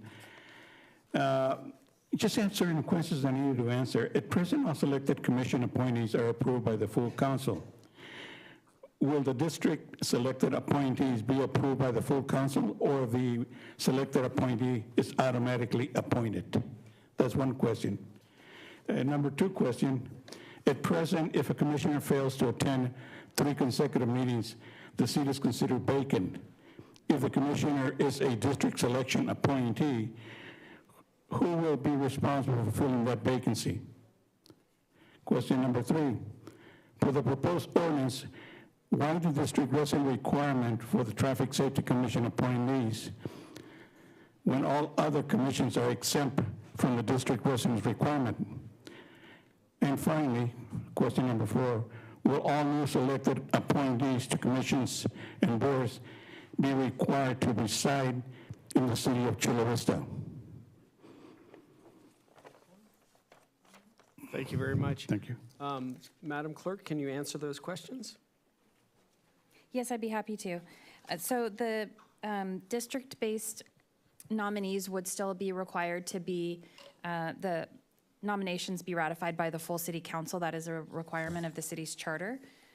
Regarding the 3 consecutive regular meeting absences, that also is a provision in the city's charter. So if there were 3 consecutive absences from regular meetings by a commissioner, if they were not excused by the commission, then that seat would become vacant under the city's charter, and that particular seat then would go back to the nominating authority, whether that was one of the council district seats or if it was a mayoral nomination, whichever, each seat is designated with that type of appointment, so it would go to whichever seat it was designated for in the first place. The question on the Traffic Safety Commission and the district residency requirement, that is more common with the district nominations that we have for other boards and commissions. So we actually have a mixture of both district residency required and no district residency required in our existing boards and commissions. So for example, the Parks and Recreation Commission has 4 district nominated seats that do require that the members live in the district. The Privacy Protection Advisory Commission has district nominated seats, but they're not required to reside in the district. So that would be in the city council's discretion, which rules you would like to apply to which commissions. As it's proposed now, the 4 commissions would not have the district residency requirement. Of these 5 that are being considered, it would only be the Traffic Safety Commission. And then finally, I believe the last question was if people would be required to resign. And the answer would be no. So there are provisions in the municipal code now that would allow the commissioners to continue serving out their term even if they didn't qualify for the seats. If I recall off the top of my head correctly, I believe the Traffic Safety Commission only has members right now from Districts 1 and 2. And so those seats that were designated for Districts 3 and 4, those commissioners could continue to serve out their current term. And then once there was a vacancy or at the end of their term, then they would have to qualify for the seat. So part of the transition when we make changes to board and commission qualifications is that once the council has made that policy change, the municipal code calls for me to review the currently seated members and then bring back an item to council to recommend kind of reassigning who is on, who would fill these different seats now. So for example, on the Traffic Safety Commission for Districts 3 and 4, I would potentially look for those commissioners who are terming out anyway to just reduce any disruption to the commissions to the extent possible. So that would come back to the city council and you could either approve the recommendations that I have made or you could make your own assignments. But the intent is really to take a good look at the commissioners, the seated commissioners, and try and reduce that disruption to the commission when there's a transition like this. And just to add a caveat to that and make things a little bit more complicated because I am a lawyer, regarding the 3 consecutive vacancy or 3 consecutive absences, that would apply to regular meetings and only if those absences are not excused. So an excused absence from a regular meeting would not count towards missing 3 consecutive absences, which would result in vacation of that position. Good. Okay. Yes, she did. Okay. Okay, I will go ahead and recognize the member from District 4. All right, thank you, and I appreciate all the robust conversation on this. I just want to add that I receive a lot of concerns about 2 things in this city, traffic and parking. And the concerns about traffic actually come mostly around schools. I'll be specific, Harborside, Lauterbach, and Vallalindo. And the ones 2 of them came from residents, but one of them came from a principal. Now, that principal just happens to reside in the city of Chula Vista, but what if they didn't? Do they not know about traffic around their school that they lead every single day? So I'm gonna throw that out there. I'm still gonna leave this alone, and I want to motion to approve as recommended. Second. We have a motion and a second, and I will go ahead and say my comments on this. Again, my stance has not changed. The goal of this ordinance is to increase participation from residents within each council district. However, as it written, it allows appointees to live anywhere in the city of Chula Vista and does not require district residency for these appointments. I find it contradictory to establish district-based appointments while allowing appointees to live anywhere in the city, rather in the districts that they are meant to represent. That approach undermines the very purpose of increasing district representation. This effort began with the goal of improving district representation, particularly in our older communities. I strongly support that goal, but if the district-based appointees remain effectively citywide, they're not addressing the need that was identified. So you could have one district again continue to not have many appointments because somebody is being appointed.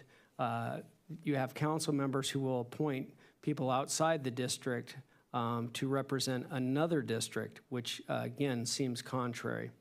For that reason, I cannot support it. I will now recognize the member from District 2. With all due respect to my colleague from District 4, I'm now using that stuff, to the deputy mayor, I think it's outrageous that we are disenfranchising individuals who live in their district to serve in commissions in their district. And I bet you anything that that principal has a way of communicating to their superintendent that there's a parking issue, and that that superintendent can communicate with our city manager. And so I find the absence of logic behind what we're doing of creating district-based appointments and having members who live in the district be the appointees, to be just the incongruity of the whole thing is absurd. I will be voting against this whole thing. I'm disappointed that we can do all the verbal gymnastics we can, and we can find all the people who live and have all this knowledge. But in my district, only people who live in my district can vote for me as a councilman for District 2.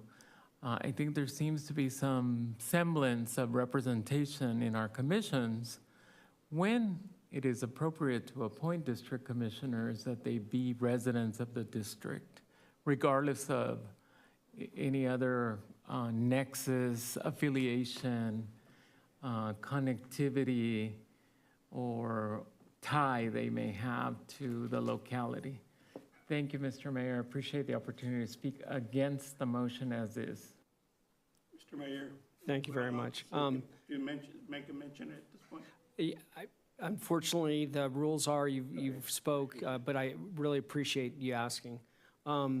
We have a motion and a second. Madam Clerk, if you can please read the heading.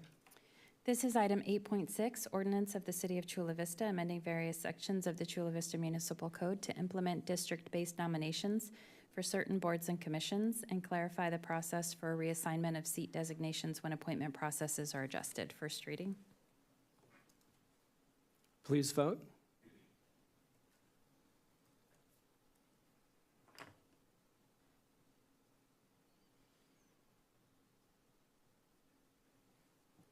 Councilmember Preciado, could you check? It's not registering on this end for us.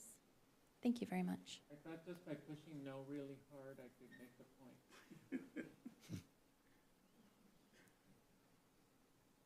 The item carries 3-2 with the member Preciado voting no and the mayor voting no. We will now move on to public comments. Continued. Madam Clerk, are there any members who would still like to do public comments? We don't have any individuals who are registered to speak under public comments any longer. I'm sorry, we do have two, but they are no longer here. Okay. Would you like to speak under public comments? This would be on non-specific item, but you could just generally speak about the city. Just to mention that being a member right now, commissioner on this, when we receive the comments from the public, we don't take in consideration what district we are talking about or what district are we serving or not serving. We're serving the city of Chula Vista, period. Wherever the problem is, we try to resolve it. It's presented, and that's it. So we're not either District 1, 2, or 3, whatever. We're representing the city of Chula Vista and trying to give the service to the community that they deserve. Simple as that. Thank you very much. Now we will move on to item 10, the city manager's report, and I know we have a presentation for the emergency communication campaign update. Yes, thank you, Mr. Mayor. I'm joined this evening by the city's Chief Communications Officer, John Sahomsky, who's going to provide an update on our new emergency communications campaign. Thank you.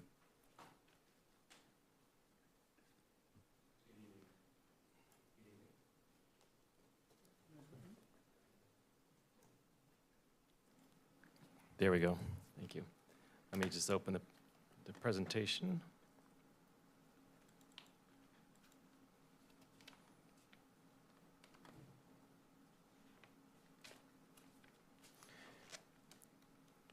Okay, I'm excited to be here this evening, Mayor and City Council members. I'm here to talk about an update to our communications campaign to ensure that the residents of our city receive emergency notifications in time of a crisis.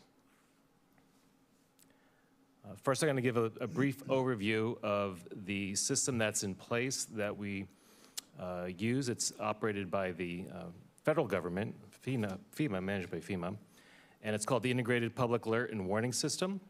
It's what our city uses. It's what counties use, states use, federal agencies to send emergency alerts. And here in our county, the Office of Emergency Services is the administrator for IPAWS. And we are authorized, and as I mentioned, other cities throughout the county are authorized to use this system to send out emergency alerts in a time of crisis. One of the delivery methods that is most common in this system is called the wireless emergency alert. It's like a reverse 911, an Amber Alert that you'll get to your cell phone. The other ones you're familiar with, I'm sure, when your TV or radio is interrupted by a test from the emergency broadcasting system. There's also the NOAA weather alerts. And these WEAs, which we're concerned about tonight, they operate through the cell phone towers. The public is not required to sign up for these. You automatically receive them to your phones, a text message. And the city has an authority to use a WEA when necessary.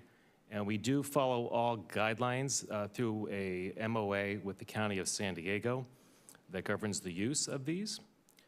And while this method is geo-targeted, the messaging sometimes extends outside the intended area.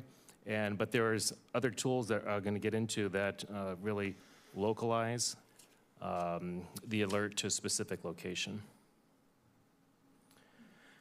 Okay, with the wireless emergency alert, there are specific categories that the messages need to be used for. These are all actionable items. You can see on the screen: shelter, evacuate, prepare, execute, avoid. And monitor is the one, though, that gives us some leeway in sending out information other than, it's time to evacuate, it's time to leave, here's the shelter. This monitoring alert message will tell you other sources of information to check up on. And that's what I want to focus on tonight. But first, here's a typical message that might be sent out from a wireless emergency alert. There's two formats, a short version and a long version. The short version, that's something you'd probably use in a quick pinch to get the information out. But this 360 character one in example 2, you can see the pattern that it follows. These are all uniform. They follow the same format: source, threat, location, guidance and time, and additional information. And this is just a hypothetical. And what I want to draw attention to is at the end of this example 2, we could put in a message on where to get additional information. Again, these WEAs are actionable items, and they're only to be used when there's threat to life, limb safety, houses, fires coming this way, you got to evacuate. But if we can direct people to other sources of information, that would be the goal, so we could provide those more frequent updates and a longer form update. Really, the information we want to provide is longer than 360 characters if we want to give ongoing updates. So that's where we're going to focus. Okay, on those categories, if you remember, the last one was monitor. And here's an example of how it could work. I do not believe this was done in previous disasters that occurred within the county or the city. And here's one way to remedy that. When an emergency first erupts, we could send out a WEA and also include how you can monitor the situation for the longer form data that you need through the city's website or social media channels. And remember, this goes to your phone, so once you get that message, it's on your phone forever throughout the emergency, and you can refer back to that source on where to get the additional information. And of course, if it was a true disaster, if it was going to evolve into a wildfire or whatever, more WEAs would be sent out through that channel to communicate life safety information and any necessary actionable updates. Okay. So what do I mean by this monitor message? Hypothetical example, suppose it's a wildfire in Otay Mountain. Here's the alert that we could send out that would go to everybody's cell phone as a text message. It gives the little update on what's happening, and it says, for updates about this incident, search at Think Chula Vista, or go to our website, or go to alertsandiego.org. We'll talk about that in a second. And what's really cool about this is that if you type in at Think Chula Vista, and I encourage you to do this on your cell phones at your leisure, into a browser, it will pull up all of the city's social media properties and website, as you see on the right-hand side. Nextdoor has been added to the city's social media channel categories, and we're working to get the SEO aligned so that that search comes up when we type in at Think Chula Vista, so that Nextdoor will come up, as well as you see Instagram, X, Facebook, YouTube, and then if you keep going down, I didn't have room on my screen here, but you would see the city website and such. So that at Think Chula Vista is really the key for the resident to unlock all the social media channels and the website to get to the information they need during a crisis. Remember, the wireless emergency alerts you're gonna get on your phone when there's something actionable to do. It's something we work with the county on sending out, but as long as we're directing residents to our social media channels, we could tell them what we want to tell them all day long, all night long, as often as we want, and have that information constantly updated. Okay, so talked about the wireless emergency alerts, and there are some delivery methods that we believe each resident and everyone in this room should have on their phones. It's the Genesis Protect app and the Alert San Diego app.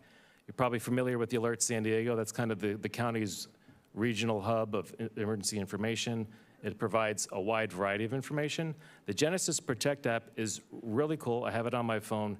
You can target specific neighborhoods, and you can see on your screen there those grids on the far right.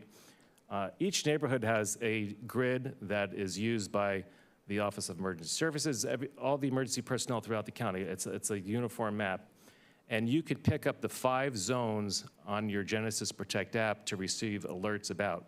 So it could be your workplace, your kid's school, your mother-in-law's, whatever you want to do, up to 5 locations, and you'll receive alerts direct to your phone if there's danger in that area. And what's also great about it, you could have up to 1,200 characters in your message, and that's something we as a city can send out. So we want to encourage all residents, and we're going to get to a campaign in a second, to download these 2 apps so that they have instant access to any information that we send out during an emergency. Okay, so how are we going to do this? We're going to do a citywide campaign. We're kicking it off very soon. Here's our 2 objectives, as I just said: increase signups of these apps, and then educate residents how they can receive the updates by going to our social media channels and website. We want to make it as easy as possible. We're kicking this off on May 2nd at Fire Station number 5. We're going to observe National Wildfire Preparedness Day and National Animal Disaster Preparedness Day. So we're going to have fire trucks, firefighters, firefighting equipment, dogs, and all the visuals that the media would love. And we're going to kick it off and encourage the messaging is going to be about downloading these apps and how to stay safe and prepare for a disaster. Even for your pets, you know, if you have to evacuate, we can take your pets in our shelter. And we'll continue that throughout the rest of the year. When any disaster observance, whether it's a statewide observance or a national observance, we will make that our reason to, again, get this message out there. One that comes to mind is the Great American Shakeout. That's the big earthquake drill that we hold every year here in California. And there's many other observance days that we can have this campaign, or the media relations portion of the campaign, ignite. We're also going to do a social media campaign. We just filmed this week, actually yesterday, at one of the fire stations, a how-to video on how to download the apps and what they're all about. And we're going to have social media posts, static posts, as well as the video to encourage citizens to download the apps and how to stay in touch with the city. We're also going to do a survey through Community Voices. We're going to do our Community Connections e-newsletter stories. We need your help in your newsletters and social media properties to get this word out. We'll provide all the talking points. And at special events, we want to have tabling opportunities where we can have signage to encourage people to sign up for these apps and remind them of the Think Chula Vista is your key to unlocking the way to get that information. For assessment, after 3 months, now that we're on Nextdoor, which is a great tool to be on, I think there were 55,000 signups on that site alone that we could reach.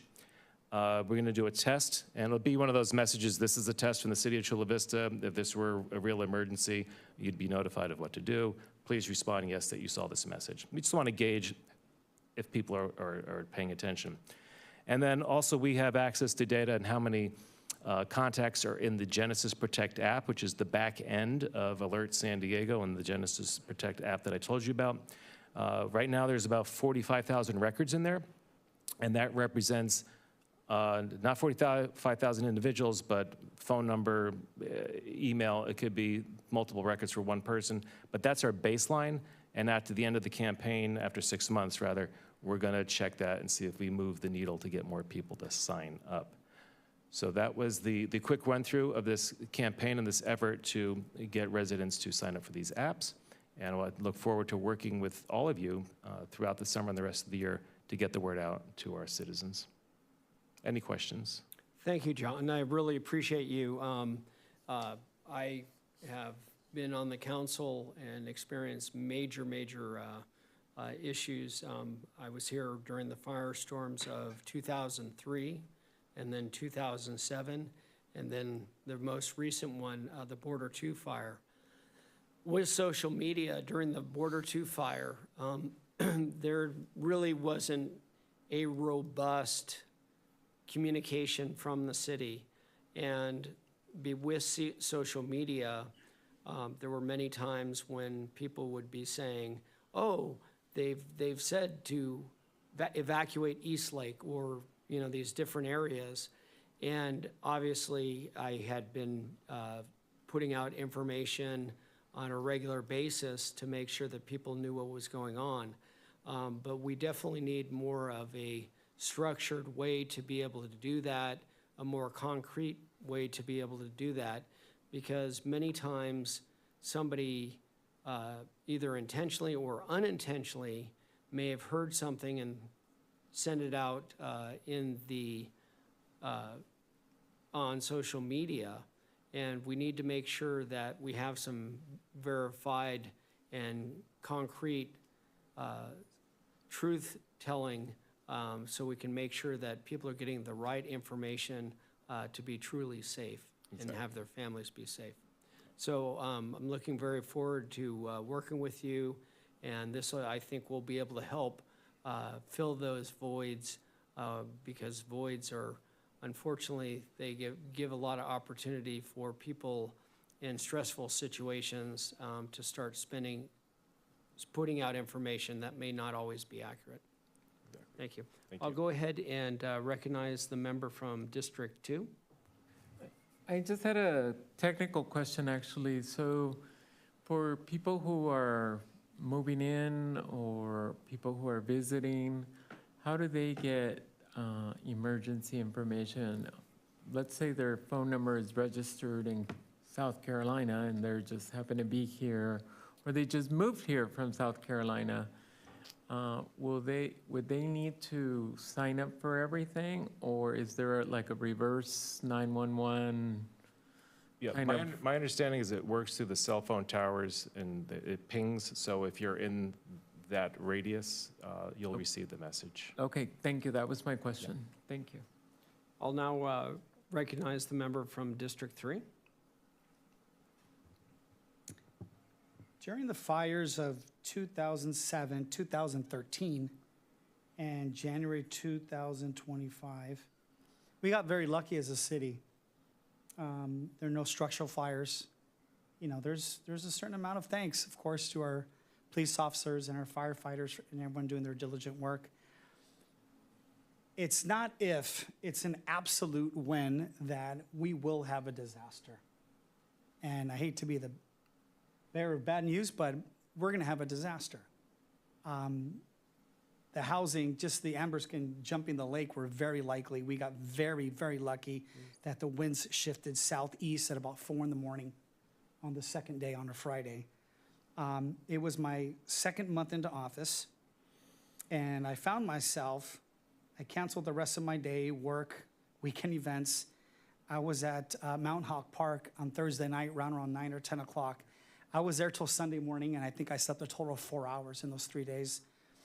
And I spoke to about 20 news cameras in English and Spanish because I found that we weren't connecting with residents the way we should. So immediately I brought it to the council, and I really want to thank the council for giving me consensus support, and for our city manager, Allen. She wasn't the city manager at the time, but she promised me she'd get into it, and she's been in the trenches, and we've had several meetings over this. And here comes our new comms director, Sohamsky, and he just comes up with these brilliant ideas. And so I'm extremely grateful for the work you're putting into this and taking it serious. So yeah, Councilman Preciado, this is, the intention was a reverse 911 and Amber Alert type system to inform our residents. It could be an abuelita, taking a nap midday, 85 years old in Eastlake, who isn't looking at our city apps or following any of our social media accounts, and they get alerted. During those wildfires, we only had one wireless emergency alert that went out, just one. And my mindset is, you don't want to alert, and I know the way police and fire think, you don't want to alert everyone every hour, every 2 hours, but sporadically, 2 to 3 a day, every 4 to 5 hours is, the winds are in our favor, that sort of thing. It could be just a 90-character thing, whatever it is. But what really the city manager and our comms director are doing is, more importantly, is they launched this campaign. And the campaign they're launching is, you heard Mr. Sohamsky say that we just added, I'm not sure if everyone was paying attention, 55,000 next door followers specific in the city of Chula Vista that we have 100% access to if there's an emergency. There is some future work with this campaign, but the best part about this is when we put a WIA out, it's gonna give the ability, once you see that text that comes on your phone, it's gonna be the ability to hit the links, and it's gonna attach you to their Instagram, Facebook, all the social media contacts to sign up and keep you informed during a tragedy. And what I'm talking about is, it could be a tsunami along the Pacific edge in West Chula Vista. It could be an earthquake that hits our region, but more than likely, it will be a fire. So I'm very happy that this campaign is launching in May, and I know there's more work to do. There's more creative things that we're working on with our different agencies in the county, but I want to thank the both of you for your diligent work. This was one of the 3 major public safety things that I wanted to address with the city to ensure greater safety communications need for the city of Chula Vista. So I want to thank you both very much. Thank you. Thank you, everyone. Thank you. City manager? Thank you, Mr. Mayor. That concludes my report for this evening. Great. Want to thank everybody who worked on the Jacobs Cushman San Diego Food Bank Feed the Children with Popeyes Foundation. We all came out to distribute food to personnel, food and personal care items and additional bulk items to over 400 low-income families struggling to put food on the table in the Chula Vista community. This resource distribution is part of the Serving with Love Tour, a 15-city campaign that will provide a total of 250,000 meals to over 12,000 families from March through the summer, with the goal to combat summer hunger across the United States. And I just had so much fun, and it was so heartening to be able to be out there with the volunteers and be able to provide food to those low-income families.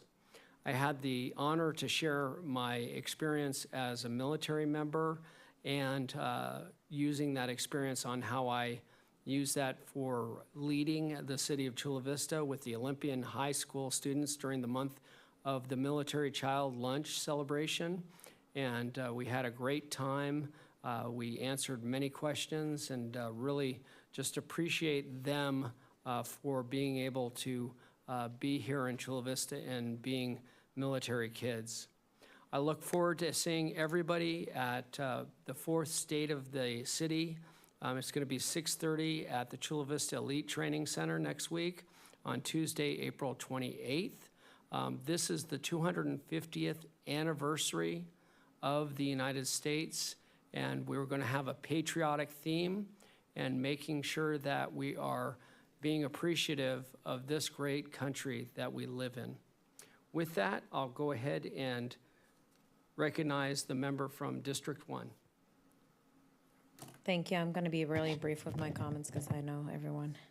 We still have a long meeting and closed session, so I just wanted to mention that I want to thank everyone that came to Mackenzie Park this weekend to have coffee with me and talk about the concerns directly affecting, especially in pickleball matters, and parking matters. On April 9th, I attended the Club Fronterizo meeting at Southwestern College with Deputy Mayor Fernandez to share with students our experience in public service and our perspective on the binational mega region that we live in. I appreciate the invitation from Deputy Mayor Fernandez. I also, we all enjoyed South Bay Earth Day. I had the pleasure to speak at this event and say hi to our wonderful police officers, fire, and, picked up a little compost, and, just said hi to everyone and remind everyone that we still have a lot of animals that need a lot of love at the Chula Vista Animal Shelter. If you can adopt, please foster or look at their wish list. I want to recognize the fire department for the Easter egg hunt that I didn't get to say my council comments last time. And on Sandag, I attended the March 20th board retreat where we engaged in informational workshop and discussions with our regional partners on the future of our transit system. I also attended the March 27th Sandag board meeting where we approved the Sandag program budget, which includes the $6.7 million to fully fund the design phase of the Palomar grade separation, $700,000 to study future grade separations, and $1.2 million to study the future route of the Purple Line, and fully fund the Youth Opportunity Pass. And with that, I'm going to pass it to my council colleagues. Member from District 2. I just want to thank the city manager's team again, their engagement with entrepreneurs and businesses that are seeking opportunities here in Chula Vista or are looking to advance their development projects is very appreciated. I've spoken with many individuals who've had meetings, and so I want to personally thank the Development Services Department and our Economic Development Department for those meetings. And I now believe we actually have a form of a concierge service. We used to have one, I think it was a phone line that you could call and leave a message. But you actually get to meet with a deputy city manager and a director of economic development. And so I have high hopes for our city as we continue to advance our economic development opportunities. Thank you. Member from District 3. Long couple weeks. Want to thank Councilman Preciado and I together. We did a tag team at the Chamber of Commerce and presented on different revitalization projects. Councilman Preciado spoke passionately about the Broadway project and spoke about different business ideas, and I was happy to present to a pretty large room. It was wonderful. Thank you, Councilman, for the tag team. Also had a great time. La Pasea, the Senior Community Center in my district on East Palomar next to the Sharp. I spent about 4 hours there. I had lunch with a big group of senior citizens, and very inspiring. Had a fun time, a lot of laughs. And my own tia, my own auntie lives there. So it was kind of fun seeing her take charge of her unit, which was kind of cool. I really enjoyed that day. Last week, or earlier this week, opened up the Calviba Center last week on 3rd and 8th Street. And Calviba offers benefits for educators, and it's The unique thing about it, it's organized by school board members and labor leaders. So it's something that's by them, and this partnership with school districts, it's something incredible. And finally, we have a center, not in Mission Valley, but on 3rd and 8th Street. So that was a grandiose event filled with a lot of dignitaries and educators that are providing services for our families in the South Bay. Earth Day, lots of fun. Hung out with the deputy mayor for a while. We both spoke and really recognized all the booths there and all city services. Saw some city staff there. I was happy to tell everyone publicly over the microphone that we have now 10 electric vehicles on it to our police department, which was really cool. People got a big kick out of that. We have electric 10 now in our fleet. And Republic Services also brought out their electric fleet, which I think they have about 10 to 12 now. So that's showing great progress in the city of Chula Vista. And I was also happy to accept the award as a board director for Community Power. We did receive the Sustainability Award for the city of Chula Vista. So great week, great couple weeks, lots of fun things happening. Thank you, everyone. The member from District 4. Thank you. Wanted to give a shout out to a couple of people. The Republic Services, I want to shout out Riza Barron, Gabe Gonzalez, and Rick Rojas. I did a tour there recently. It truly is a sustainability park. It's not like they just took the wild animal park and renamed it to the safari park. There really is sustainability going on there, a lot of it. It's a beautiful thing. And there's a falcon there. That was really cool. And they had a lot to say about our staff member, Manuel Medrano, and the hard work, the good work that he's done over there. And he was also the lead point of contact in organizing at the South Bay Earth Day event as well. So I want to thank him and the whole team from the city that put together Earth Day. And I want to thank our sponsors for that event. There were 4. Who are they? Port of San Diego, Otay Water District, Community Power, and Republic Services. Earlier this month, I had a meeting with South Bay Little League Challenger Division. These are our players with disabilities, and they want help planning their next Challenger event. We're looking for partners who want to help contribute to making this event a binational tournament, inviting teams from Tijuana and Mexicali to compete and participate in a memorable experience. I want to thank Ms. Lily Walters and the rest of the Challenger board for their leadership in asking me to be a part of making this event possible. Now I'm asking others to join in. Lastly, and unfortunately, I just wanted to share that I will not be able to attend the State of the City address on April 28th, as I will be traveling for work on behalf of the Sweetwater Union High School District. My absence is strictly due to that professional obligation and should not be interpreted as anything other than a scheduling conflict. I will hope to watch the recording, and I wish my colleagues a successful and meaningful event. Thank you. City Attorney, or actually the City Clerk. I have no report this evening, thank you. City Attorney.